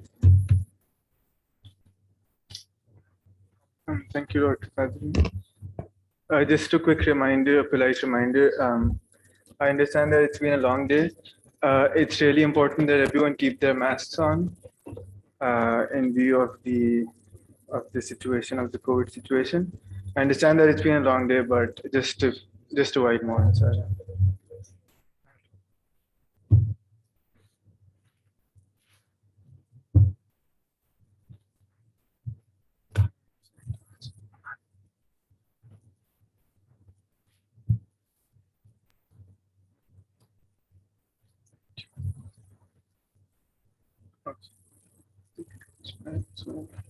Okay, so I'm going to be talking about blinding and allocation concealment. So you have the ethics of randomized control trials at the back of your mind, and after that, like you formulate a research question, you've decided what you're going to be what you're going to be searching up, looking up, or investigating in your trial, and then after that, you've gone on, you've decided the outcome measures. These are the primary outcome measures. These are the secondary outcome measures. After that, once you've decided that, you decide what randomization process you might be needing. Once you've decided the randomization process, now comes like you've decided the randomization process at this particular point in time. So then comes a blinding and allocation concealment. So I will be talking about this. We'll start with allocation concealment. If anyone could volunteer as to what their view of allocation concealment is.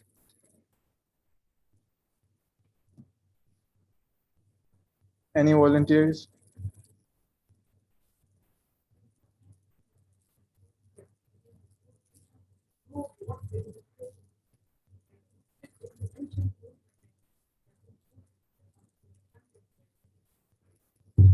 Okay.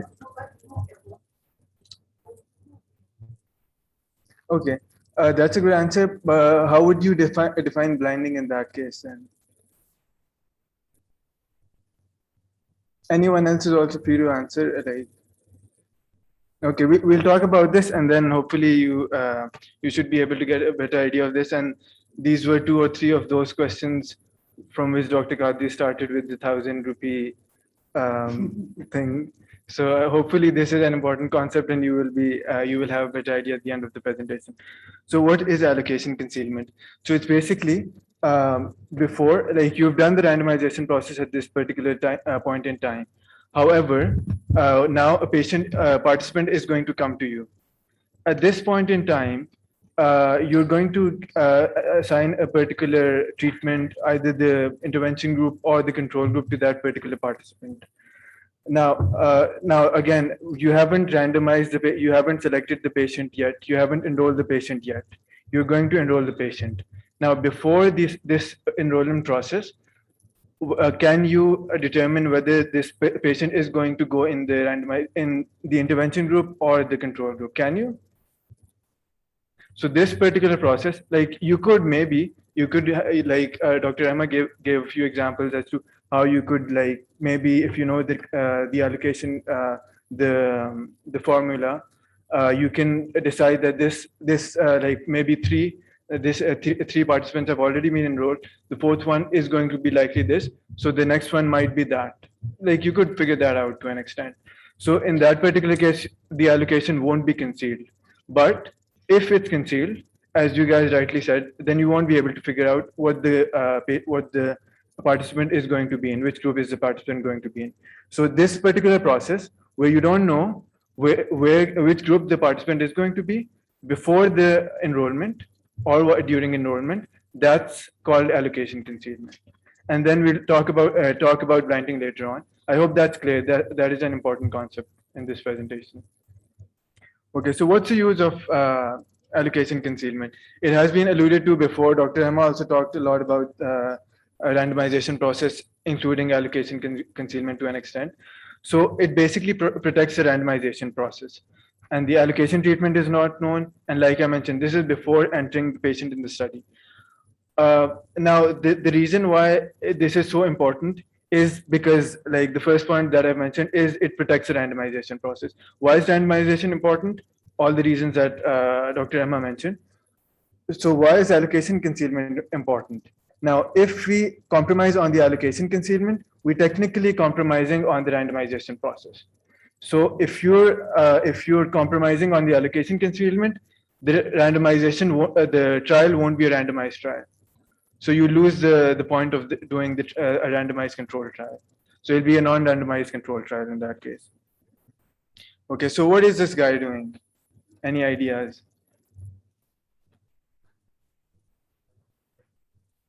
Yeah, so basically this the envelope contains an assignment, like it mentions B. So the participant is going to be in the B group.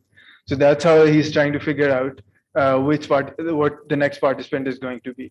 Now I have a couple of envelopes here right here with me. I won't be able to show it.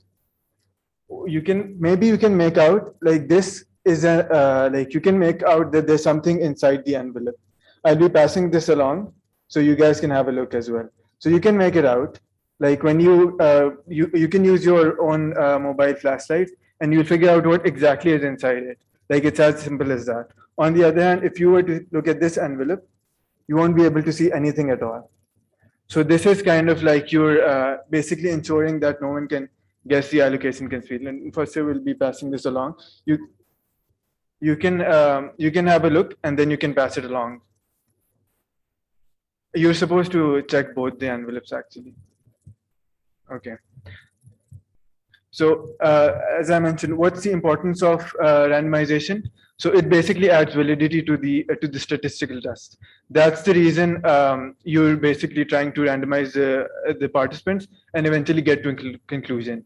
As Dr. Qadri mentioned, James did the first trial, but even though it did show clinical significance, but when it was statistically investigated, it didn't have any statistical significance. So randomization adds that particular validity.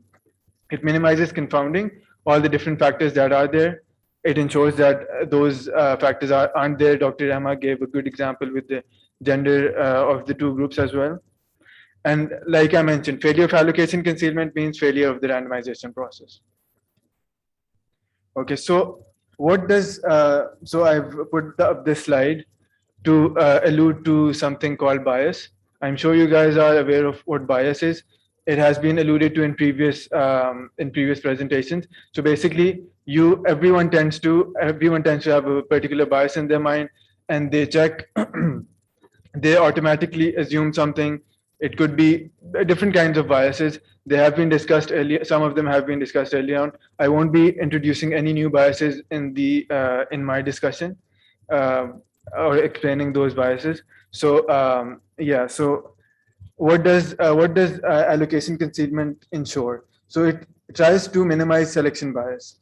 So as Dr. Rahma mentioned earlier on, if you have selection bias, it becomes difficult for you to generalize it to the population. So basically, you're picking the population, or you're selecting which particular participant is going to go in a certain group. So you're basically adding selection bias to it. So what that results in is that the study population becomes unrepresentative of the target population. The measure of risks and benefits are like they don't remain generalizable after that, and they affect the internal and external validity. The external and internal validity, I won't be talking about this, just was covered to an extent in the quiz that Dr. Qadri went through. So a few key points of allocation concealment. So this happens before the randomization process, as I stressed on before as well. Now, allocation concealment, as we'll see in blinding, blinding might not always be possible. Allocation concealment is always possible in an RCT. You can always conceal which group the participants are going to go into. Maybe after the randomization process, it might not be as apparent, but then it might not be as feasible to blind the patient. But before that, you can definitely conceal allocation. So intervention group versus control group, you're basically making sure however many intervention groups there are, if there's one or if there's multiple. Similarly, if there's one control group, if there's multiple, again, you can always conceal the allocation. Okay, so I mentioned earlier on as well, like failed allocation concealment means failed randomization. The trial won't be randomized.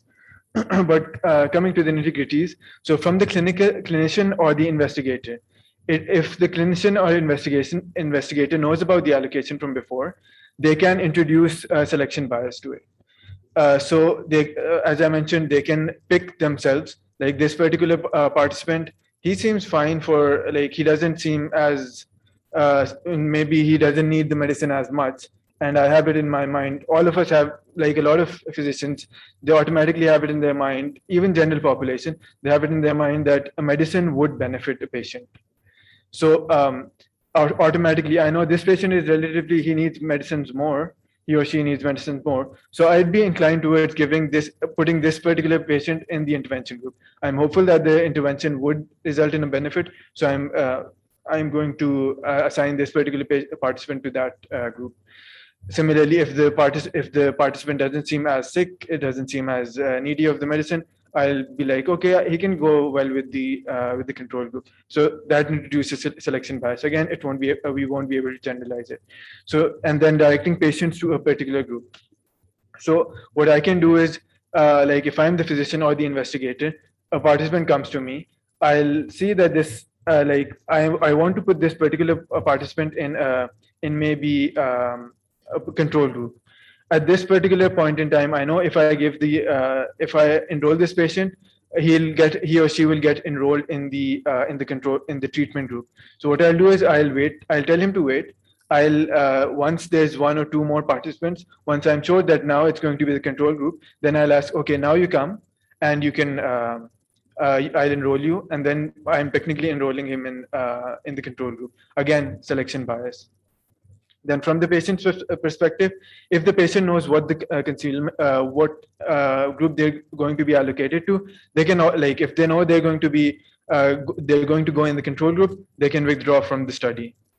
That would again result, like, we won't get as good results then they can also, like, if they know that the next two will be control and the one after that will be intervention, they'll be like, okay, right now I'm going to be enrolled in the control group, so I'll wait. Once I can sit outside, I'll see if two more participants, once they've enrolled, then I'll go on and enroll myself so I can get the intervention. Again, all of these will result in bias. So examples of failed allocation concealment, I did, like you can, the envelopes I showed you, that was a prominent example of failed allocation concealment. So holding envelopes up to bright hot lights reveal upcoming assignment. That's what you guys actually checked. Then opening unsealed assignment envelopes, and I'll be showing you a video in a short while. Then opening a well-sealed opaque envelope prior to consent. Again, you will know the allocation. Then opening envelopes until desired allocation found. Different weights of the envelope. Again, everything, we'll talk about this in detail later on with blinding as well. So everything needs to be exactly same. Like if there's a slight difference, like the envelopes I showed you, even if both of them, like if neither of them were visible, like the contents weren't visible, you could easily tell one is brown, one is white. So you can tell brown would probably be something, white would be something else. So they have to be identical in all aspects. The medicine, how you're going to give it to the investigator, to the participant, the taste of the medicine, the order of the medicine, everything. We'll talk about this later on with blinding as well. And then asking central randomization centers for several assignments all at once. So you'll get an idea. And then appearance of drug containing label. So this is a short video. You guys can have a look. This might be interesting. This is another way of reaching the allocation concealment. A kettle and steaming them open.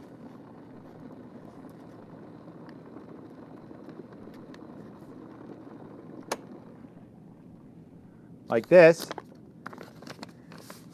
finding out what the patient was in, and then carefully sealing them back and putting them back. So he basically, so the envelope was sealed, but then he used steam to open the envelope. Like that kind of helped the envelope to open, and then he saw the allocation, and then he sealed it back. No one would know except himself. So again, this needs to be taken care of. And again, what we can do is we can minimize the bias to the maximum extent possible. We can't exactly prevent it altogether. Okay. So this is an example. Dr. Emma has talked about stratified randomization and all those concepts. So I won't be going in detail, but then one suggested or proposed solution could be to create multiple blocks, different size block and everything. Okay, so this I've taken from consort statement. This will be discussed tomorrow. Basically number 9 and 10, they talk about the allocation concealment and how it should be implemented. So that is an important aspect of any clinical trial protocol, as well as a study that the randomized control trial, that the consort statement needs to be kept in mind. Okay, so this is kind of an ideal allocation concealment. So coming to blinding. So any ideas what blinding is?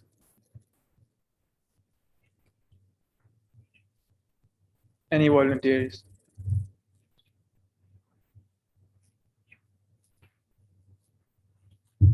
Anyone?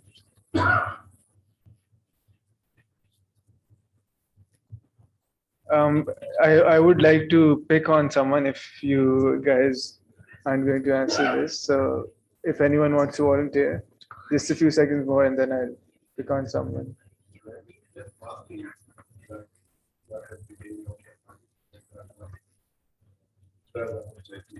Okay, that's true. Like blinding and masking are used interchangeably a lot of times. So it's basically like the status of the patient, the status of the clinician, the status of the investigator, and the status of the assessor and statistician with regards to whether they know which group the patient is assigned to. Now, this is after the randomization process. This is what differentiates, like that's an important component which differentiates blinding and allocation concealment. This is after the patient is enrolled and he or she has been randomized. Okay, so we have like quite a few different types of blinding. So you have single blind, double blind, open label, triple blind, and blinding. And then there's quadruple blind as well, which someone asked earlier on in the ethics presentation, and that was explained earlier on. So what is single blind? So single blind is basically that the participant does not have any idea which group he is assigned in after randomization. Double blind is the participant as well as the investigator do not know, like neither of them know what group the patient is in. Triple blind is that the clinician or the assessor, they also, like all three of them, none of them know which group the participant is in after the randomization process. Open label, again, we'll talk about these later on as well. Open label is when there's no blinding at all.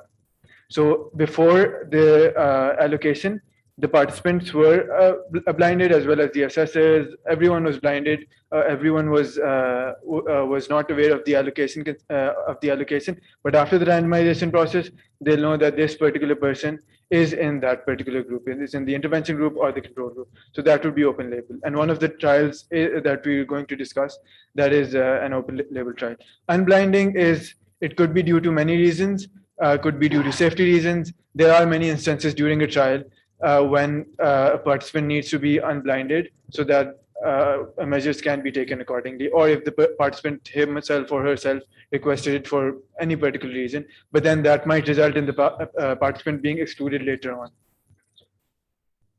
Okay, so double blind clinical trials. Now, an important disclaimer here is that even though I've used these terms in my presentation, a lot of authorities, they're not very much in favor of these terms. The reason being is that all these terms, they're pretty vague. So even though single blind is like, you can use single blind and you might mean that the clinician is blinded. So that kind of gives a wrong impression. Similarly, double blind could be like, even though it's mostly taken as the participant and the clinician are blinding, but it could mean that the assessor is also blinded and maybe the clinician isn't or the investigator isn't. So they're kind of vague. So it's best while writing a protocol or an article, it's best that you specify which parties are blinded to the process. So if you don't blind, what will happen? So with regards to the clinicians and the investigators, that will have an effect on the management of patients. So if I know that this particular patient is getting is in the intervention group, I might be automatically inclined towards treating this patient better. Maybe I'll think that I'll do some extra investigations. I'll take better care of this patient, so I can because this might end up giving some good results. So then I can use that later on in my studies. Again, a lot of times, or most of the times, the bias that is introduced isn't exactly out of bad will. It's mostly with good intent, but then that would kind of hamper the randomization process and eventually the results of the trial.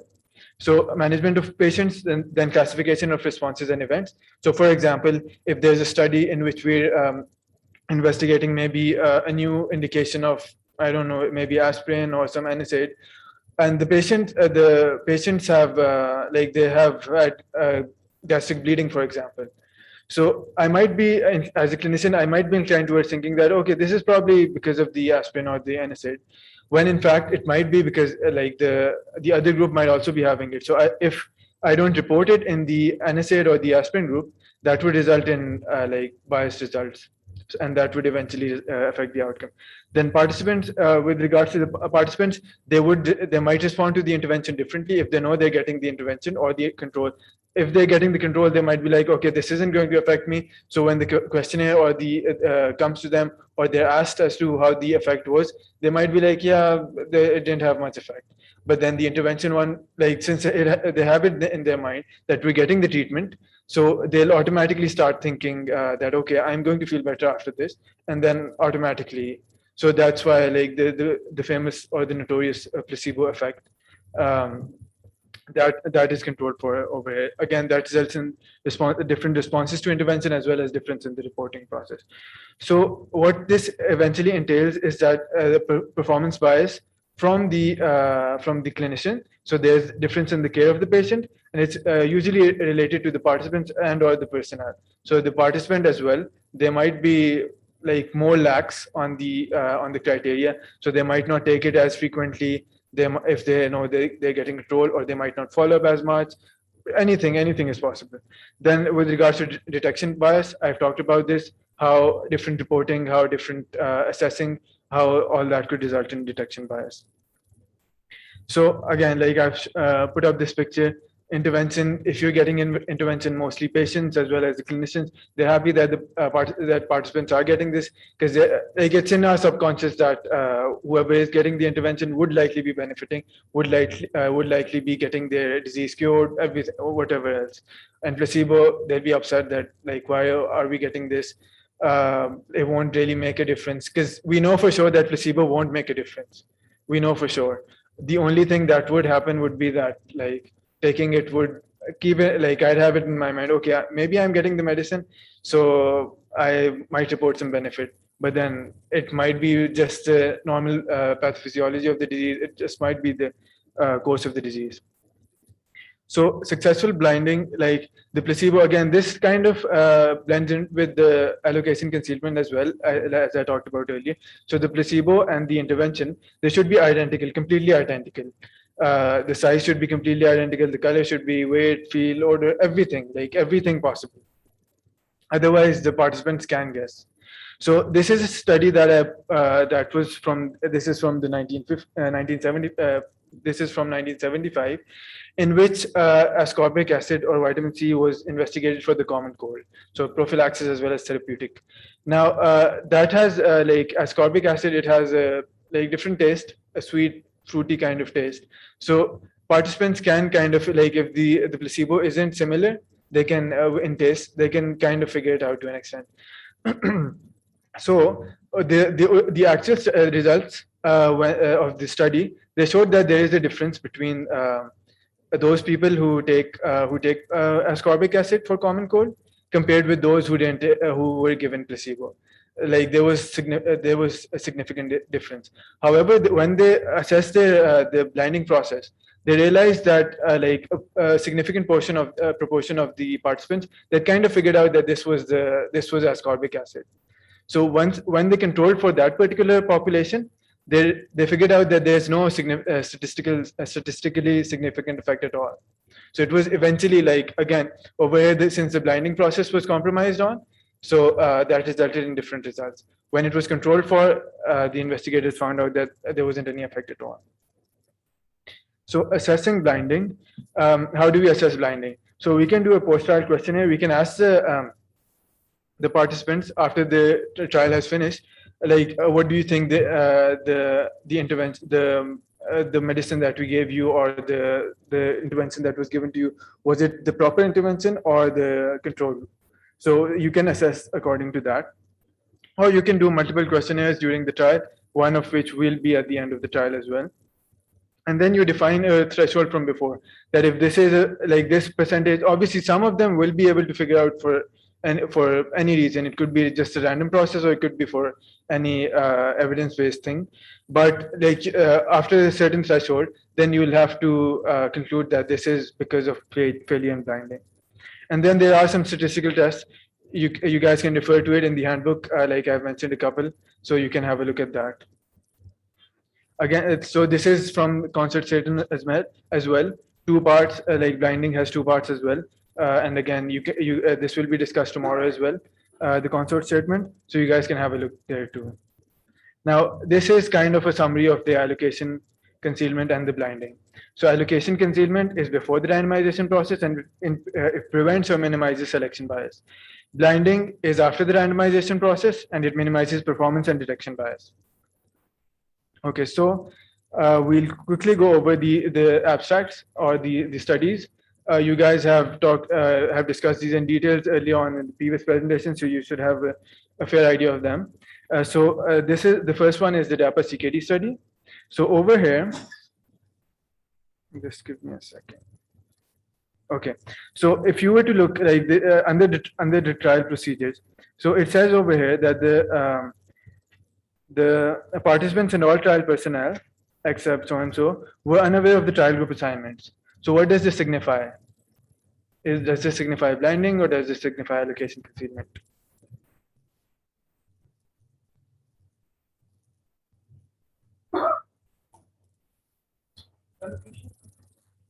Okay, who said allocation concealment? Why? Okay, and thank you. And someone said said blinding as well. Who was that? Why blinding? Okay, so even though like it is kind of like maybe you can conclude to an extent that it's possible that they did not know that there was allocation concealment, but this is more suggestive of blinding. It doesn't specifically state that there was allocation concealment. What does, however, state that there was a proper allocation concealment was the fact that the medicine and the placebo were packaged identically with uniform tablet pairs, labeling, and administration schedules. So, like from before, they couldn't have like the investigators or the participants couldn't have figured out that this was that particular allocation. So again, like both of them are suggestive of blinding as well as allocation, but the first thing is more suggestive of blinding, and the second one is more suggestive of allocation concealment. Okay, now this was just like basically I was showing how to access the protocol of the particular trial. You can especially in a lot of credential like well-established journals, you can go to the supplementary material, get to the protocol, and you can get an idea of the details of the allocation concealment and the randomization process, as well as the blinding process, everything in detail. Now this particular study, the recovery trial, over here it's mentioned open label. So we know that there was no blinding at all. So after the randomization process, there wasn't any blinding at all. Before that, it does mention that they were randomly assigned. So it is likely that there would be the allocation concealment would be there, but then they've just mentioned randomly assigned at the moment. Coming to the actual study, under the methods or the procedures, it was mentioned randomization. Just a second. Okay. Randomization was performed with the use of a web-based system with concealment of the trial group assignment. So we know here that there was allocation concealment. With regards to the blinding process, we know that this was open label, so everyone knew which treatment they were getting after they were randomized. Now, with regards to this, the HIPAATAC trial, so over here it's mentioned, this is the abstract again. Just give me a second. Okay. So it says that research personnel randomly assigned patients and varying block sizes. So all this, like, it does suggest that there was allocation concealment. Similarly, just give me a second. Okay. So patients, healthcare providers, and study personnel were aware of patients' allocated treatment assignments. So they knew this after the randomization process was done. Now, why was this difficult in this particular situation? This, as you guys would have might have read the abstract, or you will review it later on, maybe in the evening. So this was a surgical trial. So you can't exactly blind patients to surgery. Like, either they're getting the surgery or they're not getting the surgery. So it's difficult to blind patients in that particular scenario. You can control for that by doing sham procedures or placebo surgical placebos. Like, you could do 2 surgeries, maybe 1 surgery in which there's nothing going on. You just open the patient, you just operate on the patient. And in the other one, you don't operate on the patient. In the other one as well, you operate on the patient and you are actually doing the surgery. But again, there are some ethical concerns with regards to that. And a lot of ethicists, they're not in favor of this anymore. So for that reason, blinding was not possible in this particular trial. So if there's any questions, I can answer them now. Otherwise, later on, you guys can send it on at this email address as well, and we'll address them. Thank you, Dr. Madhuddin. Thank you very much. Again, the floor is open for discussion or questions. First, maybe online. Maham or Dr. Rahman, do you have any question online that you'd like to repeat? Ahmad, a lot of the questions have been answered. There was most of the queries were related the difference between blinding and allocation concealment. So the conceptual clarity has been made. Okay, thank you. I'll just quickly summarize it again, the blinding and allocation concealment process. So blinding is basically after or if I start with allocation concealment, that is before the randomization process. Now, a participant comes to you and you're going to enroll the participant in the study. So at this particular point in time, you should not be able to figure out, or anyone participant or the investigator or anyone, they should not be able to figure out that this particular participant is going to go in this particular group. This concept is called allocation concealment. So this is before the randomization process, before the enrollment process, or during the enrollment process. So you should know that. If you know it, it will result in selection bias. After the randomization process, you've randomized, as an investigator, you've randomized the participants. The participants are in the allocated group. Now, at this particular point in time, after the study is being started, or the randomization process has been done, the groups have been allocated. At this particular point in time, if you're able to tell whether if you, or as the investigator or the participant or the assessor or whoever, if you're able to tell, that results in a compromise in blinding. This does not result in a compromise in allocation concealment. So after the randomization process, blinding; before the randomization process, allocation concealment.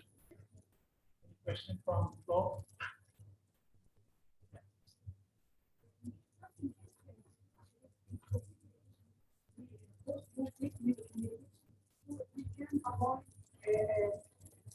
Allocation, concealment, and the blinding. But if we compare between surgery, like the third case, between surgery and the medication, so both of patients and the investigator know which is which. So in this case, we can ask a third party to take the outcome to cut this bias. Okay, thank you. Exactly. That was a good question. So, as Dr. Qazi mentioned earlier on the hard outcomes. So, and if I use the example of the recovery trial that we discussed, recovery trial, one of the primary outcomes was mortality. So that's a hard endpoint.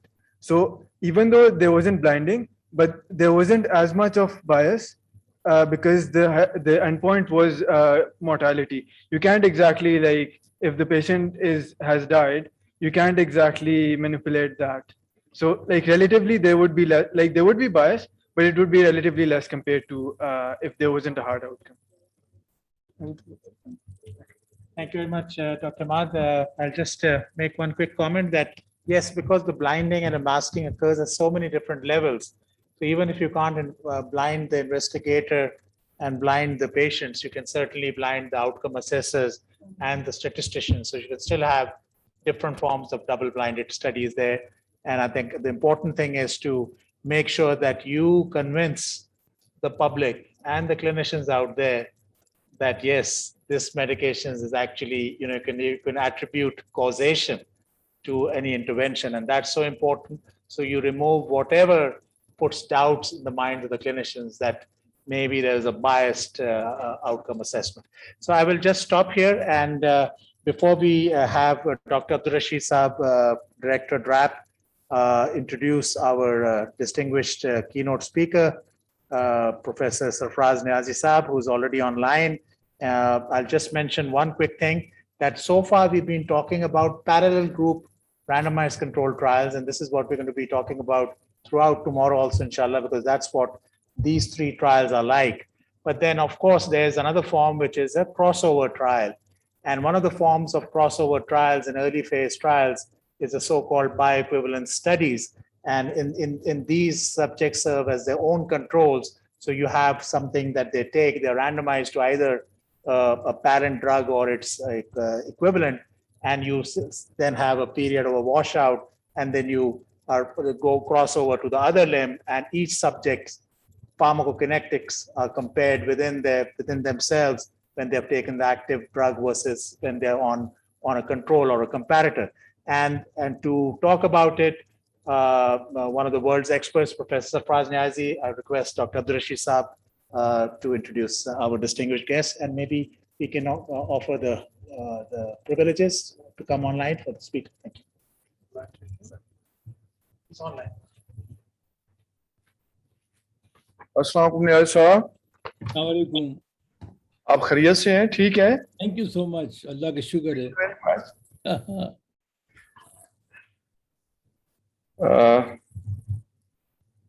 Dr.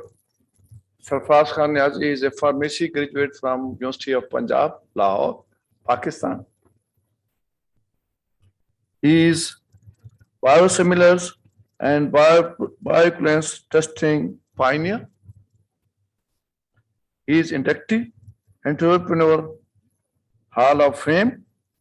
He has more than 70 patents, 170 patents, sorry. He has more than 70 pharmaceutical books, more than 100 research publications. He has more than 1,000 generic, complex generic, oncology, biological products formulations, which is very, very difficult job, because Sarfraz Khan Niazi previously was working in HJ Karachi and also one of the pharma industry in Karachi. The most interesting man, revolutionizing the health world. Scientist intended a new pathway to approve biosimilars, and the FDA is listening. US patent law practitioner, more than 500 keynote addresses, pharmaceuticals, on pharmaceuticals, and on biosimilars. Advisor to Barack Obama, the former president of USA. Many regulatory agencies, including Drug Regulatory Authority of Pakistan and US FDA. As in the morning I started that we have started clinical trials in Pakistan. Up till today, Dr. Sarfraz Niazi has trained to DRAP, their officers, my colleagues, bioequivalence centers, clinical research workers in Pakistan, CROs. We have conducted 6 sessions in last 3 months. So Sarfraz Niazi is our mentor. We are proud of, we all Pakistani proud of Dr. Sarfraz Niazi. He is our Pakistani legend. And now over to Dr. Sarfraz Niazi. Thank you very much. Thank you, Dr. Rashid. And thank you all the participants. I couldn't be happier. It's about 6 o'clock in the morning here in Chicago, and I couldn't wait all night to be here this morning with you. So without taking too much of your time, okay, let me start with my screen share, if you will allow me. Let's see, there we go.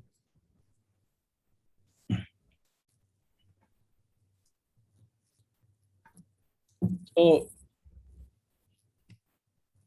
our topic today, as I'm sure you know, so many of you have already heard all day long, is a very old topic actually. And I was totally convinced that by the time my small talk comes here, okay, you would have learned everything about it over and over again. So I'm not going to repeat anything which is available or you have already talked about. So I use the term called a simple understanding. As a teacher for all my life, can you hear me? Hello? Yes, we can hear you, but voice is low. Voice can be a little bit. Okay, let me see what I can do. Yeah, 1 second. आप तो बड़े जबरदस्त तरीके से बोलते हैं न्याय साहब जब हमें पढ़ाते हैं तो ये बड़ा हाथ इस वजह से हम वो भी खेल कर सकते हैं. 1 minute, just let me put my headphone on, okay? You're right, okay? It makes a difference, okay? How you do this, okay? So आज की मूंछें छोटी हैं, पहले तो बहुत बड़ी मूंछें, तो इसलिए हमें तो You're such a kind man. What can I do, you know? अच्छा, आपको आवाज आ रही है? मेरी भी नहीं आ रही. Yes, sir. Okay. So is it any better now or not? Much better. Okay. So let me go back. Okay, 1 second. Sharing is pause. Oh, sorry.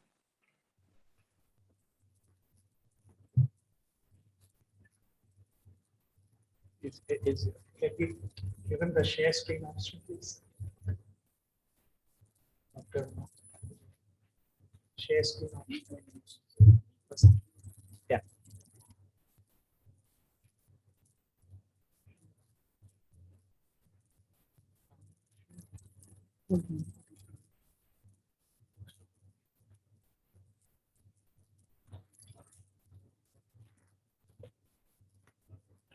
Okay.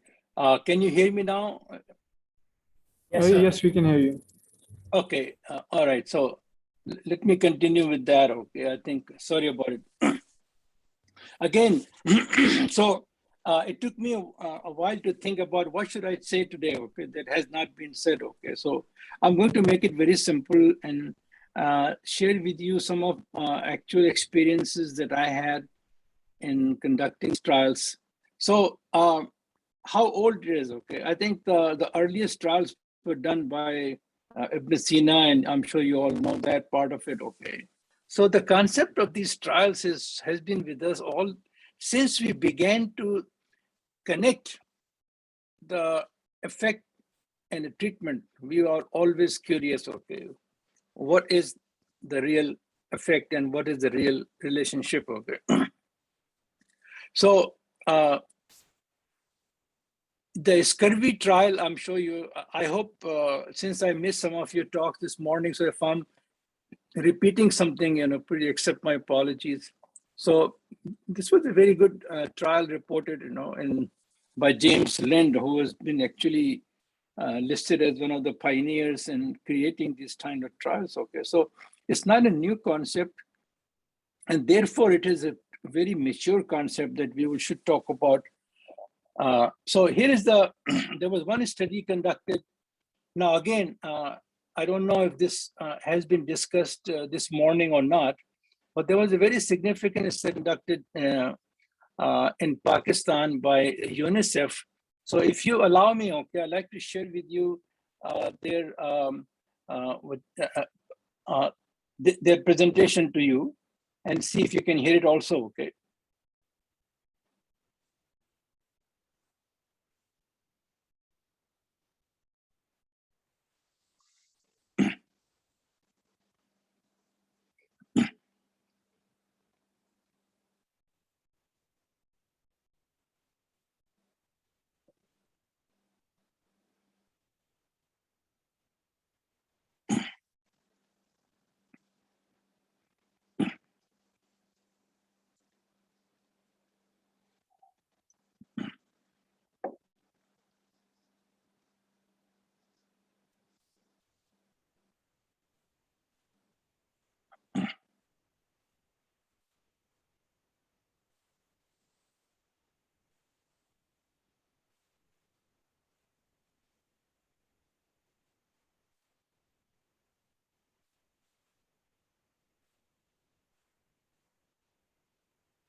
So, so thank you very much for listening to this video. The reason I showed it because it gives a very interesting data about Pakistan and how nutrition helps out. Okay, so RCTs are used widely, but are they really the only solution? That's what we learned today. No, there are better studies than RCTs in situations where they don't fit very well. So I think it's just as important to know where it would not work compared to where it will work. Okay, so there are many types of RCTs. I'm sure you have heard of it. What I'm doing right now is to just share with you some of the common misconceptions or perceptions that come. For example, the efficacy study, okay, and effectiveness study are two very different things. And I have often seen people combining and mixing those two terms, okay. Efficacy is what you study in RCT. You don't study effectiveness, okay. Effectiveness is when it goes into the real world, okay, and you get to see the results, okay. So the purpose of the study is to measure efficacy, okay, and not effectiveness, okay, at any point. Then there are superiority versus equivalence, very commonly done, and I'll share with you some of the biggest issues in starting these trials, okay. Superiority, and then is also called non-inferiority trials also conducted very widely. The issue that comes in the equivalence trials is that how do you use the what you call a placebo controlled trial, okay. Let me give you one example that just happened not even a few weeks ago, just 2-3 weeks ago. I had an application with FDA to test a COVID vaccine, and the developer wanted to do the testing against placebo trial. It was rejected because when there is a fast infection spreading, you cannot do placebo anymore. So I don't know if how many companies are trying placebo trials in Pakistan, but we will not be allowed to do placebo trials on vaccines anymore because there is a solution available. Then when you come into equivalence trials, okay, I think if you run into many issues as to what is the purpose of demonstrating the trial. The one basic principle of ethics is that you don't test anything on humans if it is not necessary. So that becomes a big issue. So here is a very simple explanation of the various types of trials. I'm sure you don't need to spend time, you know all about it. What I'm going to point out here is the little delta term. And this is where biggest confusion comes in designing the trials, okay. How much of a difference is acceptable? In the case of bioequivalence testing, we allow 80 to 125%. Where did that come from? Let me share with you, because I was there when FDA was writing the guideline. There's no basis for it. It was 100% arbitrary. Is it applicable to most drugs? Probably. So the biggest issue you come across in every study is how much difference is required to be equivalent, and how much of a difference is required to be better treatment. So I think we should spend more time on if our delta is wrong or not appropriate, then it doesn't mean anything. So one of the ways to understand the delta part is that I don't know how many of you are a fan of Mr. Bayes' theorem, okay?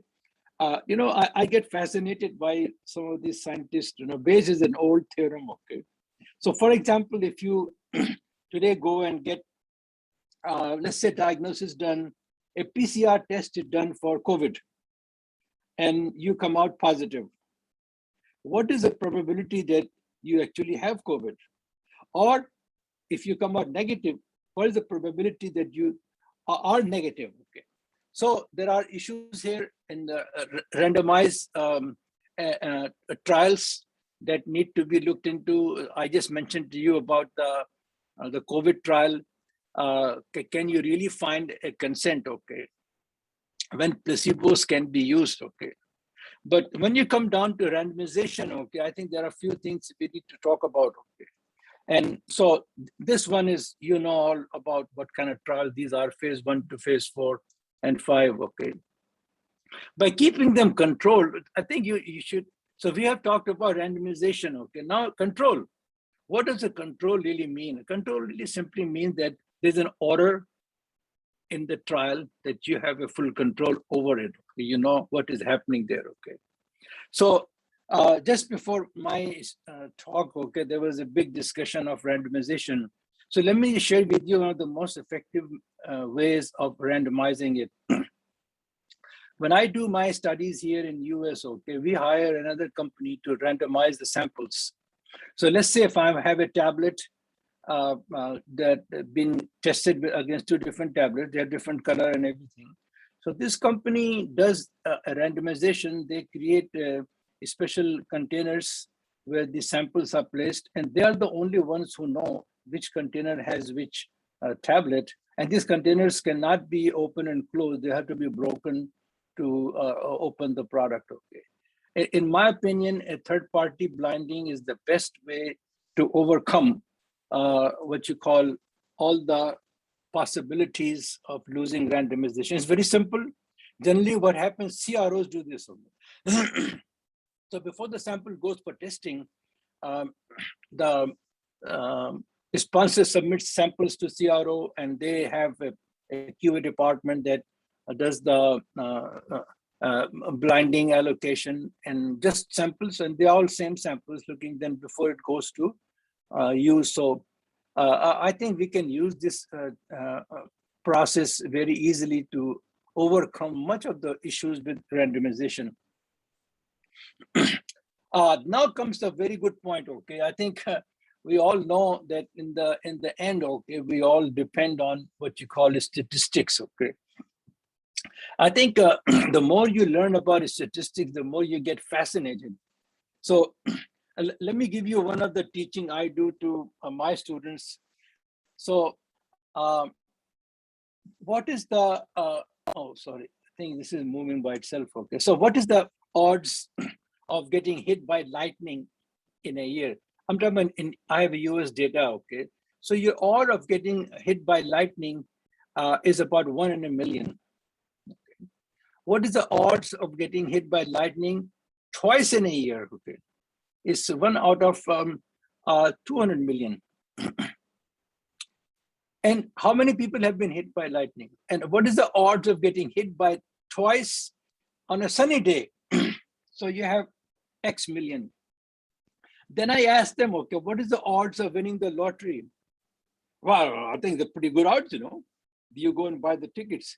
The odds of winning Illinois lottery are 1/2 as many as getting hit by lightning twice in a year on a sunny day. People don't understand the odds. People don't understand what is the incidence really means. So whoever is involved in the study has to have a very good understanding of the statistics. The 2 books I recommend, one of them is the, I'm sure you have seen this book, okay? I've used this book. It's published by my same publisher. And on the right-hand side is my book on bioequivalence testing, which includes not only just statistics for bioequivalence, but all kinds of RCTs and how you do the planning, and especially the part about what is the delta that you must choose, okay, to make it successful. SAS, by the way, there was some misconception about which software to use, and FDA says they don't care about it, okay, as long as it is validated. Let me tell you something, your Excel sheet and your Word program are not validated. They cannot be used to submit any data. And there are so many programs available, but here I see a lot of academicians, I'm sure you know this. SAS has now made it available free of charge to all academics. I have my account there. So if you can, I'm not saying you must, okay, because it takes a while to develop the expertise. SAS should be your software of choice, okay? Now that's available. You may use it for training purpose also. But again, questions like these come all the time. What is placebo? In fact, in many cases, a placebo can play a much better role than, depending on the type of research conducted. If the patients believe, all of them, if you tell them I'm giving you a drug that will reduce your pain, you will see a reduction in pain even in placebo trials. So how you interact with your subjects is very important. You don't want to trigger, they call, placebo effect as much as you can. And then I want to share this data with you, which is very important. All it says is that most of the sponsored trials are biased. How it happens is not the important point. Okay? The fact is that any of these drug company trials that you see, okay, there is a likelihood of this being biased, okay, which is not a very good news, but certainly it's something to look into. And when you're evaluating the data, and also you can learn from these studies that I'm going to share this presentation with you to see how it works out. And then comes the initiative to improve quality of reporting. Nothing is more important than presenting clear results. There are several platforms available: Consort, START, STRO, Prisma, and Moose. But also, I think the studies must be put on clinicaltrials.gov so that there is a record of it and one can see it individually.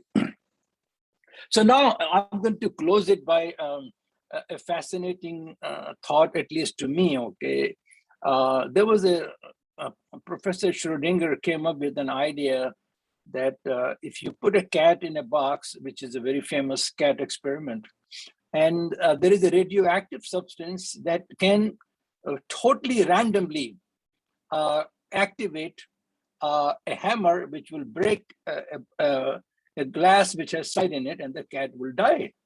But as long as the box is closed, okay, you never know whether the cat is dead or alive. And this is where we're going back to, I think, the randomization part of it, okay, or the results part of it. Okay. You should not know ahead of time what the results are going to be, okay. Anyway, Mr. Schrodinger came up with the idea that therefore we can say the cat is alive and dead at the same time. I don't want to take your time and take you into the quantum mechanics and quantum theory, okay, but they are connected, okay. The purpose of RCTs is to find out for sure if the cat is alive or dead. Thank you very much, appreciate it. And I'll be more than happy to take questions if you have any. And then we move on with other things.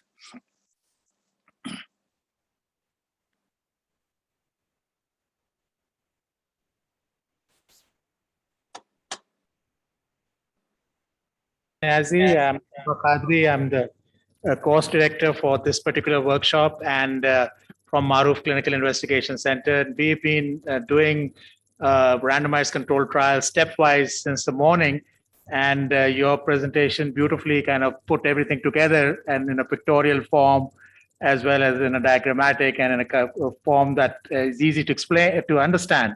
And I think your practical experience is what we obviously value. Lots of different requests are coming in on chat for some of your papers related to RCTs or bioequivalence or biosimilars that we would try and email to you and see if you can share it with some of our participants. But from the Zoom participants, is there any specific question that we have for Professor Niazi that we can repeat and so that he can answer? Do you have any specific one here, Dr. Rehma? Participants are inquisitive. In what discipline does he have patents? Okay, so people want to know the ones patents that you have, sir. Okay, I think I don't know who's asking. Okay, but I'm always ready to tell. Okay, so I have patents on NCEs. I have about 50 patents on biotechnology manufacturing. I have patents on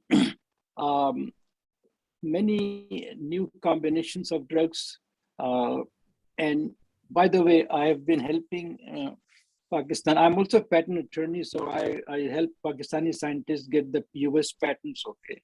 And when I began the program that was given to me by Pervez Musharraf, okay, there were only 4 or 5 US patents in Pakistan. Today, there are more than 300, okay, and all of them were prosecuted by me, okay. So my inventions are, I have a patent, I wear a hat, okay. I have a hat that doesn't fly, okay. I have a patent for learning disability of children, okay, where the books are printed at an angle to increase their attention. I have patents on the herbal products, quite a few of them, okay, on treatment as well as on alleviation. So it's all over. I have patents on remote control driving of automobiles, and so I go into all areas where I can do some invention, and it's like a toy for me, okay. So I was given, I assign all of my patents to Pakistan free, of course, without any obligation.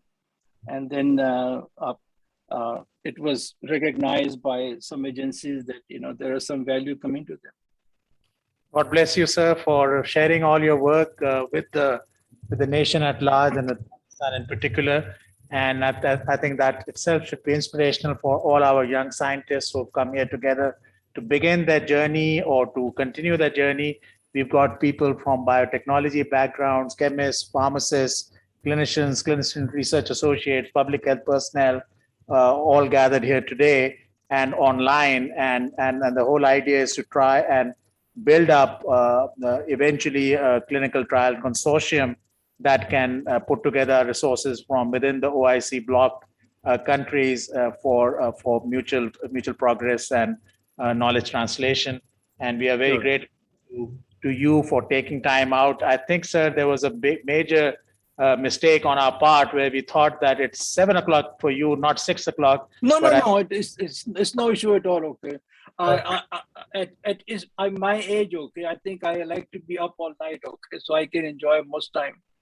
I think it's perfectly fine. So there's a question by Ahmad regarding SPSS and SAS.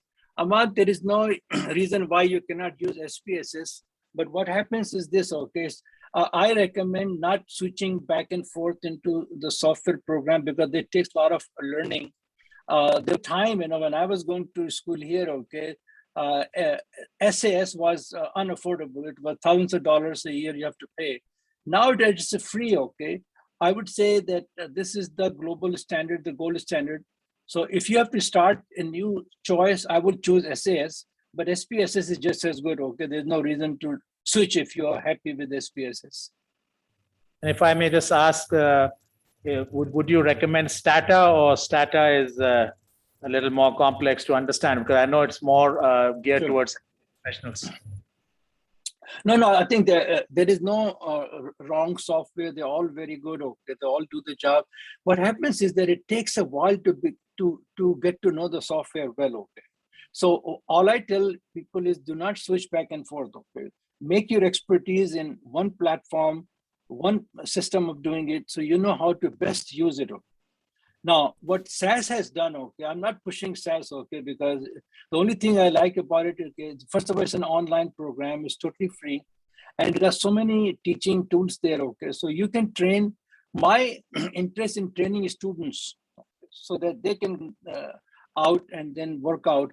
Most industries today use SAS program. So actually, if someone writes the resume and inserts that they have SAS expertise, that becomes a big plus in their qualification. Excellent points, well made, sir. Do you have any other closing remarks for our? No, I want to wish everybody good luck. I hope, you know, I'm now working on COVID vaccines. I hope we will have a closure soon. And all I say, okay, stay healthy and stay optimistic in life. So God bless you with good health, long health, and continue to spread your wings and your knowledge, and so that we can all benefit from it. Thank you very much. Take care. Good day. Bye now. So it's that time of the day where we say we wrap up for the day. And when I see tired faces, I know it's time to wrap up. And so, inshallah, I think a lot of work has been done today, mostly by you people. And remind me first thing in the morning that I have to return some money to some people tomorrow morning. I don't want to sleep overnight. So if something happens to me overnight, forgive me if I don't return those 3,000 rupees that I think I've taken from you people. But inshallah, biznillah, that, for some of us, we have some further commitments this evening. But I think for the rest of you, I would urge you, those who are online who missed out on our MCQ session this morning, we are going to be doing that again at 9 o'clock Pakistan time this evening. And again, tomorrow evening at 9 o'clock. So any other Zoom participants and those who missed it earlier on are welcome to join. It's just a basic exercise to try and review some concepts. So that will be done 2 days in a row, inshallah, at 9 o'clock tonight and tomorrow night. So thank you very much. And we'll see you at 11:20 tomorrow morning, inshallah, Pakistan time, out here, where Dr. Abdul Rashid Saab from DRAP, from the Drug Regulatory Authority of Pakistan, is going to talk about clinical trial scenario in the OIC block and share some of the experiences within Pakistan and some of these other allied countries. And I'm sure you'll benefit from that practical aspect of what is actually going on the ground and what are the actual data from on the ground from the regulator point of view. And besides that, then subsequently, we have the program starting off at, I believe it's 12 o'clock. And then we'll have a break for, I think I'm getting it wrong. The